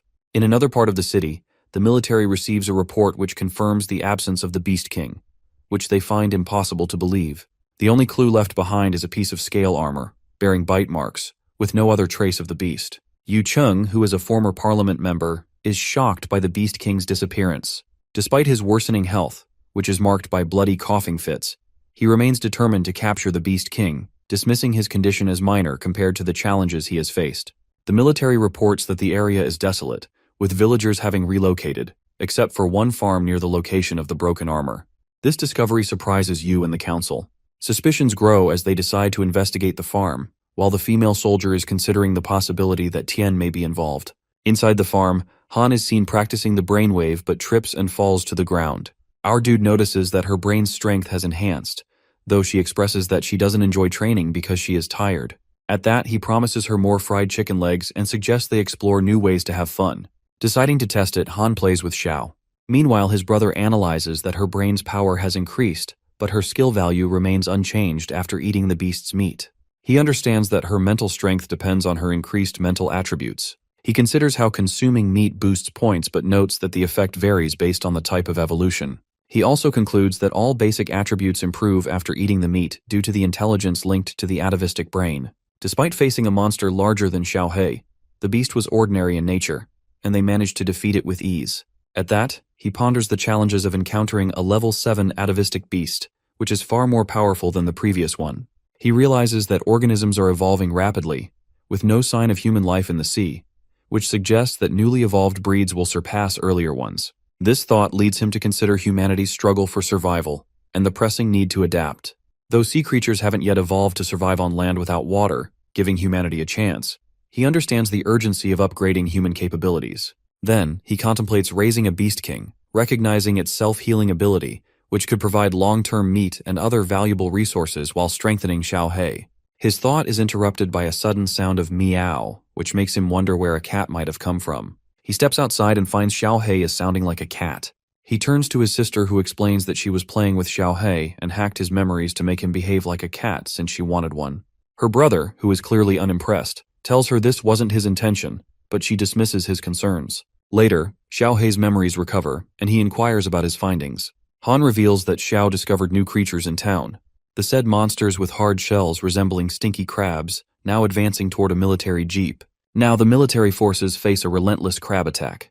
Despite their efforts, bullets prove ineffective against the creatures. A female officer instructs them to target the eyes, while they realize that the crabs regenerate rapidly after being injured. As the crabs close in, the military jeep crashes, leaving its occupants injured and disoriented. Inside the jeep, Yu Chung desperately tries to wake Yuan while urging her to escape. Struggling against time, they manage to flee the scene, narrowly avoiding the advancing crabs. While running, the crab is about to attack her, but she is saved by Yu Chung. However, the monster gets him, and both of them fall to the ground. The next moment, when Yuan opens her eyes, she finds the crab's claw dangerously close to her face. To her astonishment, it stops at the last moment. Our boy gets the monster with his crew and expresses his delight at seeing her again. But she immediately warns him of a monster behind him, but he reassures her that it is only Xiao He, and that the girl with him is his sister. Suddenly, a massive male crab approaches, which is handled by our boy's big dog. Li quickly orders Xiao He to eat its heart and leave the meat while his sister wants to eat crab roe. Meanwhile, she tends to Yu Chung, while doing everything she can to stabilize him. She encourages him to hang in there until they will get him to the hospital. Despite her efforts, Yu Chung insists the medicine should be reserved for the younger generation, while expressing newfound hope after witnessing Tian's strength. As tensions rise, our boy inquires about Yu Cheng's position as a parliament member, but the she interrupts while pleading for assistance in getting Yu Cheng to a hospital. Frustrated but determined, she demands Li's help, even offering future military support in return. He finds her persistence intense but calms her, while assuring her that he won't let Yu Cheng die as a kind and upright person. He then pulls out an LV4 Divine Cherry Tomato and hands it to her, instructing her to use it to aid Yu Cheng's recovery. Yuan wonders at that why our dude is handing her a tomato while finding his actions absurd and assuming he must be joking. Being injured and desperate, she continues pleading with him to head to the hospital, her frustration mounting. Our boy, while growing impatient with her persistence, silently considers her behavior irritating. Without a word, he takes the LV4 Divine Cherry Tomato and feed both of them by himself. The moment she consumes it, her body energy changes. She becomes visibly worried and anxious, unsure of what is happening. Suddenly, a wave of intense heat overtakes her, and she collapses to the ground. Han was alarmed by the sight and looks to her brother for answers. While remaining calm, he explains that her body is entering a dormant state, which is a necessary process before it begins self-repair. He further reveals that the tomato is a divine-level evolutionary fruit with an 80% activation rate. Its properties not only heal but also awaken dormant potential within the body, accelerating recovery and enhancing strength. As Yuan lies motionless, he reassures his sister that the process is natural and will soon lead to a remarkable transformation. He then checks that Yuan's special skill is extreme speed, while Yu Qing possesses a strong, resilient body. He considers the situation and decides it would be beneficial for Han to erase their memories, while reasoning that it would protect them. However, he acknowledges that returning them to the government might be more advantageous in the long run. Han, on the other hand, disagrees. She believes it's inappropriate to involve evolutionary elements in their environment, while impressing him with her thoughtful perspective. He then shifts his focus to the threat of sea creatures that can evolve and come to land in the near future. As until now, only amphibians have been able to do so. Thus, he begins planning to request additional members from the authorities for screening before the sea monsters arrive. The growing threat demands preparation, and he places his trust in the military of Yanhuang. Meanwhile, Han informs him that she has modified their energy. While understanding her needs, Li instructs Han and Xiao to take the crab meat to the farm. When she expresses that energy modification process has left her feeling hungry, he assures them that when he returns, he will prepare a casserole and delicious meat for them to enjoy. With this, the group begins to move forward to their respective destination. At the military base, Miao Yu arrives and was greeted by Yuan Yi and Yang Yung. Miao informs them that he is now assigned to oversee the southern region of Yanhuang. He explains that he has been transferred and will take command of the Huangshan district at 3 o'clock. Curious about human evolvers, individuals stronger than ordinary people, Miao inquires about their capabilities. Yuan Yi acknowledges their strength, and at Miao's request, he agrees to accompany him for further discussion. Despite his calm demeanor, Yuan Yi struggles with a persistent cough, which he tries to downplay as unimportant. The group heads to meet Professor Nan, who shares updates on his research into mutant beasts and the successful development of nanoglass. However, the demonstration takes a turn when a human evolver, unable to control his immense strength, accidentally shatters the lab's nanoglass. Frustrated, Professor Nan insists that the damage will not go unaddressed. The evolver, revealed to be Yu Qing, who was from the Southern City Parliament, steps forward and sincerely apologizes for his mistake. Miao Yu is surprised to learn that human evolvers undergo physical transformations. Yuan Yi explains that their altered forms are distinct from those of military evolvers. He also reveals that Yu Qing's physical data has increased, and he has developed a special skill that was blood rage. He finds this particularly intriguing, noting that Yu Qing may go berserk for a period. His curiosity grows as he becomes more interested in learning about other evolvers. As the conversation continues, Yuan, as another human evolver, arrives swiftly. She asks him if he is the one who replaced her father, while mentioning that she has heard much about him. Impressed by her speed, Miao listens as Yuan Yi introduces her, while explaining that her special skill is stealth. She was pleased by the introduction, then expresses her admiration and shares that her abilities are more suited for handling small beasts. In contrast, she reveals that Yu Qing, with his greater power, is well suited for dealing with the formidable Beast King. Miao acknowledges how terrifying it must be to defeat a Beast King with a single punch. As they continue their discussion, Yu Qing arrives and inquires if they were talking about him. She introduces him to Colonel Miao, and the two exchange greetings. His curiosity deepens as he begins to question the origins of these powerful human evolvers, eager to learn more about their backgrounds and abilities. He asks them, as he has heard, that they were found outside the entrance of the military police department. He wonders why they were sitting there, especially since there were no clues, and the camera had been broken at the time. He suggests it could have been a man-made event, but there are no signs to support that theory. Yu Qing admits that he has been trying to remember, but his memory is completely lost. She also said that her memory is also gone. Professor Nan interrupts, stating that there is no need to focus on their origins. He points out that they have superhuman gene banks at their disposal. However, he acknowledges a significant problem that was the shortage of funds for reproducing evolvers. The destructive power of these beings requires extensive training, weapons, and clothing, all of which come at a high cost.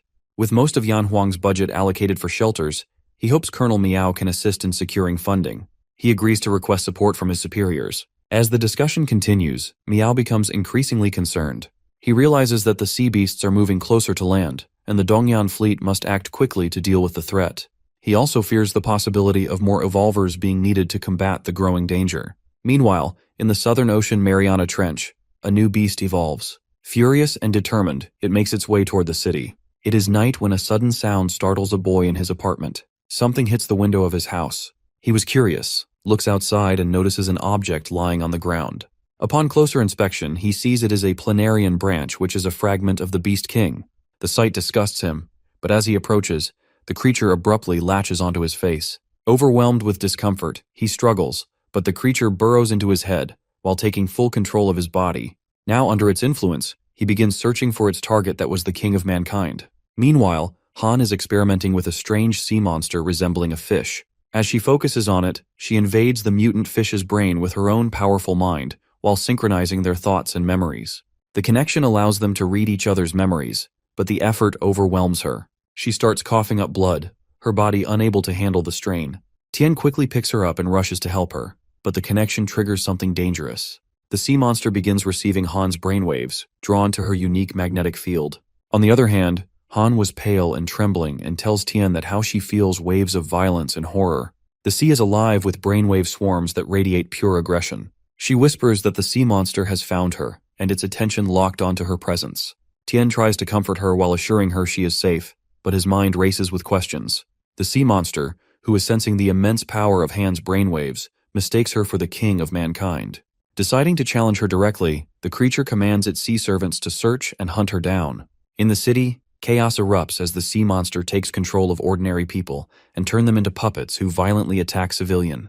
Their brains are completely hijacked and leave them with no free will. Yuan arrives to handle the crisis. She clears Area D of the controlled puppets with precision, and shortly after moves on to secure Area F.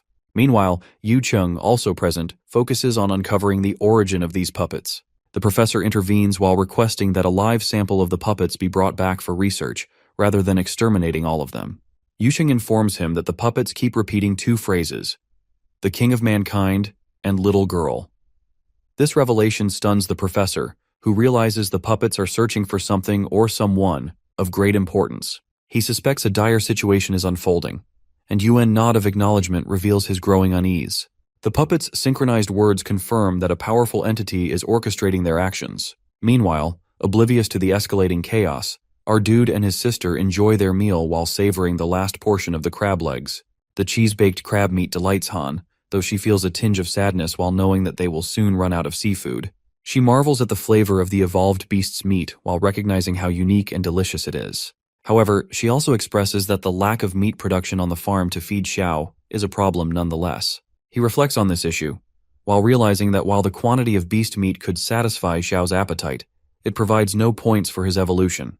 The farm-produced meat, on the other hand, directly benefits his growth. Lost in thought, he barely notices Han enthusiastically enjoying the cheesy meal. Suddenly, a status screen appears before him, which indicates that he has successfully evolved from level 1 to level 2, which marks a significant leap in his abilities. He is startled to discover that his level has increased. Along with this advancement, a notification reveals that he is now eligible to start side quests. However, the new opportunity comes with its own risks. Han notices her brother is sweating and feeling overheated. However, the screen question only heightens his curiosity about the nature of these quests. Despite the uncertainty, he decides to accept the challenge while hoping it might lead to an upgrade for his farm before the inevitable attack of the sea beasts. He understands that dangerous quests often bring greater rewards, which could help him earn more points and solve the growing ration problem. Amid his thoughts, he also grows increasingly concerned about Han. He realizes that a powerful sea creature has already locked onto her consciousness. If it manages to come ashore, her survival could be in serious danger. Determined to protect her, he resolves to grow stronger quickly and find a way to disrupt the brainwaves that make her detectable to the sea beast. With time running out, he chooses to start the side quest immediately while knowing that every second counts. The first quest objective requires him to eliminate the puppets wreaking havoc in the city. The second task is even more challenging, that he must reach the city center, locate a crystal stone, and destroy it. He has only 48 hours to complete both objectives, and failure will result in severe penalties. Our dude reaches a city filled with puppets. He spots light coming from a specific area, guessing it to be the summoning crystal stone. Ready to begin the side quest, he watches the puppets roaming around, all staring at him. A status screen appears which indicates that destroying a fragment will allow him to kill the puppets. It is a fragment of a secondary evolved Beast King. At that, he prefers his sword and prepares to attack. As the puppets advance, he strikes with a strong blow while eliminating several. More puppets rush toward him while only 26 hours remain to complete the quest. In this time, he kills 429 puppets, After eating, he feels an increase in strength. The planarian branch fragment is destroyed, and he finds the summoning crystal stone. He discovers the Beast King can divide into creatures that control others, a terrifying ability. Realizing it's impossible to kill them all individually within 48 hours, he contemplates the penalty for failure, unwilling to waste the points he has saved. Determined, he resolves to destroy the branching core using all his stamina within the remaining 26 hours. Reaching the crystal's center, he finds a massive group of puppets. Noticing their formations, he suspects that they are made from gathered small crystals. Different crystal groups lie scattered, and he decides to target the largest one to retrieve the summoning crystal stone. Testing them, he kills several puppets but suddenly experiences a sharp decrease in strength. Shocked, he realizes his gravity skill drains him significantly. He concludes that completing the quest will not be easy. Considering medicine-grade plants to boost stamina, he decides to conserve energy by avoiding gravity skills to prevent being attacked by the puppet group. Our guy starts killing the puppets one by one. His strength steadily decreases with each kill, but he focuses solely on eliminating them. He realizes the energy from the carrot lasts only 20 minutes. Checking his inventory for a boost, he finds it empty except for ancient medicine-grade soybeans, which provide only 5 energy points. With only 4 hours left in the quest, his strength continues to decline. He considers the albino corn and estimates he could kill the puppets in 30 seconds, but realizes his chances of survival are slim. Using all his might, he continues attacking with his sword. Eventually, he decides to eat the soybeans while knowing it is a waste but having no alternative. He becomes aware that the combined effects of bleeding and energy loss might kill him. A status screen appears, notifying him of receiving a camouflage chili pepper, which grants camouflage for 10 minutes. Under its effect, he consumes high-grade food while receiving a cold bento. The meal increases his physical strength by +5 and stops the bleeding and hunger. After a while, the camouflage deactivates, and 3 hours remain in the quest. One by one, he eliminates all 1,000 puppets. With only 20 minutes left and his strength nearly depleted, he picks up his sword and approaches the large formation. His strength increases momentarily as he destroys the crystal stone, but he again feels his strength fading. With only 15 minutes left in the quest, Tien destroys the crystal stone and completes both objectives. He successfully finishes the quest and is rewarded with 2,000 points, with a weapon upgrade coupon and LV4 crop seeds. However, his stamina reaches its limit, and he collapses from exhaustion. Meanwhile, the sea monster learns about the destruction of the summoning crystal stone and commands its sea soldiers to hunt down the one responsible. On the other hand, Tien regains consciousness and receives a message for a second side quest. It asks for his acceptance, arriving sooner than expected. Fully restored in strength but low on food inventory, he decides to accept. Noticing the weapon upgrade coupon, he wonders if he received it before passing out. He equips the Q1 sword, capable of inflicting heavy damage with continuous bleeding, and realizes the urgency of the new quest. The main objective is to eliminate the hard-armored army. With only 4 minutes left to accept, the ground suddenly shakes while signaling something approaching from the seashore. The sea monster's soldiers advance while following their orders to kill him. The sea monster arrives in the city while possessing domination as its skill. It is a crab king, detecting a heat source that turns out to be the only human remaining on Earth. From this crab, the message is sent to the creature inside a sea which knows that this human has destroyed its formation and killed its puppets. The monster wonders if other humans also possess extraordinary powers apart from the king of mankind. He had received a message from the puppets which informs him that humans are less evolved than sea creatures, while strengthening its resolve not to forgive this human. He cannot tolerate the idea that humans might have more power than sea creatures. The monster decides to fight the man responsible for destroying the formation. The generals and the monster, being hungry for blood and battle, eagerly await the conflict. The monster believes only the strongest creatures who are sea creatures should survive. Initially, he plans to kill the king of mankind and dominate the city, but the prospect of fighting this human with extraordinary powers feels more entertaining. The monster begins to warm up before the battle. The descent of its domination power is indicated by a status screen. He sees Tien through a crab and considers him too insignificant to have destroyed the summoning crystal stone. At that, he wants an entertaining fight while finding the idea of a boring one intolerable. Tien realizes the someone is controlling the Crab King and points out him anger at the destruction of the rock. The monster is shocked to discover Tien speaking the language of the sea creatures and knowing its thoughts. This ability stems from his Eye of Truth skill. This skill helps our boy to understand the language of the monster. He notes that the language of the sea tribes is very simple and easy to learn for anyone, while the monster is unable to learn many kinds of human languages. He remembers when Xiao's language system was not fully developed, and he had purchased a translator to assist him, which helped significantly. However, our dude is only trying to scare the monster with his lies. The Crab King finds it shocking to hear that the language of the sea is considered simple and easy. He feels underestimated and views his words as belittling the sea tribe. The monster responds by asserting that his tribe does not learn the language of lower-class beings, while relying instead on absolute power. He even dismisses all of his metal contraptions as meaningless child's play. Tien then questions why, if the sea tribe is so powerful, they have not conquered the land in a single attempt. He asks whether it is a matter of choice or the need for a larger group. The monster, who is infuriated with his jabs, finds his questions nonsensical and irrelevant.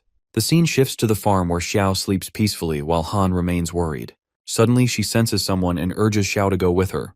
Meanwhile, the crab monster warns Tien not to overestimate it. Our boy draws his sword and attacks the monster, but it manages to dodge the strike. Tien predicts that the monster will now hide among the pack and send the smaller ones to fight. The monster inside the Crab King, while already possessing a domination skill, orders its minions to catch him. Next moment, small crabs swarm toward him, attempting to attack, but he counters with his sword, while using all his might. He soon realizes that he should not underestimate the power of the Beast King monster. As more minions close in, the larger monster taunts him, while suggesting that if he cannot defeat the subordinates, the task will be impossible. The Crab King commands its forces to attack together. Next moment, he sees with astonished expression that someone already attacks them, and when he turns, he finds his crew there. Han quips that how it is unfair to bully someone outnumbered. At the end, she declares that our boy's powerful army has arrived to support him. The crabs continue attacking, but our boy ordered Han to command everyone to join the fight. She asks about his well-being, and he expresses gratitude for her timely arrival. She explains that they had already started heading his way after sensing his signal. Noticing numerous scars on his hands, she becomes furious when he tells her that the crabs caused them, leaving him bleeding.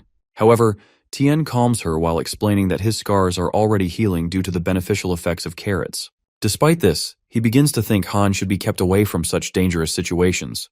He reflects on his perceived shortcomings as a brother, but Han reassures him. She reminds him that she is always by his side, while ready to face any challenge together, and asserts that she has grown stronger. He then asks whether she brought ancient medicine-grade food, and she reveals the items using her floating magnetic field mastery. At that, he praises her and checks the items in the menu list before pointing out the large monster at the center. Curious about the monster's abilities, he asks if any of them are connected to her mind. Next moment, Han begins probing the monster's brain abilities while Xiao continues attacking the crabs. Meanwhile, the monster detects a familiar brainwave and recognizes Han as the king of mankind, who is the very person he has been seeking. He even declares by his crab that Tien's strength stems from being a subordinate of the king of mankind. Both our dude and his sister remain clueless about the monster's realization. Then the monster decides to defeat them and believes nothing can stop it from casting the water summoning formation. It envisions flooding the city by summoning the deep sea and dominating the land entirely. On the other hand, our dude also understands that the formation is a way for the sea tribes to invade and consume the entire land. The monster orders its minions to eliminate anyone who dares stand in its way. The Crab King attacks Tien and Han with immense power and swiftness, while delivering a devastating blow to Tien. He quickly realizes that the monster's true target has always been Han, as its focus is not on him. This makes him question whether Han might truly be the king of mankind while leaving him confused by the misunderstanding. As he approaches the monster, he contemplates the possibility that if the king of mankind is killed, the monster might succeed in ruling over humanity. While the idea seems outrageous, he considers it from the perspective of a sea creature, which appears logical to him. Despite these thoughts, he decides not to let the monster get to Han. Meanwhile, she struggles to escape the Crab King but is unable to do so, as it keeps a constant watch on her. She signals for Tien to move toward the dense complex, and he urges her to be cautious. He suffers multiple injuries from the crab's attacks, its scars leaving him weakened. Xiao fights alongside our boy's uncle, taking on the smaller sea monsters. Despite clearing most of them, Xiao sustains numerous injuries. He begins to notice his own physical strength waning, and the shape and strength of Xiao diminishing, which was making their fight increasingly difficult. As the battle progresses, he watches in shock as Xiao delivers a massive blow to the Crab King. Initially, he feels relieved, impressed by Xiao's ability to damage the monster. However, his relief is short-lived when he sees Xiao forced to the ground, clearly overpowered. The Crab King continues its relentless assault, while intent on smashing them to pieces in direct combat. Han uses her abilities to control and slow the monster, but her strength is rapidly depleting. She signals to Tien to act quickly, as she cannot hold the monster back much longer. The monster finds them cunning and is shocked when Tien suddenly appears in front of it while unable to sense his presence. Tien dismisses the idea as nonsense while believing that everyone who fights has a plan in mind. He moves swiftly and lands a powerful blow on the Crab King. Meanwhile, Han, who is exhausted from controlling the monster's mind, begins to struggle. Our boy gives her a carrot to eat in order to restore her strength and acknowledges her skill in controlling such a large creature. She finds it extremely difficult to maintain control of the monster's mind even for a few seconds, as the effort has drained her mental energy. She considers herself fortunate that the monster's brain structure is simple and small. Otherwise, controlling it would have been nearly impossible. On the other side, the monster roars in frustration while finding it unbelievable that its senses were controlled for even a moment. Our boy calmly explains that while its senses are indeed strong, its focus on regaining control had significantly weakened its energy. He adds that the monster's intense focus on reclaiming its mind caused it to neglect the Beast King's ability to control. He points out that by exploiting its blind spots, he could attack from behind the dense buildings. Hearing this, the monster labels Tien as cunning and despicable. On the other hand, our guy counters by questioning its accusations, while reminding the monster of its own use of minions to attack them. He then asks if it plans to make another attempt. At that moment, a status screen appears, while announcing that the Hard Armor army has been destroyed and their side quest is completed. They are rewarded with Deep Sea Scuba Gear LV-1. Tien is surprised to see the reward. Next moment, his uncle appears with Xiao on his back and then urges him to help his dog. He consults Nan while asking about Xiao's condition. He explains that Xiao has absorbed the wave of wolf energy after being injured and will recover soon. Tien reassures Han, telling her that Xiaohei is simply in hibernation. He then asks his uncle about the size of the wolf energy released by Xiao. He informs our boy that the energy released by Xiao is much larger than before. He explains that the dog has exhausted its energy and temporarily taken on its Beast King form. Han suggests giving Xiao a carrot and letting him rest now that the mission is complete. They finally feel a sense of relief after the chaos subsides. Meanwhile, the sea monster struggles with the humiliation of being defeated by humans. The sea tribe advises him not to go ashore alone while emphasizing his importance as their leader. They remind him that with the water summoning formation destroyed, they must find a new way to reach the land. They urge him to reconsider his actions as well. However, the monster refuses to listen. He believes that failing to defeat the king of mankind would bring shame upon him and make the sea creatures appear weaker than humans. Determined to restore his honor, he decides to confront the king of mankind. The tribe, understanding the gravity of the situation, agrees to attack alongside their chief if necessary. However, he orders them to remain in the abyss while he fights alone. At that, he asserts that as long as the deep sea exists, they may continue to evolve into something even more powerful. The monster feels deeply humiliated and becomes determined to fight, regardless of whether it leads to the loss of monster or human blood. At that moment, the elder god Kraken Mount awakens. This being is a much larger and more powerful entity than the Beast King. The king approaches the Kraken while requesting additional power to defeat the enemy on his own, rather than relying on its assistance. The giant octopus expresses that failure would bring shame not only to it, but also to its master as well. It even assures the king that it will accompany him to confront the one responsible for their disgrace. Meanwhile, Han refuses to let Tien accept the side quest. Tien argues that rejecting it would hinder their ability to earn more points, but Han insists the quest conditions appear suspicious. When they examine the status screen, the taskbar is missing, and it states something like, completed only by players, which raises their suspicions of a potential trap. He also agrees with Han, which he finds peculiar. Han explains that their satiety levels are already high, so there is no immediate need to worry about the farm's crops. She warns that if Tien gets hurt during the quest, the regenerative ability of the carrots might diminish, putting him in danger. She advises against taking the risk while reasoning that the points lost from skipping the quest can easily be recovered. She has calculated that the farm's output would allow them to regain the points in 10 days. Furthermore, she mentions that using the growth potion could upgrade the farm in preparation for the next destruction wave. At that, our boy is quite impressed by Han's analytical abilities, though he finds the situation complicated. He tries to explain that he feels compelled to complete 2 quests simultaneously, but eventually realizes that he is overthinking. When Han prompts him to elaborate, he explains that he has a sense that starting a side quest often integrates him into its unfolding events. He clarifies that this with an example while describing how passing through a plot offers 2 choices, which are completing the quest or remaining inactive. He identifies this system as the apocalypse survival game. He theorizes that acting as a player without following the game's narrative could result in negative consequences. Our little girl considers his explanation and speculates that failing to trigger a new quest might lead to the death of those with fewer points or a reduction in the farm's crop production. They both acknowledge the system's intricate design.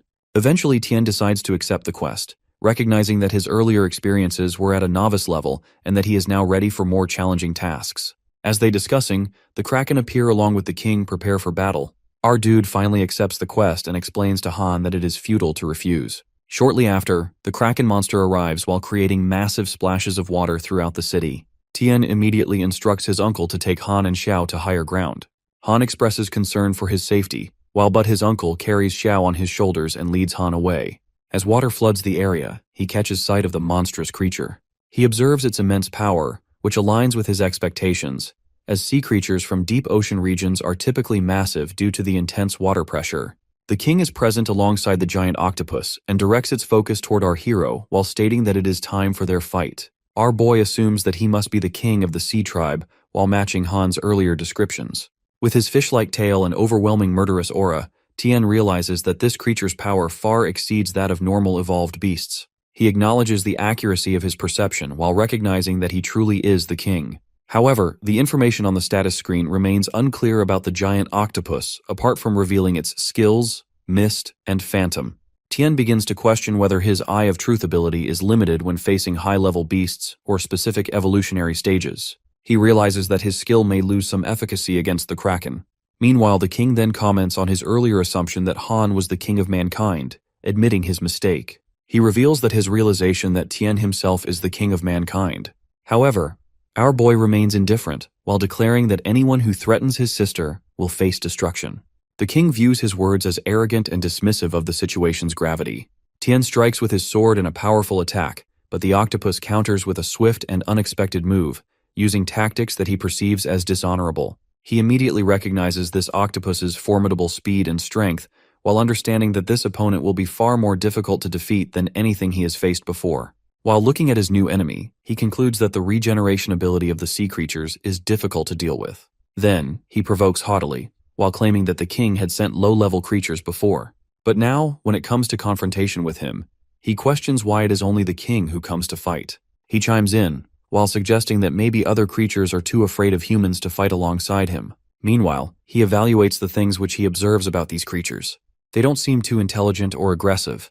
He confirms that they must use their nutrients for muscle development instead of brain development. He decides to collect more information about them in order to gain some revelations. On the other side, the tribe king responds to his jab, stating that his tribe believes in absolute power, which is why he, as a king, comes to deal with another king that is our hero. Then he offers him a one-on-one fight to extinguish his anger. At this moment, Tien can see that his skill is dominance. Before Tien says anything about the showdown, the king attacks him, but he dodges swiftly.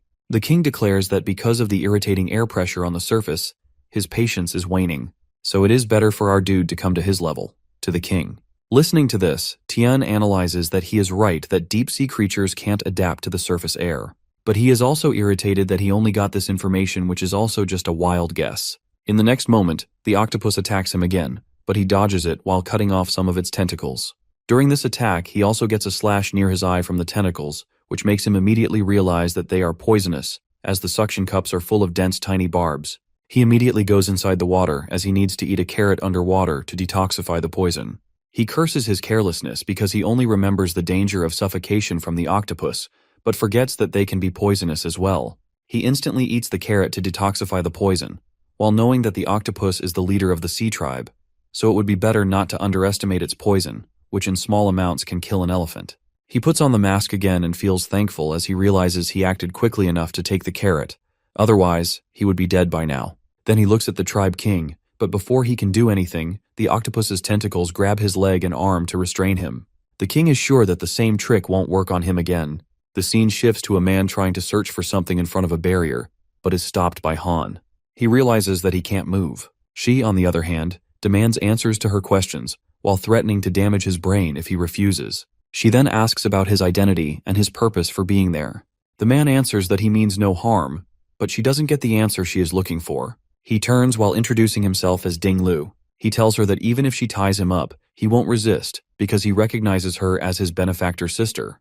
Han, meanwhile, checks his intentions and finds him harmless. Ding replies that he can't answer her second question until he meets Tien.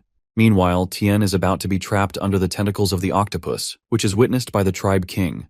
But in the next moment, he cuts all the tentacles around him using the power of the edible albino corn.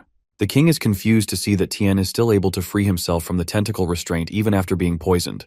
Rushing toward the king, Tien explains that he has already taken the necessary precautions to avoid being poisoned. First, he controls the range of gravity around him, while creating a thin vacuum layer around his body. This protects him from the tentacles piercing his flesh. He then uses the albino corn as his next strategy while stuck inside the restraint.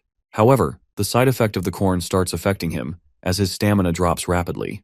The effect is beginning to wane, and he is ready to take action as he doesn't have much time. He immediately rushes to the king because he doesn't have the energy to waste on the octopus. But the king looks frightened, and our boy finally attacks him. In the next moment, however, he realizes that it's just a phantom. The king declares that if our boy thinks his abilities are only about controlling the sea beasts, he is mistaken. The king reveals that he can also adapt their abilities as well. Now, he has adopted the elder god's skill called Phantom, which allows him to create as many clones as he wants, while making it impossible for Tien to find the real one. Tien, on the other hand, mocks him for revealing his abilities to his enemy. But the king counters that it doesn't matter, because as soon as Tien gets close to him, the king's skill increases tenfold. So it would be better for our boy to give up. Meanwhile, Tien is trapped inside the illusion, taunted by the king. The countdown of the albino corn's effect reaches 75. In the next moment, Tien attacks the king with his sword, while applying multiple skills of the elder god. He finally pierces the king with his sword as the countdown reaches 45. He has already seen the king's true form using the Eye of Truth. He reveals that the trick is completely useless against him. He apologizes to the king, while saying that his abilities are the perfect counter to the king. Tien sits exhausted, while thinking that he doesn't have much time left until the countdown ends. On the other hand, the octopus grows crazier after losing its master. Its killing intent increases as its tentacles attack our guy. While he tries to dodge the attacks, the carrot is spat out of his mouth. The countdown reaches 15, and Tien has no strength, speed, or spirit left to fight back. Suddenly his strength returns and his weakened state lifts. Now he is ready to confront the octopus. Meanwhile, at the border of the Yanhuang Federation, inside the dark town on the outskirts of Anhui City, a leader harshly instructs some filthy-looking humans to move quickly. They are being saved from hunger only to be used for experiments. He then turns to Ming with a flattering expression and asks about the progress of the experiment. Ming, looking quite annoyed, expresses that the progress has been uneventful. He adds that the genetic drug experiment was also a failure, so the headquarters sent him here to use radiation toxins to create evolvers. He notes that the chance of success is only 1 in 10,000. The leader expresses that it's not like these people have any value. He doesn't remark on his cruelty, but instructs him to pick dozens of people and replace the toxin injections with regular glucose. He further instructs to give them sustaining food so they can survive, or else no one will willingly volunteer for the experiments. Suddenly, the crowd hears the sound of a bullet and gets scared. The leader tells them that it's his men executing the bandits who tried to steal the food.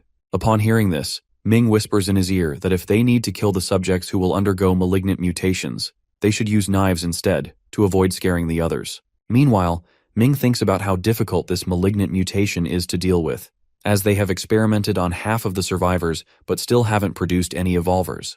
He can't bear the stench coming from these people. Then, suddenly, all of them are shocked to see the bright blue light. Ming is confused at first, not understanding what is happening, but then his expression turns excited. At the same time, the other people fall to their knees, while thinking that it is some kind of miracle. The scene shifts to the Umbrella Federation headquarters in the Yanhuang Federation Magic City. The helicopter lands on the roof and Mr. Bai steps out. His subordinate warns him to go back, as one of the evolvers might be dangerous. But he shrugs off the concern, eager to see the great assets of his corporation. The smoke clears and he sees 2 evolvers tied up, at gunpoint by the soldiers. He is satisfied to see the 2 evolvers evolved at the same time. His subordinate informs him that, afterward, the other families in the conservative faction won't be able to question his decision. Bai then demands to wake the second evolver. His subordinate cautions him that this evolver might be dangerous, and it would be wise not to wake him up, as they would need to use 10 times the normal dose of anesthetic to keep him asleep. Bai then asks about the first-tier evolver, who is conscious. The subordinate describes that the evolver's ability is limb generation, and currently, he is recovering his lost hand, which he had lost in his last battle. He adds that the second-tier evolver lost consciousness due to his instability. Otherwise, they would have lost the first-tier evolver. He further explains that, in order to capture him after the battle, dozens of soldiers were deployed. But as soon as they got close to him, they experienced severe headaches, and some fainted, while 2 were confirmed to be brain dead. Bai is quite happy to hear these details. He then instructs his subordinate to replicate their genes, as only by creating an army of evolvers can he rule the world. On the other side, Tien emerges from his battle victorious, while bringing the octopus with him. He is confused to see Ding tied up by Han and asks about the situation. Han, however, wants takoyaki as soon as she sees the octopus. He cautions her that they will eat later. First, he asks whether she has checked everything, which she assures him she has. Then he asks her to let him speak, and she harshly pulls the tape off his mouth. The person requests refuge with him and is willing to do anything for him as long as he takes him in. Tien doesn't understand all of this and asks him to explain. He explains everything to him. According to him, he is the younger brother of a girl saved by Tian. During a retaliation, his whole family was killed, but he came back to life after gaining some abilities. He furiously explains that he was severely injured by numerous knife wounds, but when he woke up, there were no wounds, and he began to feel a strange aura. Then, he had found Tian by sensing his aura. He then expresses his gratitude for burning his sister's body. Our dude expresses sorrow for what his sister had gone through. Then he asks about the aura thing. Ding explains that he can sense this aura coming from his form, so he thinks they are the same. By hearing this, Tien realizes that Ding is a naturally evolved evolver, and he could become a great ally. He then decides to check Ding's abilities. Ding has 3 kinds of abilities, which are Chameleon, in which he can camouflage, Petrified Skin, in which he can increase his defense 3 times, and Rage Blood, in which his blood boils, and his abilities increase 2 times for 30 seconds. But once it ends, he will experience his state reduced to 30%. While looking at Ding's abilities, Tien is amazed to see that Ding is a divine type evolver, while most evolvers evolve into atavistic types. He then asks him whether he can cook, and Ding answers affirmatively. He then asks about farming and handling cattle, and Ding answers that he can handle it as he knows about them a bit. Ding even adds that he will take care of his household chores. But Tien stops him to make him realize what he has signed up for, as he will be working 8 hours without pay, with constant danger looming around them. Then Ding explains that he has already turned into a monster and has no place to turn to. So, it will be better to live with people like him than die alone. Besides, he wants to repay Tien by avenging his family. He will do it no matter how dangerous the job will be. At that, Tien remembers seeing Ding camouflage himself with the ground and declares that he is hired, which brightens Ding's face. He tasks Ding to make a batch of takoyaki with the octopus tentacles, which is his trial as well. The scene shifts to the headquarters, where Professor Nan addresses General Miao, while explaining that he has discovered the secret of gene replication. He starts to explain that he always thought the drug never worked because of the weak physical condition of the subject, so he was trying to find a neutralizing agent. But now, he has discovered that it was because of the HLB gene type of the superhuman donor. Sensing Miao's confusion, the professor adds that it is something like blood type, where the arrangement in each individual is random, with tens of thousands of combinations. At that, Miao tries to calm him down nervously, but the professor continues, while exclaiming that it is like matching bone marrow, where only 2 people might have the same arrangement of the HLB gene out of thousands of people. He babbles on and on for a while, which darkens Miao's mood, and he finally puts his hand over his mouth, asking him to get to the main point. Professor nervously reveals to him that he has successfully replicated an evolver. Miao is not happy that he has revealed these details in the end and asks him to get serious. The professor tells him that his team is conducting research on the evolver, but the problem lies in that they can only turn humans into evolvers whose HLB arrangement matches with Yu and Yuan. But instead of listening to his babbling, Miao drags him to the lab. Once inside the lab, they are startled to see that there is no one inside. Miao expresses his suspicion that something is wrong and can smell blood. The professor tries to shake off his concern by saying that it is normal for subjects to bleed during experiments. But the next scene petrifies them as there are dead bodies scattered around them. After a while, the military police arrive at the lab, and the professor looks like a failure. He expresses how he had calculated the uncontrollable factor of the evolver and was ready to tackle everything if things got out of hand. But now, he is afraid of the power of the evolver after seeing this with his own eyes. At that, Yuan clears it up that the patrol team found a tracking chip that he had implanted inside the evolver. It seems like he had pierced through his flesh to take out the chip from his body. Therefore, she concludes that it was a deliberate action by the evolver, and that he betrayed them. Disheartened, the professor asks for updates about the situation. Yen answers that it is not good, as she has sent 6 teams to capture him. But considering the evolver's power, she has already lost contact with 2 of them. She adds that Yu, with the other teams, is still trying to capture him. At that, the professor says that although they can't use him, they need him as a valuable test subject. The professor replies that it will be problematic for Yu to capture him as he is the replica of his genes. Besides, it will take some time to capture him because he doesn't have a tracking chip for now. Then he orders Yuan to capture him as well. Meanwhile, our boy is fishing on his farm. He is getting bored of eating stew and steak for a while. So, he orders him to catch some seafood for tonight. Lu immediately complies with the order, but Tien tells him to fish somewhere else, and Lu leaves the place. When Lu leaves, Tien thinks about how cute Lu was. He reflects that he hasn't received any side quest after completing the last one, Besides, it seems like farming has become insufficient after receiving the reward from the quest, which makes him greedy. Next moment, he finally catches the silver crabfish, which satisfies him. While looking at the dish, he thinks fishing seems like a game of opening a box blindly. Now he understands the joy of fishing, but Han comes out behind him, warning him that no matter how relaxing fishing is, it becomes boring after a while. At first he tries to shoo her away, but suddenly he senses something. While being asked by Han, he explains that the patrol team from the southern region has captured something troubling. He then cautions her to stay home and asks her to call him if necessary.